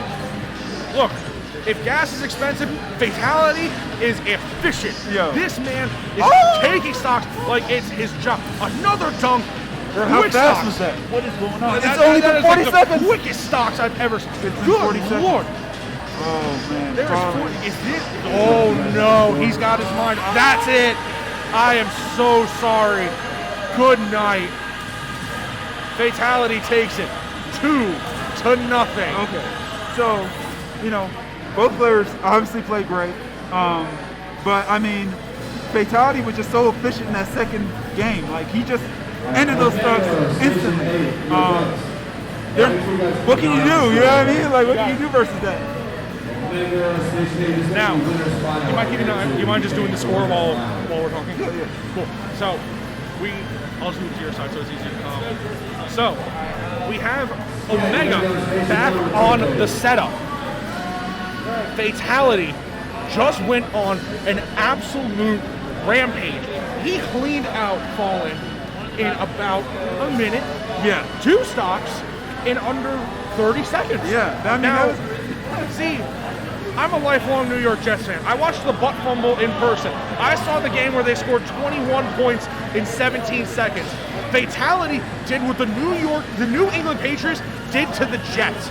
How do you stop a man on fire? I mean, it's going to be rough too because his hands are still warm. He just finished his game. I mean, now Omega's really going to have to buckle down. He's going to have to play fast, right? I feel like that's necessary versus Fatality. I mean, like, if you're a person who likes to play slow, man, you better start pressing buttons a little bit faster because he's going to run all over you. He's going to steamroll you with a lot of pressure, a lot of buttons, a lot of movement, a lot of execution and speed. But Omega's got that. You know, I've seen Omega play. I've seen his combos. I've seen his execution. He can definitely hang with the best. Whoa! An explosive start from Fatality at 84%. And that's it. The stock's over. Yo, can we talk about how this man, Fatality, is speed running this tournament right now? Now listen. See, I talked about it. You have to stop the man on fire. There's no way. He is running. He is winning. Bro, he is literally speed running everybody. Like, do you think the monsters in the closet check for Fatality at night? Because the boogeyman obviously is not a fear for Fatality. I mean, Fatality is Fatality might be what's in the boogeyman's closet. Yeah, at this point, I don't believe, I wouldn't be shocked. Already putting Omega in such a bad situation. Ooh, he did the ledge slip trump. Oh, he knocked him back on stage by accident, though. Fatality pulling out all the tech. Now, see, here's the crazy thing. Fatality is just pushing his advantage so hard. He is. He's even doing it with another knee. When he lands with that knee. I mean, he just landed that Falcon kick, but it worked. Top player privilege. Top player privilege. See, how do you stop this? You have to stop the bleeding. Oh no, not like this. I don't know. You can't even really like get away. Okay, well, this Arsene is definitely going to help. Okay. That's how you do it. The boogeyman sent him home, Yeah, but here's the problem, see. Fatality has 2 more lives, and he is powered up. I mean, let's see what Arsene can do. I mean, almost. I like that he went for that down air. In these situations, you got to go for stuff. And that down air is really potent, and it's really effective. Now, again, we know Omega is a talented player, but Z, do you think that Fatality is just on a hot streak that can't be ended? I mean, I'm not going to say it can't be ended. He's human, but he's definitely not playing human right now. This dude's playing like an alien, bro. Oh my goodness, what a game. Dude's playing like a Martian. A goblin even. I don't know what it is. We need to test Fatality for some type of performance-enhancing drugs. I don't know what was in the Coca-Cola that he drank earlier, but he is sending Omega out of here. Oh my God, bro. Now, why is he going so hard? Did he wait for that down tilt? He waited for the down tilt, but see, what was in the Coca-Cola that Fatality was drinking earlier? I don't know if actual Coke.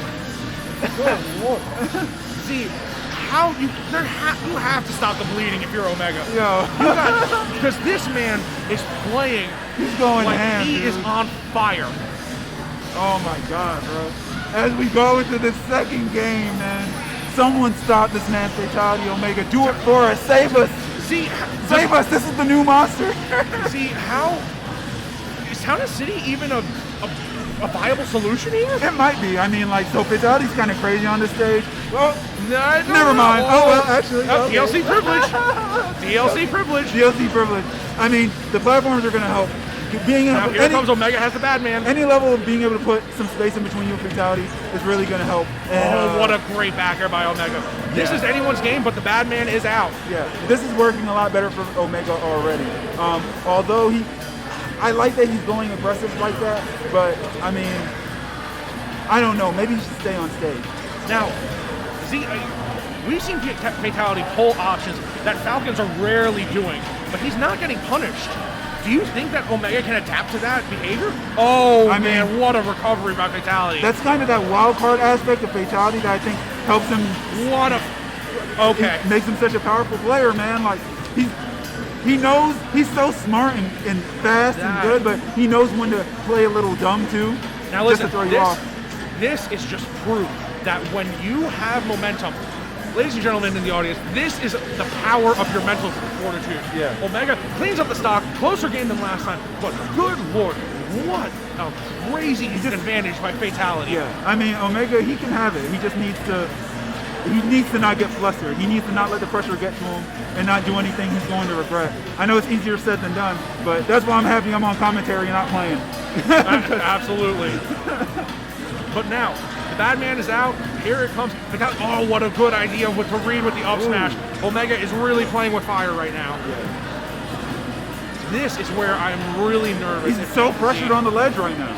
See, how do you even get off? I mean, Fatality basically made you stall out the bad man. Yeah, I mean, he did. He basically used his ledge trapping to stall out all of Arsene. What a recovery by Every Fatality. recovery by Fatality is like one of those whatever recoveries. Oh, that's so Is that fair. it? No. Nope, we got that DLC DLC privilege. Hey, man, you get what you pay for. Yeah, man. Ooh. So this isn't too bad. At least he's like not at like 0 or anything. No. You know what I would say about this? See, you put a dent in the armor. Fatality is controlling the neutral very well, but Omega is finding his gaps very slowly. But Fatality is giving this man nothing. You saw that up smash, bro? That's foreshadowing, bro. That Falcon, that random up smash was foreshadowing. Ooh, what an up smash call out by Omega. That up smash out of shield was so good. Okay, Omega. Yo, he still got some steam in him, bro. Like, don't be fooled. He still got some steam in him. But he has a little bit more steam. His kettle's tiny bit hotter, just a little bit. You said that he had steam in him, Z, but I think he just knocked the wind out of him. Oh yeah, he might have lost a little bit that he had. Yo, Garcon, thank you so much for the gifted subs. That's crazy, bro. Thank you so much, Garcon, for supporting the community. Wow. We appreciate you so much. The but love Z, is crazy. Back to the task at hand. He knocked the wind out of him. Yeah, that was. Oh my god, dude. Okay. See, how do you come back from this? Omega's It going feels to have like to right now compose Omega himself. is staring at the base of Mount Kilimanjaro, and there is no way out. Was he using the red before? No, this is the color change. Yeah, man, he's powered up, man. Yeah, but that's Blood Falcon, man. That's a bad guy. Yeah. That is the real bad man. I mean, we're gonna see. I mean, Omega did, or Joker did beat a serious villain today in Sephiroth. So, I mean, we might be able to see him make this comeback in true anime fashion on Falcon. But right now, it's looking actually surprisingly even compared to the games that were just happening. What a great coverage by Fatality. I think Fatality's gonna try to end this before the Arsene gets in. Misses the down air. This is the thing. Is Fatality going to take the option? What a coverage by Omega! Omega's like, yeah, I'm the new Fatality. I'm the new Fatality. Omega I'm is the captain now. Now, Omega is really making use of his Arsene. Oh, this could be lethal. Now, here's the thing, Z. The bad man's gone. But the boogeyman is still on the field. Yeah. I mean, and his name is Fatality. And that's going to take it. Fatality's down 60%. That is literally nothing for Fatality. He's going to get that in like a combo or two. But Omega actually doing a really great job at widening this lead. Now, one thing I will say is Fatality hasn't been as aggressive this game. I think he's been more focused on whip punishing Omega. Yeah, I think it's also because Omega is changing his play style as well, right? Like he's already been playing 2 games with this hyper aggressive Falcon. He's figured out some things, so now Fatality has to switch his rhythm up in order to be able to keep aggressive. Well, I hate to say it right now, Omega's boogeyman is going to come out, and that helps him try to win this game. But is it enough to stop the steamroller that is Fatality? I mean, right now it's looking pretty solid. This is probably the most promising it's looked so far as Omega goes up a stock on Fatality, 67%. Now, absolutely. Yo, I appreciate all this. So I don't know that many people. Are those people actually subbing, or is there like a glitch on Twitch right now? Leaderboard, I believe. That's a leaderboard? God damn, I'm such a fucking idiot. I'm over here telling people thank you. All right, well, I don't know what that even means, but anyway, appreciate people subbing regardless. Yeah, what an amazing. So Fatality down 1 stock. Omega is in the kill percent right now. Yeah, man. We haven't seen him trying to cover with the up smash yet. Z. Now this could be a really important game. Look, I'm not saying that he's necessarily going to win because of this, but if Omega can get a little bit more momentum, that might be what he needs to power him up to go. Oh, what a good soft knee by Fatality. But that is Fatality's been really good with those soft knees. What a tech by Omega. Omega is really forcing these situations, and the boogeyman is out. Who wins? I feel like this is like a Freddy versus Jason moment. Now I've seen Fatality. That's it. Oh, okay, Omega answering back with a 2 stock. Actually, that's pretty important. If it was a 1 stock, I'd be like, okay, now comes the reverse, the 3-0. But well, this could be the start of the show that Omega is just as good. But here's the thing that we have to worry about, Z. The triplats are banned from Fatality. That means no Battlefield and no Yoshi Story. Where are you taking Omega right now? Okay, well, maybe a smaller stage. Maybe he's going to take him to a small Battlefield so he can pressure him harder because, I mean, wait, what's this? Is this normal Smashville? Yeah, it's this works Smashville. too. So this kind of falls under what I'm saying, like a smaller stage, and it's really constricted, especially in the center there. There's not many places to run. So where are you going to run from Fatality? There's not really anywhere you can go. So one thing that we do have to worry about is Arsene's already almost here, and we have to see that Fatality is just running all over Omega. If he gets any more percent, this is where things become pretty intense. Yeah. I mean, Fatality's going to definitely answer back. But, I mean, the way Arsene is going to do that, like the way Arsene is going to cover all those options when Fatality's trying to recover. But you can't live forever, and that's where Arsene takes his life. He needs to make this Arsene work for him. He needs to take it as far as he can. Okay, good job by Fatality, getting the simple up air strings into that nair. This is what we saw Fatality doing game 1, but I feel like he's almost lost his composure. He's hanging on though. Now that air dodge was incredible. Yeah, that was. And that Falcon kick was a little bit more incredible. Fatality takes the stock. Right now, Fatality 42%, and Omega is starting to try to build up that Arsene meter, try and get his friend the Boogeyman out, but this is not what Fatality wants to do. Here comes that unrelenting aggression. See, is Fatality regaining his composure again? Yeah, it looks like it. I mean, like, as soon as Arsene goes, then that's really all he needs, but...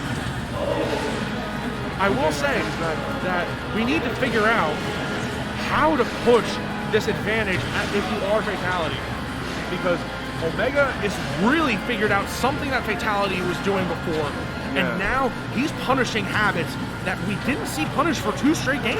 Yeah. I mean, as far as I think the thing about being super aggressive like that is sometimes you do kind of show all your cards. Fatality has a lot of mix-ups, but they're not infinite. But then takes it with his Falcon dive, up with a lot of percent. Joker can kill with a lot of stray moves right now. This is a little bit troublesome if you're hit just like that. That's it. Now this is really important. Fatality is on game point. Dead-ass even game. But what we can say is that Omega has figured out something about Fatality's aggression. There is a hole in the armor. Yeah. He's figured out a little bit. He's made some adaptations. And it's definitely, it can work out for him, especially now that he's got Arsene. How's he going to do this? He gets a punish. Okay. Now, Fatality weaves around. Now, Fatality really good at pushing his advantage state, but Omega has a read on him right now, using Arsene to the fullest. Hopefully, we can see, is this going to be the turnaround of Game 5C? Oh, he needs to get off the ledge. How's he going to handle this? Now, this is where it becomes a little bit frightening if you're Fatality. Oh no, he loses Arsene. This is going to be big. Still, Fatality is right there. He doesn't need Arsene to get a kill, but he's looking for that Nair 1 to get that confirmed. Oh, Fatality. This is those moments where Fatality figures it out. You got to be careful. We'll see. Oh, calling out with the up smash. Oh, so close with the Nair 1. It's so close. These guys are really fighting for it. Fatality does not just let these situations go. Oh, but he does let it slip by. Not where Fatality wants to. Good stomp. He still maintains positive control. How's he getting back? Game of inches, see. Wait, don't overcommit, because that was a little bit of a bait. Here comes Fatality. Maybe he'll look for a grab. Oh, that dash tech was sour. If that dash tech was sweet spotted. There's the back air. Fatality takes it out. Good games. What an incredible series. And what a show of supremacy by Fatality. Yeah, Omega was really made some great adjustments, and he changed up his plan enough to where Fatality was kind of forced to change his plan. But you know, those players that are just on that level, you know, it's kind of hard to get a fast one on them. Great showing from both. Well, see, unfortunately, I have to step off the mic. It was great meeting you, man. Absolutely. I'll be stepping up. Feel free to get my Discord or Twitter, and I would be happy to continue talking with you, man.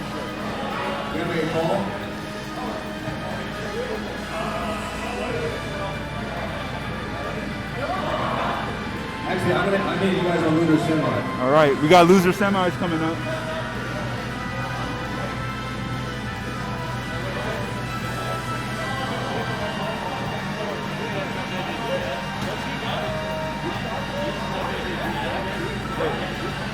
Give me your number and I'll text you when we can trade up there. We got loser semis coming up for you guys. We're going to loser semi here. Hey. You got up here. Son of a bitch! Look at this piece of shit. Why is that? All right, here we go. I can't fucking spell. I got the Atlanta Public School dedication. And please, if you guys can, show some love, give us a follow, subscribe. If you love the matches you're seeing, which I know you are, obviously, because do you not see what's happening? Do you not see this Fatality gameplay?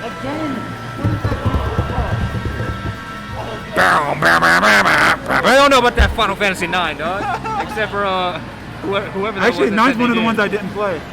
You didn't play 9? I didn't play 9. All right, so 7 is I like 6. 7 is my favorite. Okay, 7. 6 is a lot of people say 6 is the best, but also a lot of people that play 6 didn't play 9. 9 is like the perfect Final Fantasy. So really, if you could imagine what a Final Fantasy world is supposed to be like, it's 9. Like even the fucking director and producers will tell you that shit. I forgot the dude's fucking name. Like Okay, I definitely gotta play 9 then. A lot of people consider it the best. It's generally between like what 6, 7, 9, and 10. Seven's obviously like as far as like a franchise and like economically speaking, 7 is the best. It's got fucking animes, it's got movie spin-offs, it's got games. It changed the spin-offs. game too. You got fucking Dirge Cerberus, Crisis Core, all this bullshit. The coolest looking characters, like it was different because it wasn't the typical Final Fantasy world. It was like all this sci-fi, futuristic, crazy robot, cyberpunk shit. Exactly. Which is like perfect in the '90s. That was like the era of the '90s.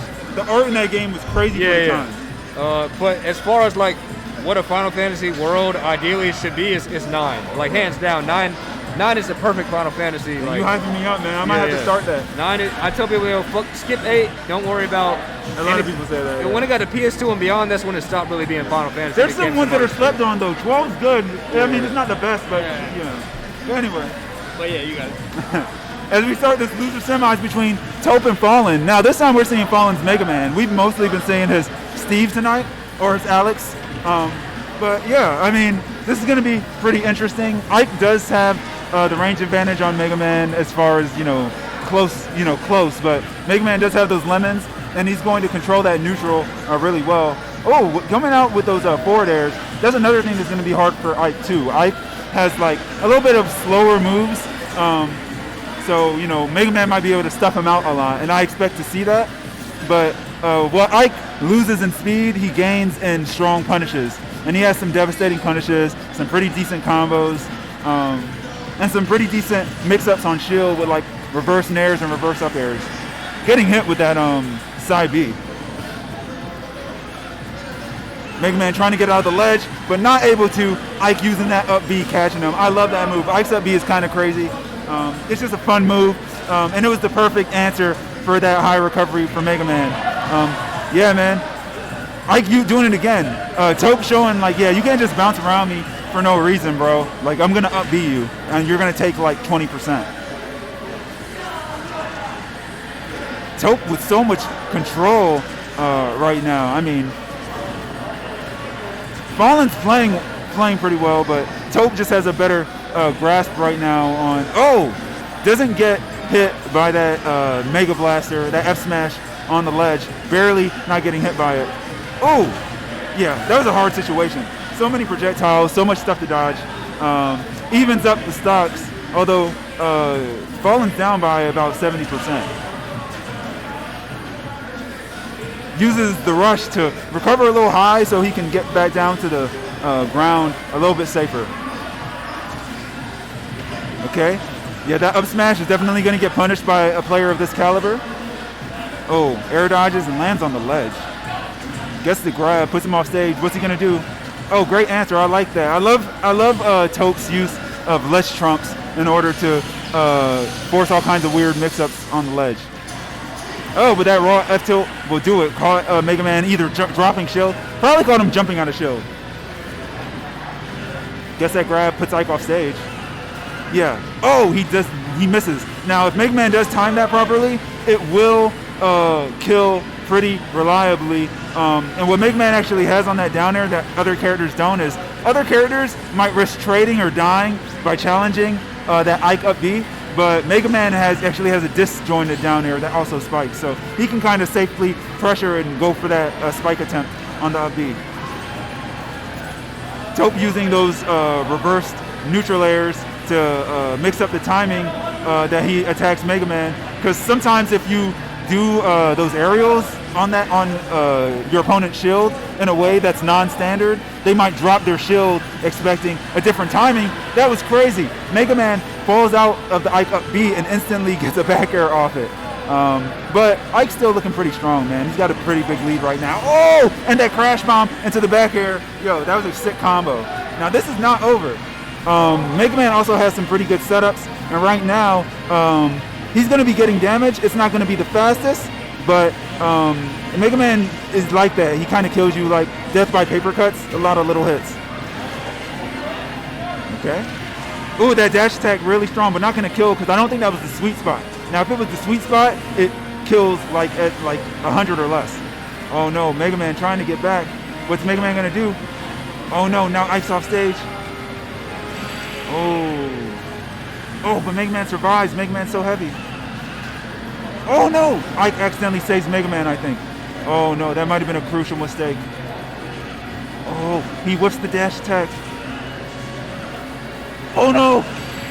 Oh, tragic. That is so tragic. And yeah, I mean, he's forced to, I don't remember what exactly happened. He like tried to get off the ledge, didn't get back onto the stage, and then was forced to up B again. And that's honestly one of like the freest punishes. If you can catch Ike or Crom doing that, yeah, I mean, especially as Mega Man. Mega Man has strong punish moves that are also projectiles, so he can, it's really low risk for him. He can just kind of throw that out. Fallen goes up a game versus Tope on this loser semis at 404 Esports. Tell your friends, man. We got some crazy matches tonight, man. Ike starting off with the aggressive side B. Sometimes you just got to do it, man. You just got to pull the trigger.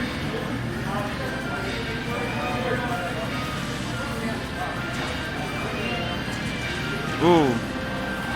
Yeah. Right there, it might have been a little bit better for Fallen. Maybe retreat to center first, because when you're fighting that close to the ledge, if you lose that interaction, oh! Yo, that was kind of sick. Mega Man getting those down airs. The ones I'm talking about, man. It's low risk for him, man. He can just throw that out. It's not really that big of a risk for him to throw that out to challenge the Ike up B. But right now, Mega Man getting a little bit of this extra credit. Really able to get this pressure. Ike's trying to figure out a way to get in without taking too much more damage, because he doesn't want to lose this lead anymore.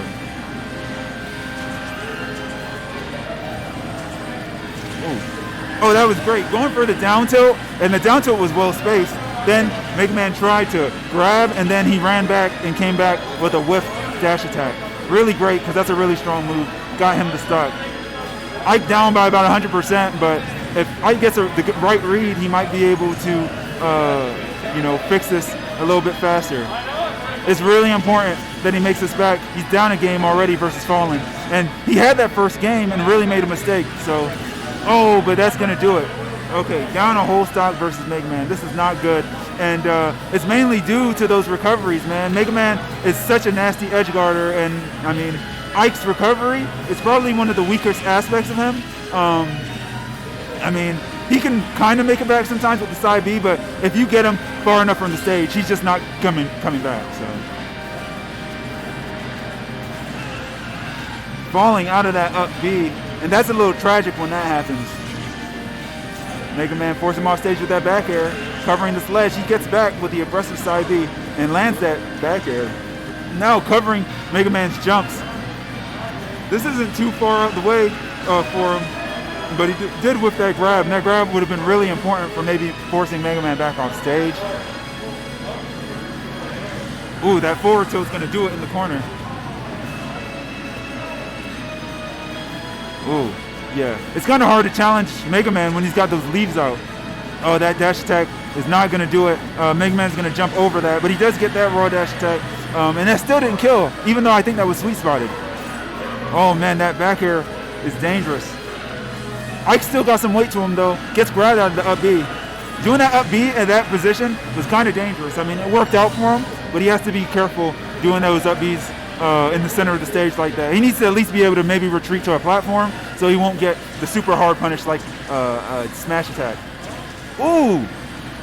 Some great shield mix-ups coming out from Tope as he's pressuring this Mega Man, keeping him juggled. Mega Man's trying to get down. How's he going to get down? Using those reverse neutral layers and those reverse hitboxes to mix up how he's getting back. Side B is directly to the ledge. Really smart option. Tomahawk grab. Yeah, he knows he's pressured. And when a player's at high percent, they shield a lot more. So, you're going to go for those grabs. That's when you can get it. Mega Man just trying to take his time, lands that up air. Oh no, he has to make sure he doesn't get, if he gets hit with an up air, he might die. What's Tope gonna do? Oh, Mega Man too heavy, does not die yet. Okay, Tope can't let this one slip away. He let the last one slip away, he can't let this one slip away again. Gets the dash attack, and that does it. He pops off a little bit. You can feel the tension in the air. Yo, what's up, Og?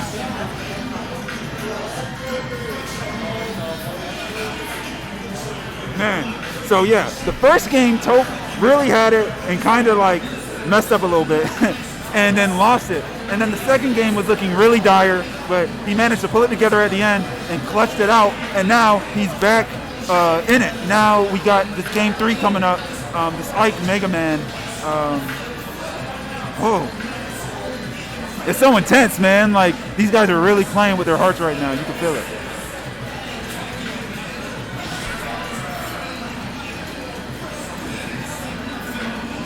Okay, we're going into this game 3. Is this mic picking all of us up? Yeah, it should. You gotta get a little close. Yeah, I mean, do you guys want to comment there? Alright, well, wasn't trying to bully him all. So this is game 3. What is it? Gotta fix this real quick.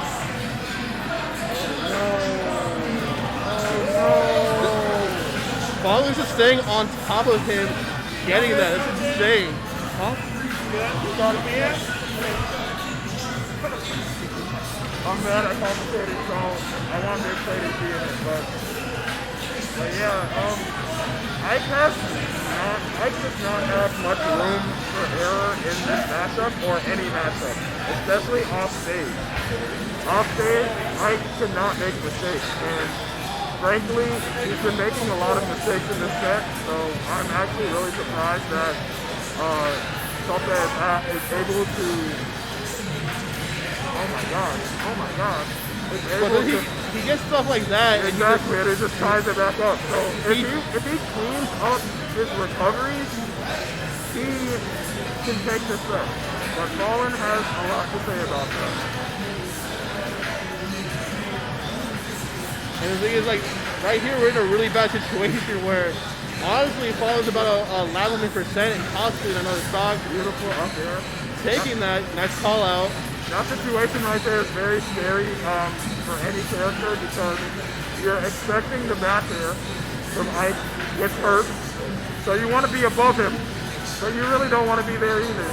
Put the up air, will secure the kill. Being trapped with a lot of pressure, that's it. Got a whole stop. But we were in this situation last game. Yeah, so it's like he can make miracles happen. He showed that he can. But let's see what happens.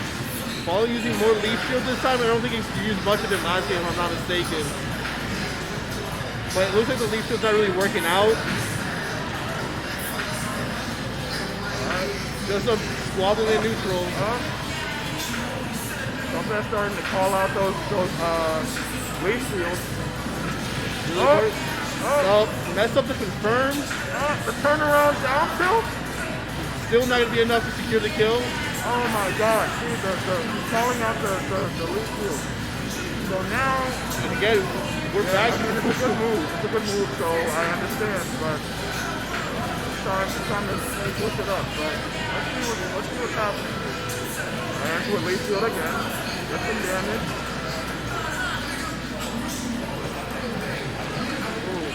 Good down tilt. Gonna throw out. Look, that's more leaf shield I'm talking about. It's not really working. And we're back on a tie game. Yeah.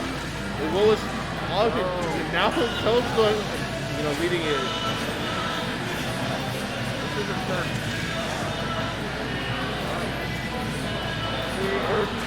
Oh my! Oh! The down smash fading out his stand-up recovery. I've never done that. That was crazy. That is gonna be a fourth for Fallen. Okay, you're gonna stay on. Omega Station 8. Omega Station 8. So now we got Omega versus Tope.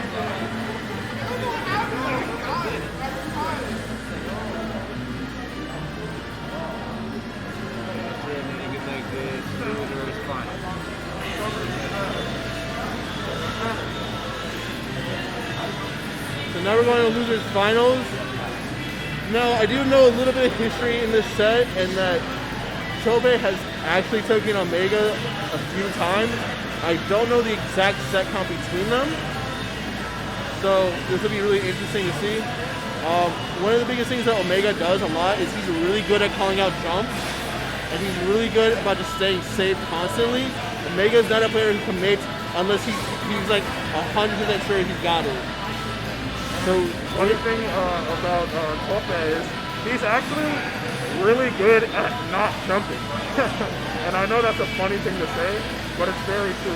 Like, jumping is so good in this game that you have, like, you just want to jump in this game. Like, aerials are good, aerials are safe, jump squat is fast, so jumping is just good.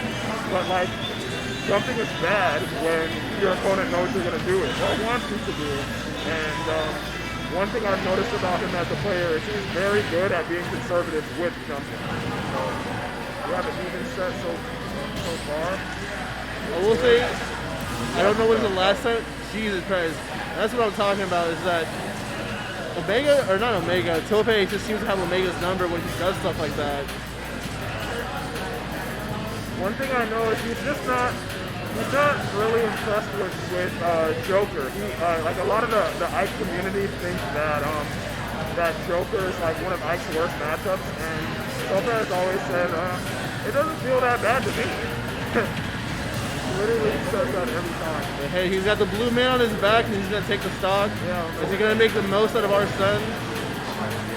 You know, did you notice how people stopped camping out Arsene on the platform? Like, people don't do that anymore at all. And that was like meta when Joker first came out. So, like, I don't know what happened there. What's with that? Why doesn't anybody do that anymore? You're asking the wrong person, because I wish I had a reason.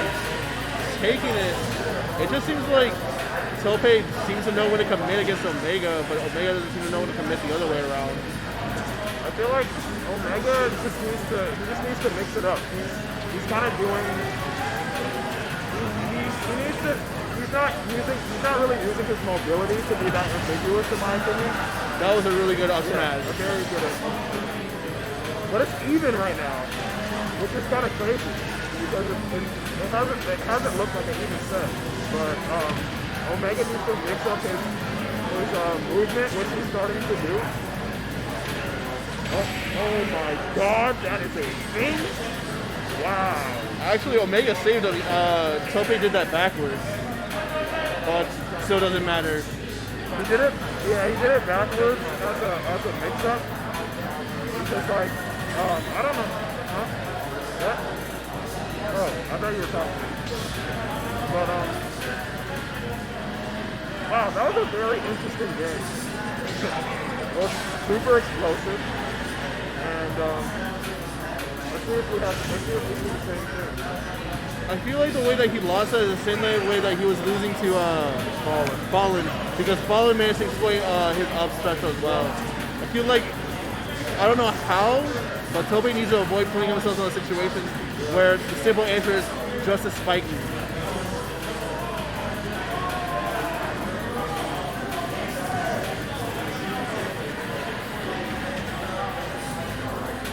Got some nice clear action.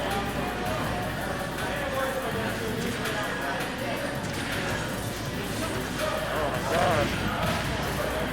I don't know about that up smash. I mean, I don't know about those forward smashes anymore.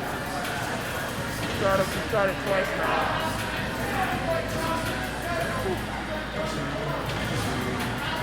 Nice, and that's what I'm talking about, is Omega calling out the jump. That up smash, Jesus, going all the way around. Making the most out of Arsene. Normalize camping Arsene on the top platform. We must do it.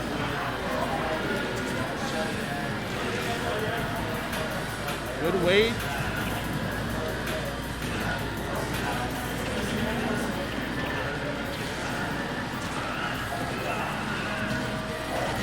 Seems like I think Omega's picking up on a lot of his habits. Yeah, he is. He's running with the lead. Omega has adapted to the flow chart, so Tope needs to now mix up the flow of the game. Like, which I can see him doing, but he's just getting hit in the process.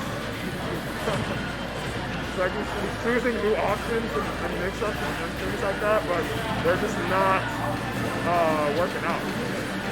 So, calling out the jab attack.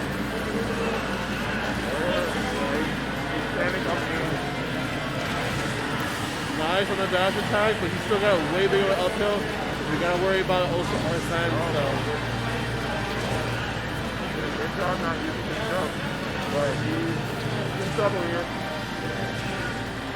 Good. Nice on not getting on the ledge again.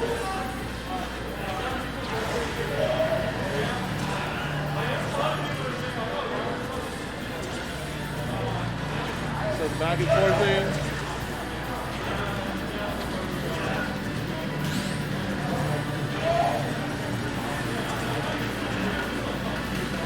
For the grab, trying to go for a forward air. I guess he didn't want to try to go for an up air. Try to go for an air dog read or something. Not really gonna work. It is best of 5, but I don't know. That performance there wasn't that great for Tope. What'd you say? And I don't think that performance would be great for Tope. Yeah. Omega very much ran with it. So yeah, Omega's in his head right now. He needs to chill out on the FD. Floor. And as for Omega, he just needs to stay solid. Like he's playing it well. He's caught on to all the mix-ups. He started doing the Joker things. Like originally, he was committing a whole lot, which was getting him hit. But now he's just kind of using his movement to make it ambiguous when he's actually going to approach, and then punishing from there and keeping their advantage. So. I don't really know what Ike does in this situation. But there's no See, he keeps getting like staggered off the moment. It's definitely not helping. Joker has so many good options to get out of the ledge. So, and they're all burst, and a lot of them are burst options. So, ooh. On the 2-part hit, he only got the first parry. Unfortunate. DLC parry. Buff parry. I don't know about that business. I do. It's not a good mechanic. I can agree to that. Huh? I can agree that's a good mechanic. Yeah, I just feel like it could be better. Like this game has a lot of safe aerials. So like it could. Like parry could be better. Damn, that was insane. Alright, so we are 2 stocks apiece. Arsene's coming back. Arsene's coming back, but I feel like at the very least, Tope is getting a better handle on the situation. Yeah. There's Arsene coming out. That's like the worst time for Arsene to come. Like Arsene came right when he got something in the air. And it was just like, oh yeah, now I have all these big ass aerials to keep me with. Oh look, started waiting on Arsene. Oh, well, went for a mix. These field interactions are really interesting. Oh my god. That was a good trip back. Nice on the confirm on that one. Still keeping it very even actually. Yeah, I'm an even man.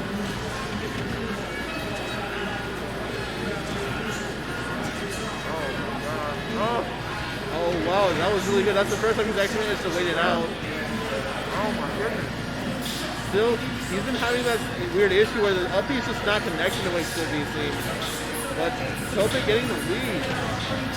Oh, yeah, never mind Arsene. Right there. Oh my god, why are you, no, not with Arsene out. You can't be doing stuff like that with Arsene out. Like, that's just not what you want to do. Oh my goodness. He's avoiding a lot of dash, but he's Now staying he on. has to be afraid of the counter too. Oh, going back here, Post staying alive. But he's gonna be running it back. Wow. This is an explosive set. What's up? I mean, I see in the chat Rango saying that Tope is a little too aggressive. But I don't know how you feel about that. You think he needs to turn it up, turn it down? I mean, I can agree to an extent, but I feel like his issues are really coming with his options of disadvantage.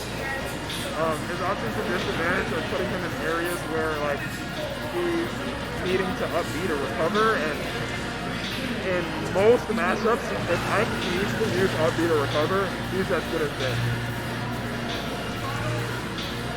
So I think that's his main issue right now.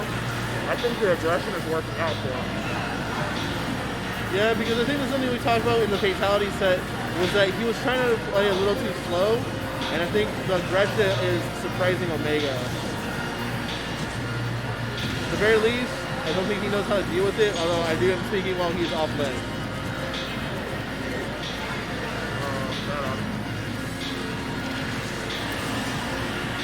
Knife on that dash attack. You know, it's just a good edge guard. It's just a good edge guard. He didn't even give him the opportunity to quick draw.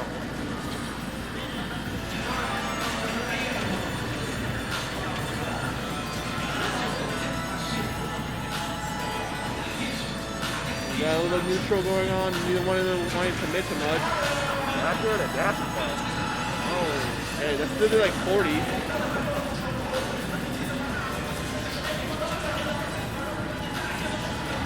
Got onto the roll. Hold on up. Up here. Right down. Yeah, just jump though. Only to get F. Not sure why he didn't go to the ledge there, but this ledge trap is insane. Good on him not using the up B and managing to recover. So like, in that situation, he didn't want to be at the ledge, but going to the ledge was the better situation there. So, a lot of times you just gotta take what you can get. Oh my goodness. Folks still got a good bit of fire left in him. Omega has no reason to approach now, so he's gonna just do both this stuff. And yeah, you see that? The moment you kind of get a little bit too aggressive, that backer out of shield comes in.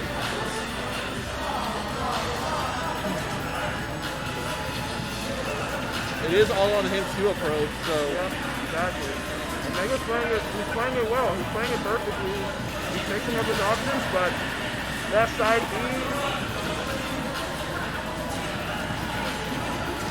Eyes on the platform. That was actually a really good upload. But that side B at the ledge is like, I feel like that move is very similar to Min Min's arm. It's like a really good move, but if you are cornered, it is not a good move. And that's where Tope just exploited. Right, so you got the knockdown that he didn't want. Instead, he wanted to pop off on there one. Oh my goodness, these are some weird interactions. He's trying to just fair one him. Apologies on that. Oh yeah. Overcommit with the dash attack. Omega taking it this one. That's a good third for Tope. And we're gonna have Fatality versus Omega for Grand.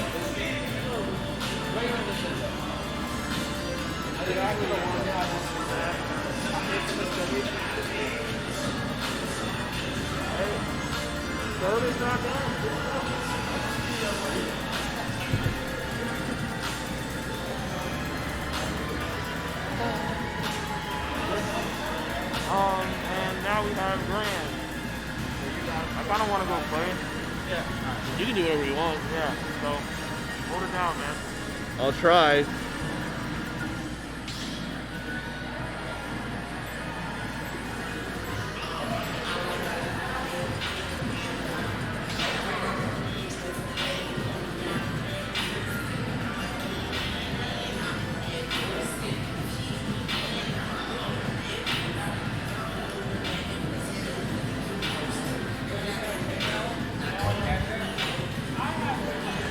would like to give some pre-game commentary, but I'm not entirely sure what happened when they played, I believe, in winners finals. But we're gonna seeing both Fatality and Omega went to InfinityCon.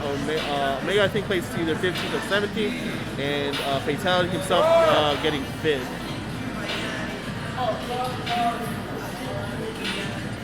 Some controller malfunctions going on.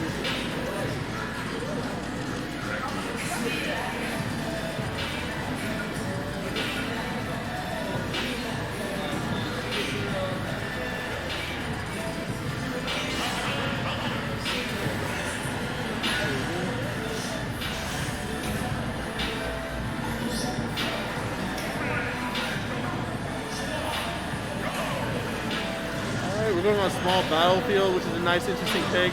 We got some longer platforms and a shorter top.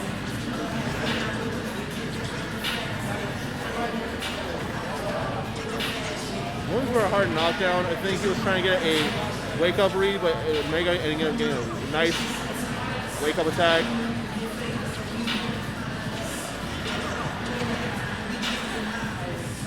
He's how he's trying to read what was going on, but nothing.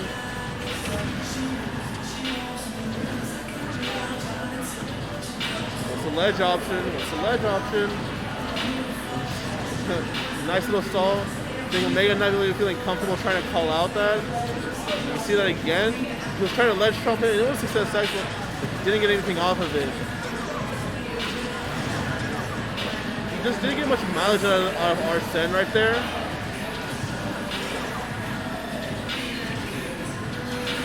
Mike.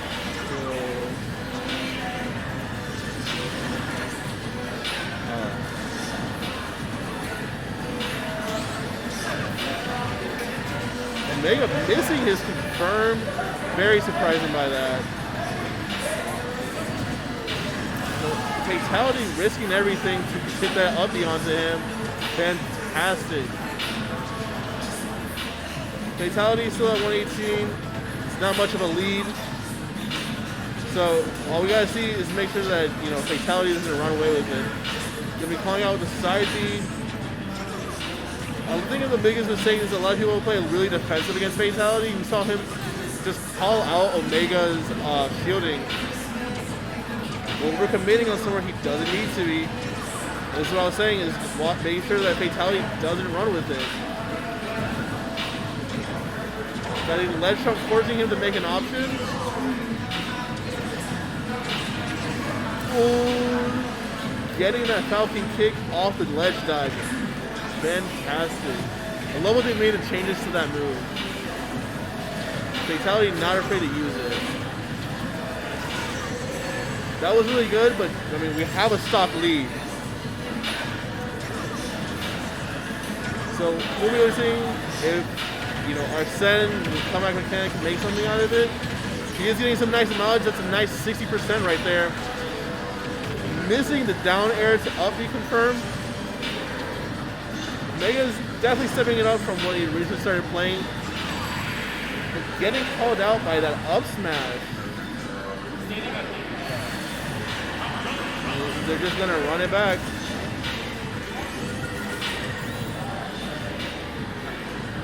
I think Omega was getting some fantastic points towards the end, but I think Fatality just kind of took two stocks, and then, you know, Omega had to fight an uphill battle, and that just is not the easiest thing to do. Let's see if he can make some important adjustments here, because we do have, this is a best of 5.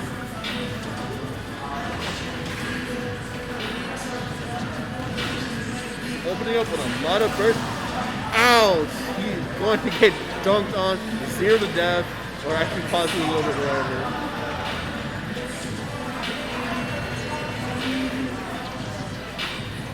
Omega's going to do a lot to stop the momentum from going. Stopping his side B with his side B, fantastic. Down there to the up smash, but he's just getting some percentage off of it. Nice. He did manage to capitalize. The lead is only about 69%, so it's not that awful. managed to beat out his up smash with down tilt. It's a really important exchange for him to win.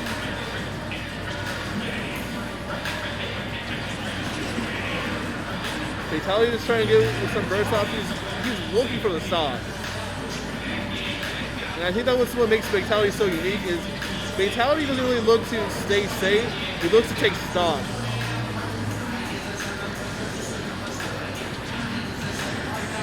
Untaggable situation for Omega. Poor plays, poor timing. Nice uses of the guns. It probably causes Griffin to stagger. Ooh, that was a really good down smash. Really like that he was able to bait Fatality to not be able to snap the ledge. This is a much better close game than game one. And I think Omega's taking some really important notes. Now we've seen for the first time that he actually got the lead.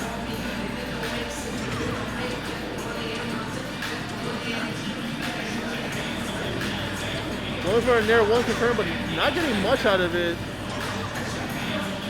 Just keeping him out with that Nair. Falcon got some long legs. We got the blue man. That could have been much worse. Fatality's trying to keep it a little safe though. I think I'm seeing him slow down just a bit. Just throwing out some stuff. Both of them seem a little bit scared of the interaction right now.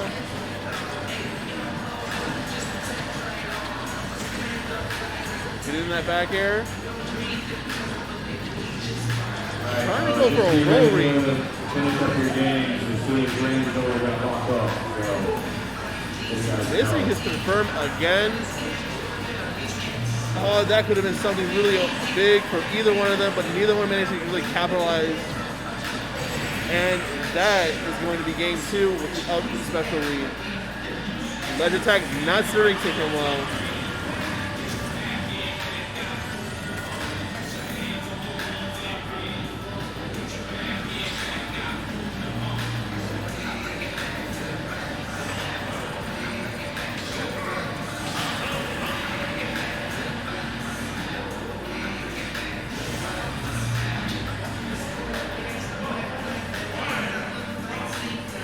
Just gonna run it back here. I think Omega had a lot of good ideas. I think he has something going on. But let's just see if he can actually capitalize it. Starting off with a good lead. I like the momentum. I like the aggression.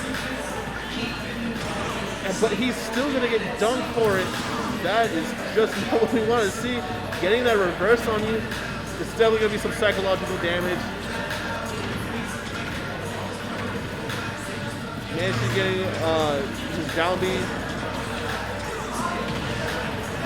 Fantastic, look at that. He just did it back to him. Now he just has a small lead. Omega can definitely make up for this. Getting up special, down tilt. And Fatality just so good at calling out his recovery.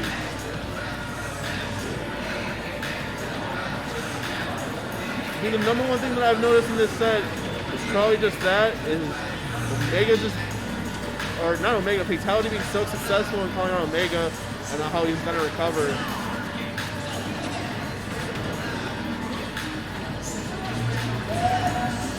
You cannot rock Falcon anymore. That's just not gonna do much. Just 8%. Good on the burst option, missing his up smash. Still not gonna be a stock, but Omega's hurting a lot. He's gonna go for a gentleman. Nice back air. Down air killing the wrong way, but hey, who cares? As long as he did the job. Getting the up air. Failing at capitalizing on his punishing for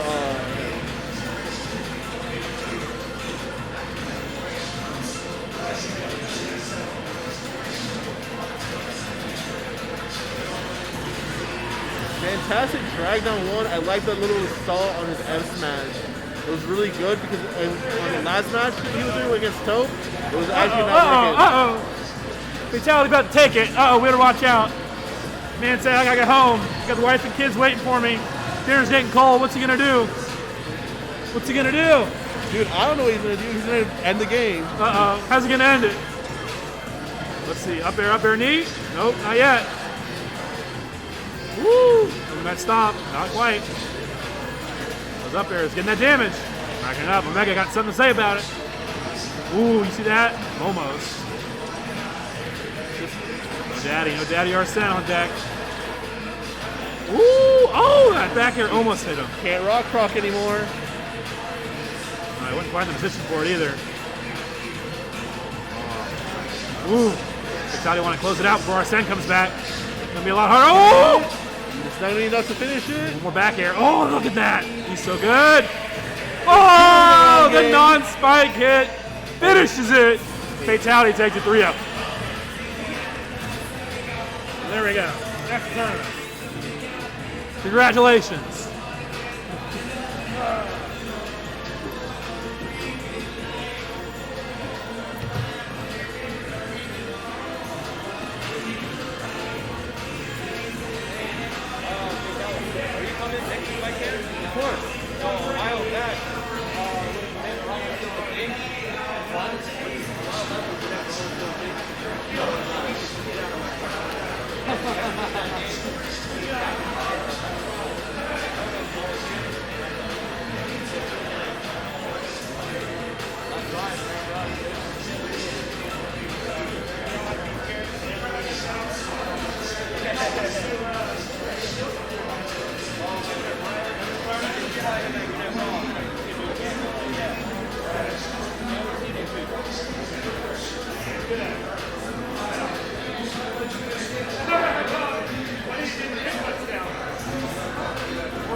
As always, y'all, you know, we usually we mess around and we raid a friend.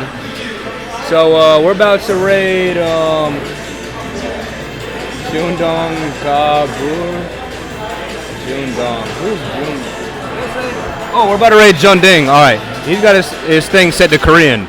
But yeah, we're gonna go ahead and raid, and y'all get in there and troll the fuck out of him. He's in Korea right now. He's one of the UYU players, but yeah, you get in there and say some goofy shit to him.